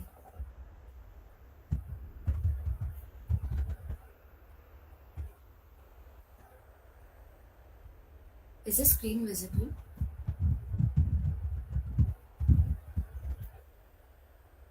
Yes, it is. Okay. So, good afternoon to the respected judges and to everyone present here. Today, I'll be presenting about the research topic study of evolution of cognition and its decline relating to APOE epsilon 4 allele and mutation in APP gene in Homo sapiens using bioinformatics. We all know that Homo sapiens are specialized in sure vital methods, along with wondering and understanding the encompassing and sure greater cognitive talents. Humans have complex and advanced cognitive functions. Compared with our chimpanzee cousins, our cognitive features are critically superior and feature advanced to a more extent. The myths that the evolution of cognition is substantially stricken by the environmental variability and aridity have been busted with the involvement of a sure pair of Sanika, your voice alleles. is lagging a lot. If you want, I can present it for you. I couldn't hear. Uh,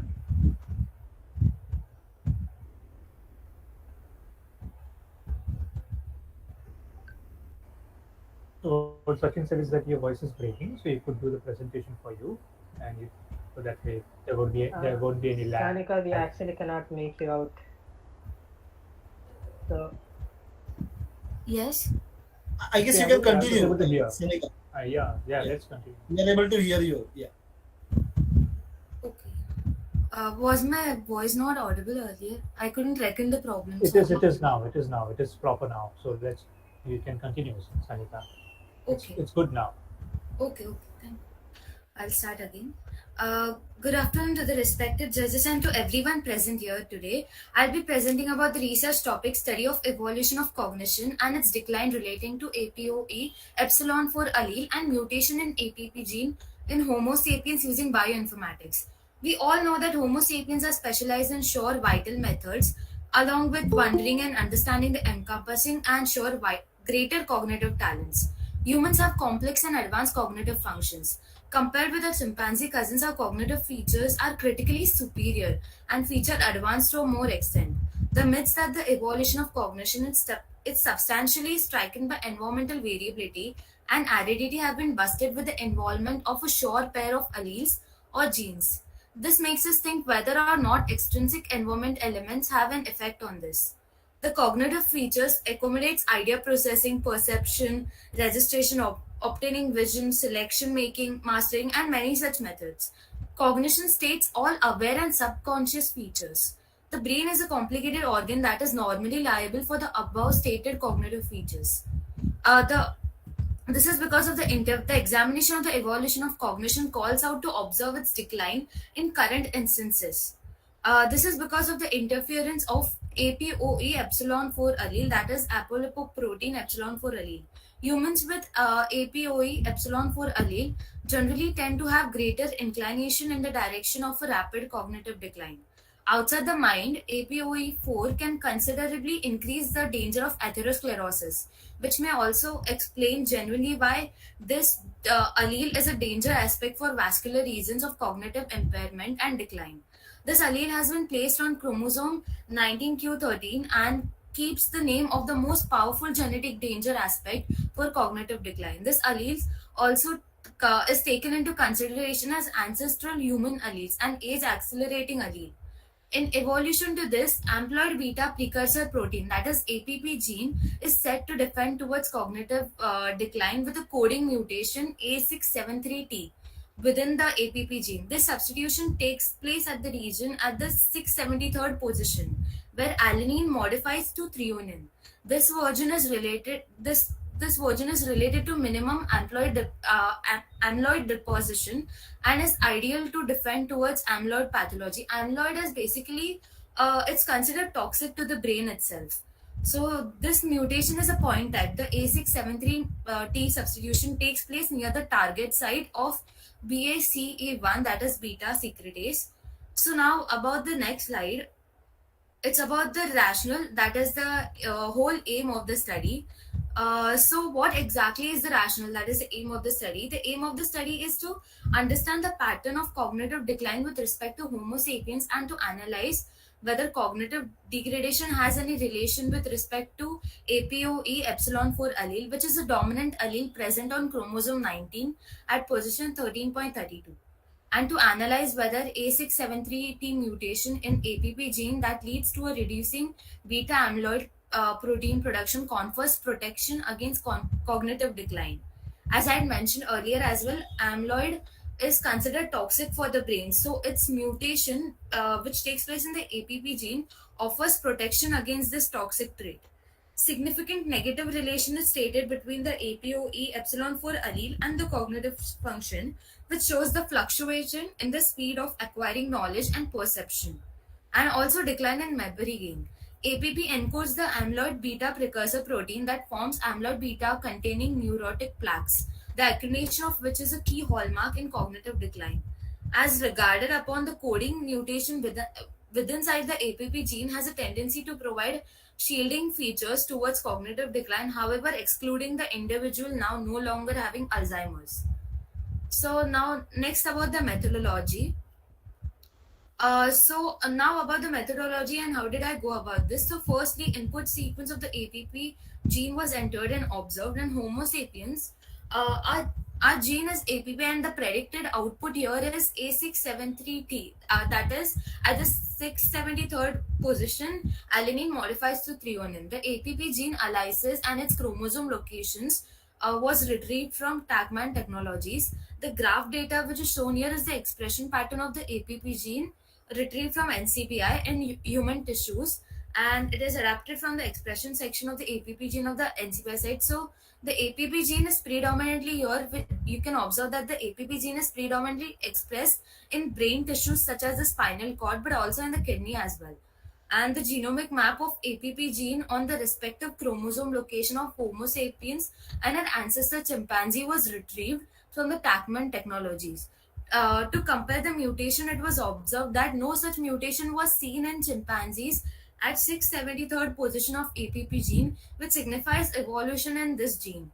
And from the Alzoforum databases, all mutations of the APP gene were retrieved, and the mutation of the interest was plotted on the mutation map of the APP gene.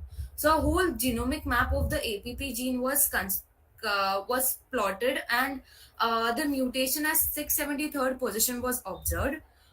So then after comparing the structure, the 3D structure of the APP gene, should I continue?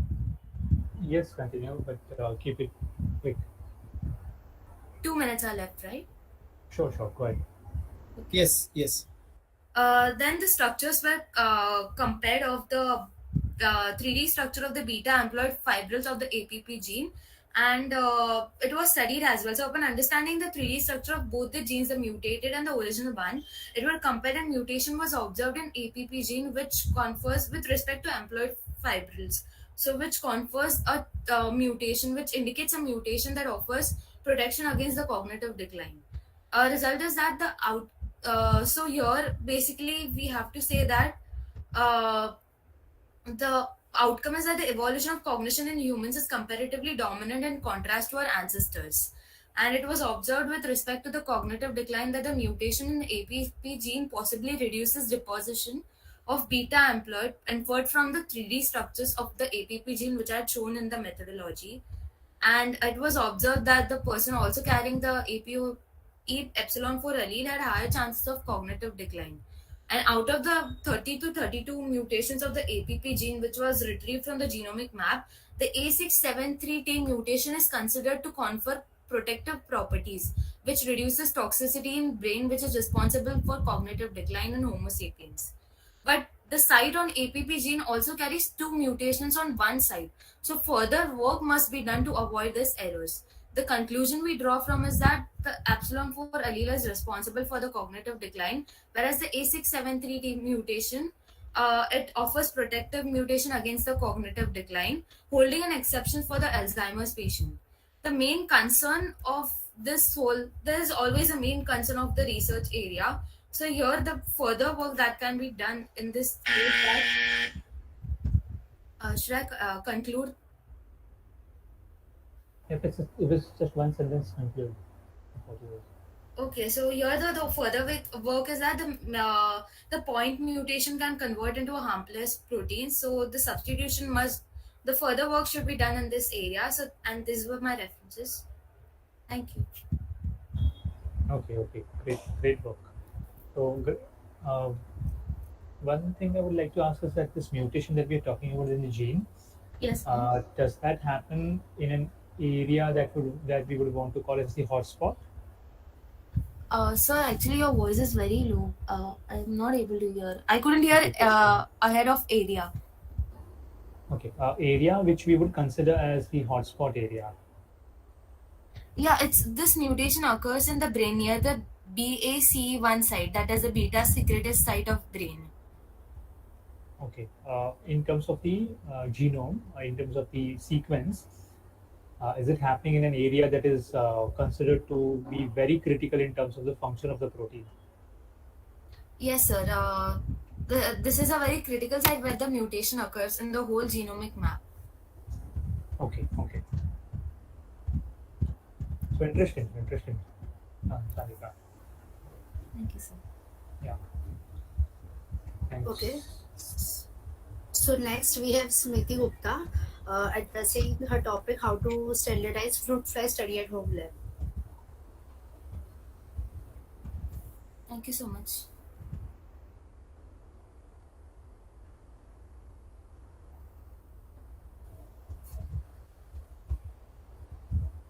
Smriti? Yeah. Yeah. So Misra will be presenting just a second.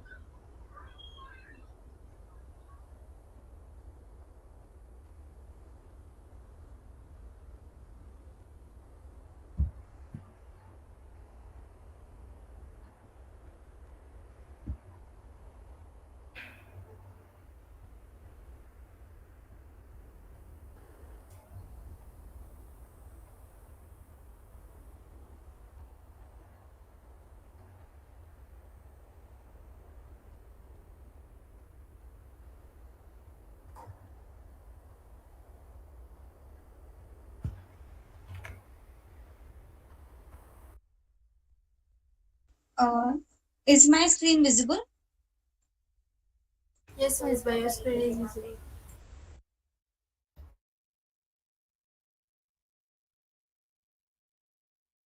Yes. Yes.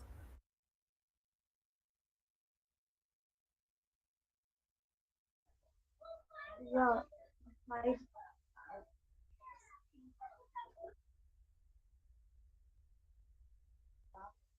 the screen is visible, but the slides aren't. So, Smriti, you have you started speaking?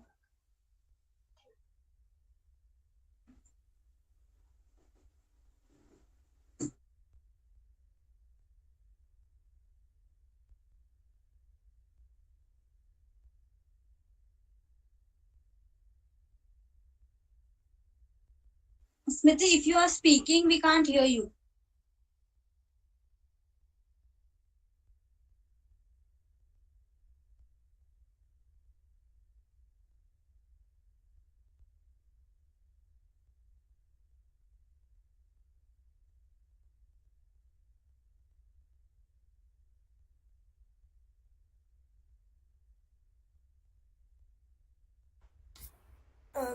Hello. If you guys want, we can also screen it for you so that you can talk, you can speak seamlessly. Will that work? Actually, I am screening and Smriti is the one speaking. But I don't Sorry, know. Could you reverse it? Reverse it So then? I can't Yeah, hear yeah, Smriti. now I can. Yeah, good. Yeah, now I'm back. There was some network issue. So hello, I'm Smriti, and I'm a first year BSc student. I'm working with CUBE, that is Collaborative Understanding of Biology Education. It's been 5 months now, and my question is, like the research question, it is, how do we standardize food plus study at home lab? So, like why do I choose FruitFly for the first place? So FruitFly is a well-established model system and it has won around 6 Nobel Prizes. The last one was given to Jersey Hall, Michael Rosbash and Michael Young for working on the molecular-based study on circadian rhythm, that is the sleep-wake cycle of the fly. I guess the slides aren't changing. So is it like it is still on the first slide?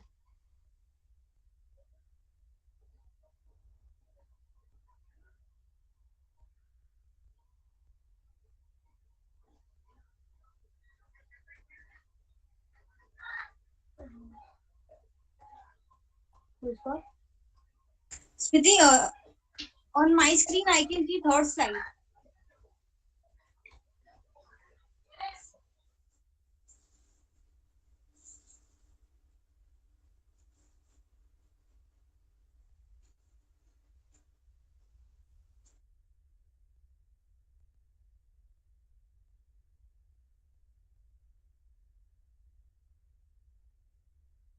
Is the first slide visible to everyone or only Smriti?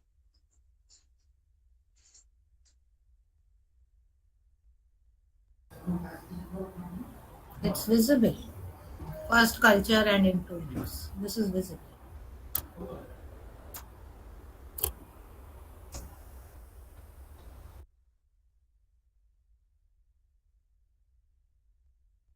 Do you want us to present the presentation if you're facing any issue?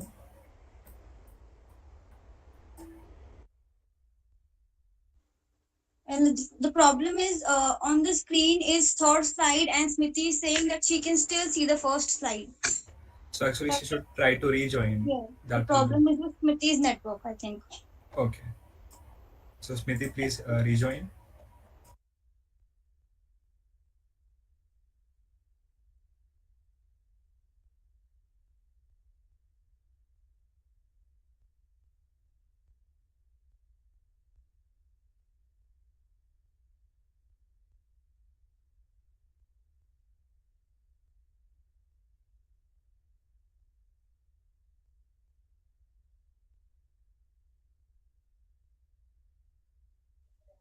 Yeah, hello, back.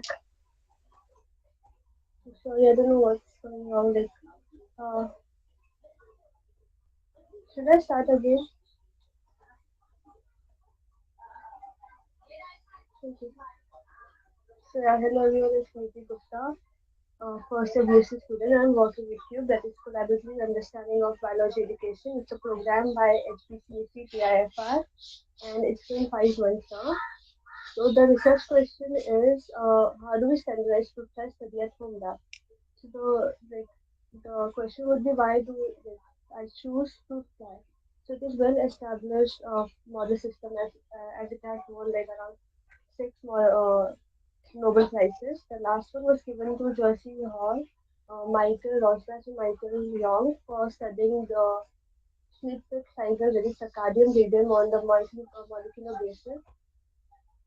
So that's the reason I chose fruit fly. And to culture fruit fly, the first thing you have to do is to make a media. And for that, I referred to a YouTube video by David R. And there I saw this thing. So I used one banana that was ripe, boiled potato, custard apple for attracting the flies, and vinegar for preserving the media. And you can see the tissue papers are kept on the media. It was for the flies to have some rest because the media was liquidy. So this was a good media to some extent, but after 2 3 days it started like turning into liquid. So you can see on the second day itself it has some black color line, that is the liquid media, and due to which the fly used to go down and their wing was getting wet, so they couldn't survive. And then we started improving this media by through discussion that took place in Chatshala. So Chatshala is a webinar again done by Q. So this media was BPSRE media, that is banana, potato, sugar, rava, vinegar media. Here rava was added, the new ingredient, to solidify the media. And again, because the proportion was not fixed and the experiment or the design was not well designed, like we didn't fix anything, it didn't work. And then I made a new media, the final media, that was BRSC media, and I've been using it for past 3 months now. It's working quite good. So here we take banana, rava, sugar, and vinegar in some proper proportion. And yeah, you can see that the bottles there, if I invert one of them, like the one on the left side, the media won't fall down. So it was working good, and the jar was for the mixed culture, and the rest of the bottle that was for single line culture. So it was like, now I have the media, but I need to identify the species of the fly. So for that, I need to make some single line cultures. So to make single line cultures, I have to take one single pregnant fly, that is rabbit female fly, into a new bottle and culture her separately. So the progenies that I get are from the same family, and we can identify the family of the fly. So I did that. I made some single line cultures. There were some difficulties. Like sometimes the ant used to enter the bottle, sometimes the rat took away one of them. Until now I have made like 10 cultures, but I lost 6 of them like this. The last 3 were gone because of the mice. So here you can see there are some bottles. The word SLBM that is written there, it is for single line Bandra Mumbai. And yeah, the mic that I got in the bottle. So the video on the left, it is taken by the mobile camera, and you can see the two mice are coming together and then separating, like those two creatures walking. And it was killing all the fly inside the bottle. That's the reason the last three cultures that I made, all the flies were dead inside the bottle. And the video on the right side has been taken by using microscope on some 100x magnification. And you can see one mite is alive and it's moving. So yeah, this was about the mites. And then I have some pictures of the wing that I took like lastly from the single line culture that I made. So there are I have currently four single line cultures, D, I, H, and J. So the D culture is the precious one because it has been preserved past 3 months now. Past 3 months, and there are mites in this bottle, but still there aren't affecting the fly. So it's like maybe the fly have developed some immune against the mite, so they survive. And the next picture on the right side, it is about the fly from the eye bottle, SLBMI, single line Banga Mumbai. So it is from the single line culture and it was made in home lab that is in Banga Mumbai. So that's the name. And you can see the wing. So the reason why we look at the wing is to identify the family. So now we know that they belong to insecta class because they have a distinct body that is head, thorax, and abdomen. And we also know that like they are diphtheria because they have two wing and all that stuff, but we don't know their family. So for that you need to look at the wing. And if the wing has this two breakage and an incomplete subcostal vein here, then it belongs to Drosophidae family. Then you can go for more detailed identification that I haven't done them yet, but it's in progress. So this was my journey. I didn't complete all the stuff here because we have some slide and time limits. So uh, I would say what I learned from the whole process. First thing was what our body needs because I had to make the media and I have to keep all these things in mind that what I will be adding inside the media so that the flies are getting all the nutrition. Then how all those different processes are being carried out in our body. Like if you eat carbohydrate, what will happen with that? That glycolysis, the pathway, and those different cycles that are being carried out. So yeah, I learned about that. Then how to cook and why to cook because before this I never cooked. I was not good at it. And I used to mix all the things with the water, then I used to cook it. But then one of the elder cubers, she told me that you should add water first, keep it for boiling so that all the germs are dead, and then you should add the media. So this was one thing that I learned. Then how to design an experiment. Like you need to have some hypothesis, like what will happen, some expectations. Like if you're adding one fly, how much flies you can get in past few days. Also, I learned about the life cycle and stuff because before I used to think like when first I got the lava in the bottle in the mixed culture, I was like, these are the worms. I'm getting worms in the bottle. But then I got to know that those are the babies. Like those just hatched from the egg. And the pupa, they were the dead lava for me. So it's like yeah. And then the last thing was how to maintain records because this is a huge data. So mainly, when I have to write, I can make columns like chart and there's those graph like how the population is going. So yeah, and the last but not least, I learned how to communicate because in school I was a flight kid. And that's it for the presentation. I would like to conclude it. And thank you for listening to me. That's it. Yes, yes. Thanks, Nidhi, for your presentation. Very nicely presented. And yeah, so saw your journey. We all got to know your journey of doing this prize, and in the end, also you also had a lot many learnings. So now, I have one question. When you're talking about this mite infection, mites had infested. You had a lot many mites in the bottles, and so when you talk about a mite, is it an ectoparasite or how? What is the kind of parasite that? It is an ectoparasite. What they do is they climb on the body of the fly and they irritate them. So at one point, the fly stops flying. Like it will just turn around and try to get rid of it. It will try to brush it off with their legs and all. But in that process, it dies. Like it can't fly. It has to be there. They sometimes go inside the media and then Okay, okay, actose parasites, not in endo one. It is outside. okay. And what do you think you could do to avoid this mites from infecting now? If Also, it's seen for the first time, yeah. So just started coming inside the bottle, then you can transfer the fly into a new bottle. Like just keep transferring them to 2 to 3 bottles, and then transfer them into the media bottle where you have to culture them. So the mites they travel very slow, and the flies are fast. So they'll travel and the mice will be left in the previous bottle. So like that, it can like get success. okay, okay, great, great, fine, fine. Thanks, Smriti, for your presentation. Okay.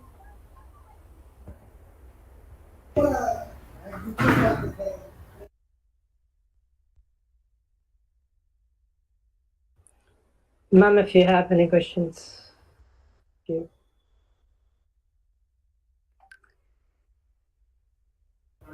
No, I don't have a question. I wish you all the best. You have learned a lot. You're a budding researcher. Yes, Thank yes, you. all the best. Yes, thank you, Smriti. All the best to you. I think we have one more remaining, or have I missed out on Shaista and Irfan? Sorry, ma'am? Did I miss out on Shaista and Irfan? They don't seem to have presented. Or have I gone offline at that time? Ma'am, she did not present. Yeah. Okay, fine. So this So, seems to be the last one, I think. yes, ma'am. Yes, Yeah, ma'am. yeah. Okay. Thank you. So, thank you for all the presentations. Yeah, though I did miss Now, many of them due to network issues.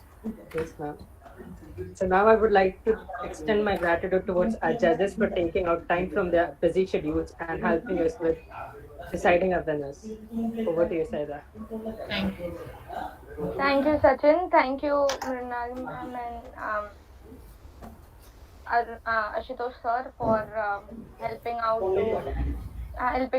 with the research presentation. Well done, all the participants. Now we shall take a look at some of the posters made by our participants. Sachin? Yes, I'm presenting that.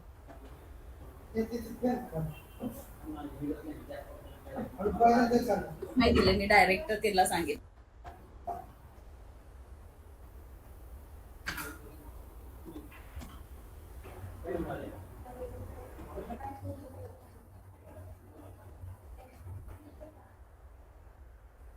Is my screen visible? Yeah, the screen is visible, although we can't hear anything.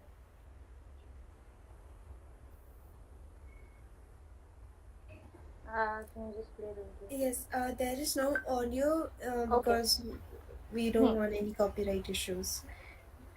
Okay, got it.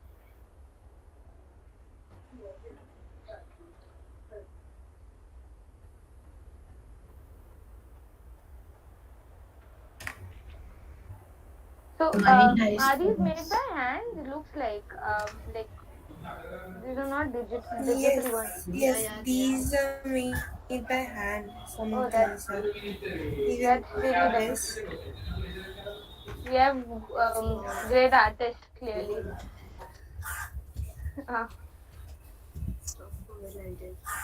So that was great. Well done, participants. Now we'll be continuing with part 2 of our Science Bingo event, details of which will be provided in your WhatsApp and Telegram groups respectively. So stay tuned. We will be right back for our prize distribution and valedictory function after a short break. Everyone in the meeting to please turn on their camera. Let's capture this moment. Saida, you can also tell that when we will be back. Okay, so Till like the time. half an hour break is enough. No? Half an hour to Yeah. 45 minutes. Half an hour break is enough. So, Where is the tea? ए रुको एक minute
Looking upon the functions that took place in these 2 days, primers gave a platform to all the participants to really show off their talent.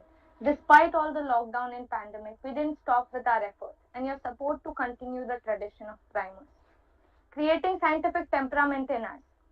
Thanks to our speakers, Dr. Amruta Nayak, Professor Anil Kumar Challa, and Dr. Subodhit Singh for enlightening us.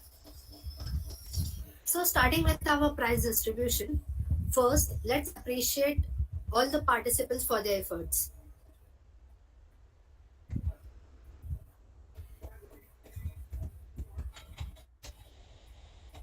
Let me tell you all, the winners will be facilitated by prizes and certificates. The winners will be given all school pro course subscription vouchers, and our runner-up will be facilitated by Domino's vouchers. So first, starting with our key event research presentation, the first runner-up is Jalki Kapse El Mizma Sheikh for addressing the research question in regeneration in earthworms. And our winner is Smriti Gupta for addressing the research in standardizing fruit fly study at home labs. Next we have Speakers Forum, for which first runner-up is Kriti Prajapati for Artificial Intelligence Boon or Bane.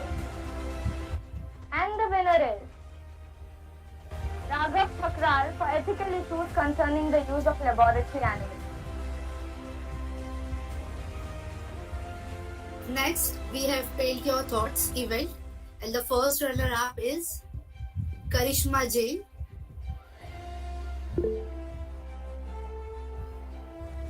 for her poster addressing the issues of crimes in women, where Durga Ma is worshipped as a goddess in India.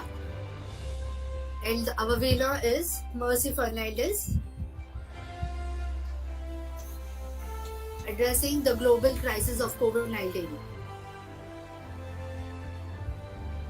Next we have Science Bingo, and for this we have only one winner. The winner is Kriti Prajapati. Coming up next we have our social media based events like Memers Mania and Reloconic, wherein the winners have been decided by our audience, that is the number of likes on the memes and the short videos respectively. So the first event, social media event, Memers Mania, the first runner-up is Nisha Yesankar,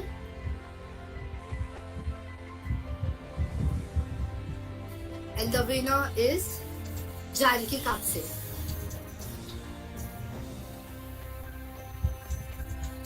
Last but not the least, Reloconic event. Our first runner-up is Isha Paule, and the winner is Nisha Yesankar. Congratulations all the participants and winners. Well done everyone. Congratulations all the participants. Now, as we are done with the prize distribution, let's hear a song by our student Mansi.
Surely the answer, my friend, is blowing in the wind. It is much more relevant as of now with in the times of war. Thank you, Mansi, for such a beautiful song.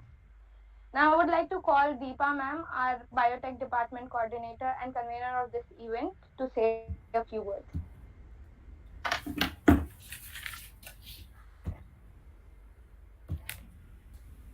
Good evening, everyone. This brings to the end of two-day educational fest organized by Department of Biotechnology, Elphinstone College. Over the period of 2 days, we had very interesting, informative sessions by eminent personalities. We saw a session, or we heard a session, or we had a talk by Professor Anil Kumar Challa on reflections on an evolving experiment in undergrad biology education, wherein he highlighted on effective, innovative methods to teach biological sciences to undergrad students.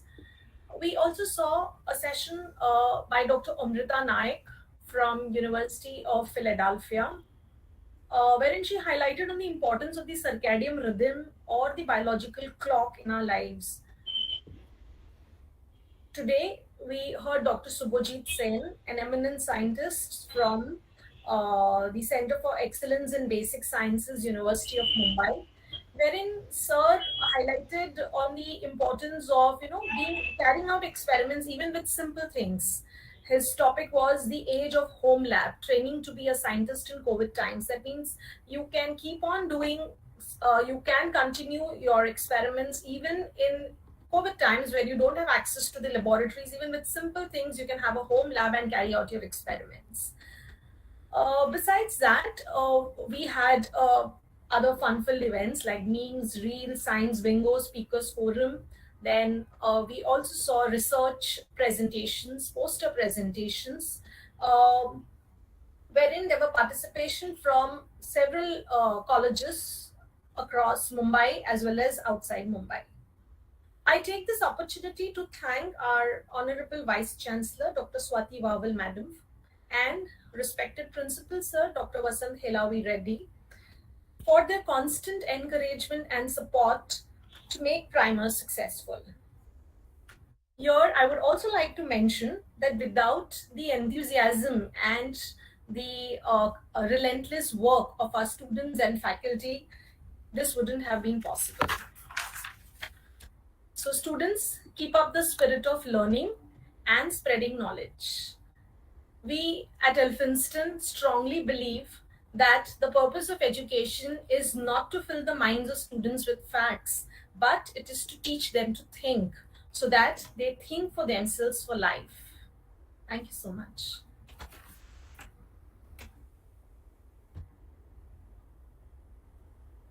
Thank you, ma'am. Now we will call upon Ayush to give the final vote of thanks and conclude Primers 2022. Thank you, Ria. Now, as we are approaching the end of our event, firstly, we would like to extend our gratitude to our guest speakers, Dr. Amruta Nayak, Dr. Subhojit Sen, our guest of honor, Professor Anil Kumar Challa, for taking out time from their busy schedule and sharing their valuable knowledge and enlightening us with their thoughts. We would like to thank our judges for being there and helping us to find the gems out from our participants. Now we would like to thank our principal, Professor Vasant Reddy sir, for providing us the platform to conduct this event.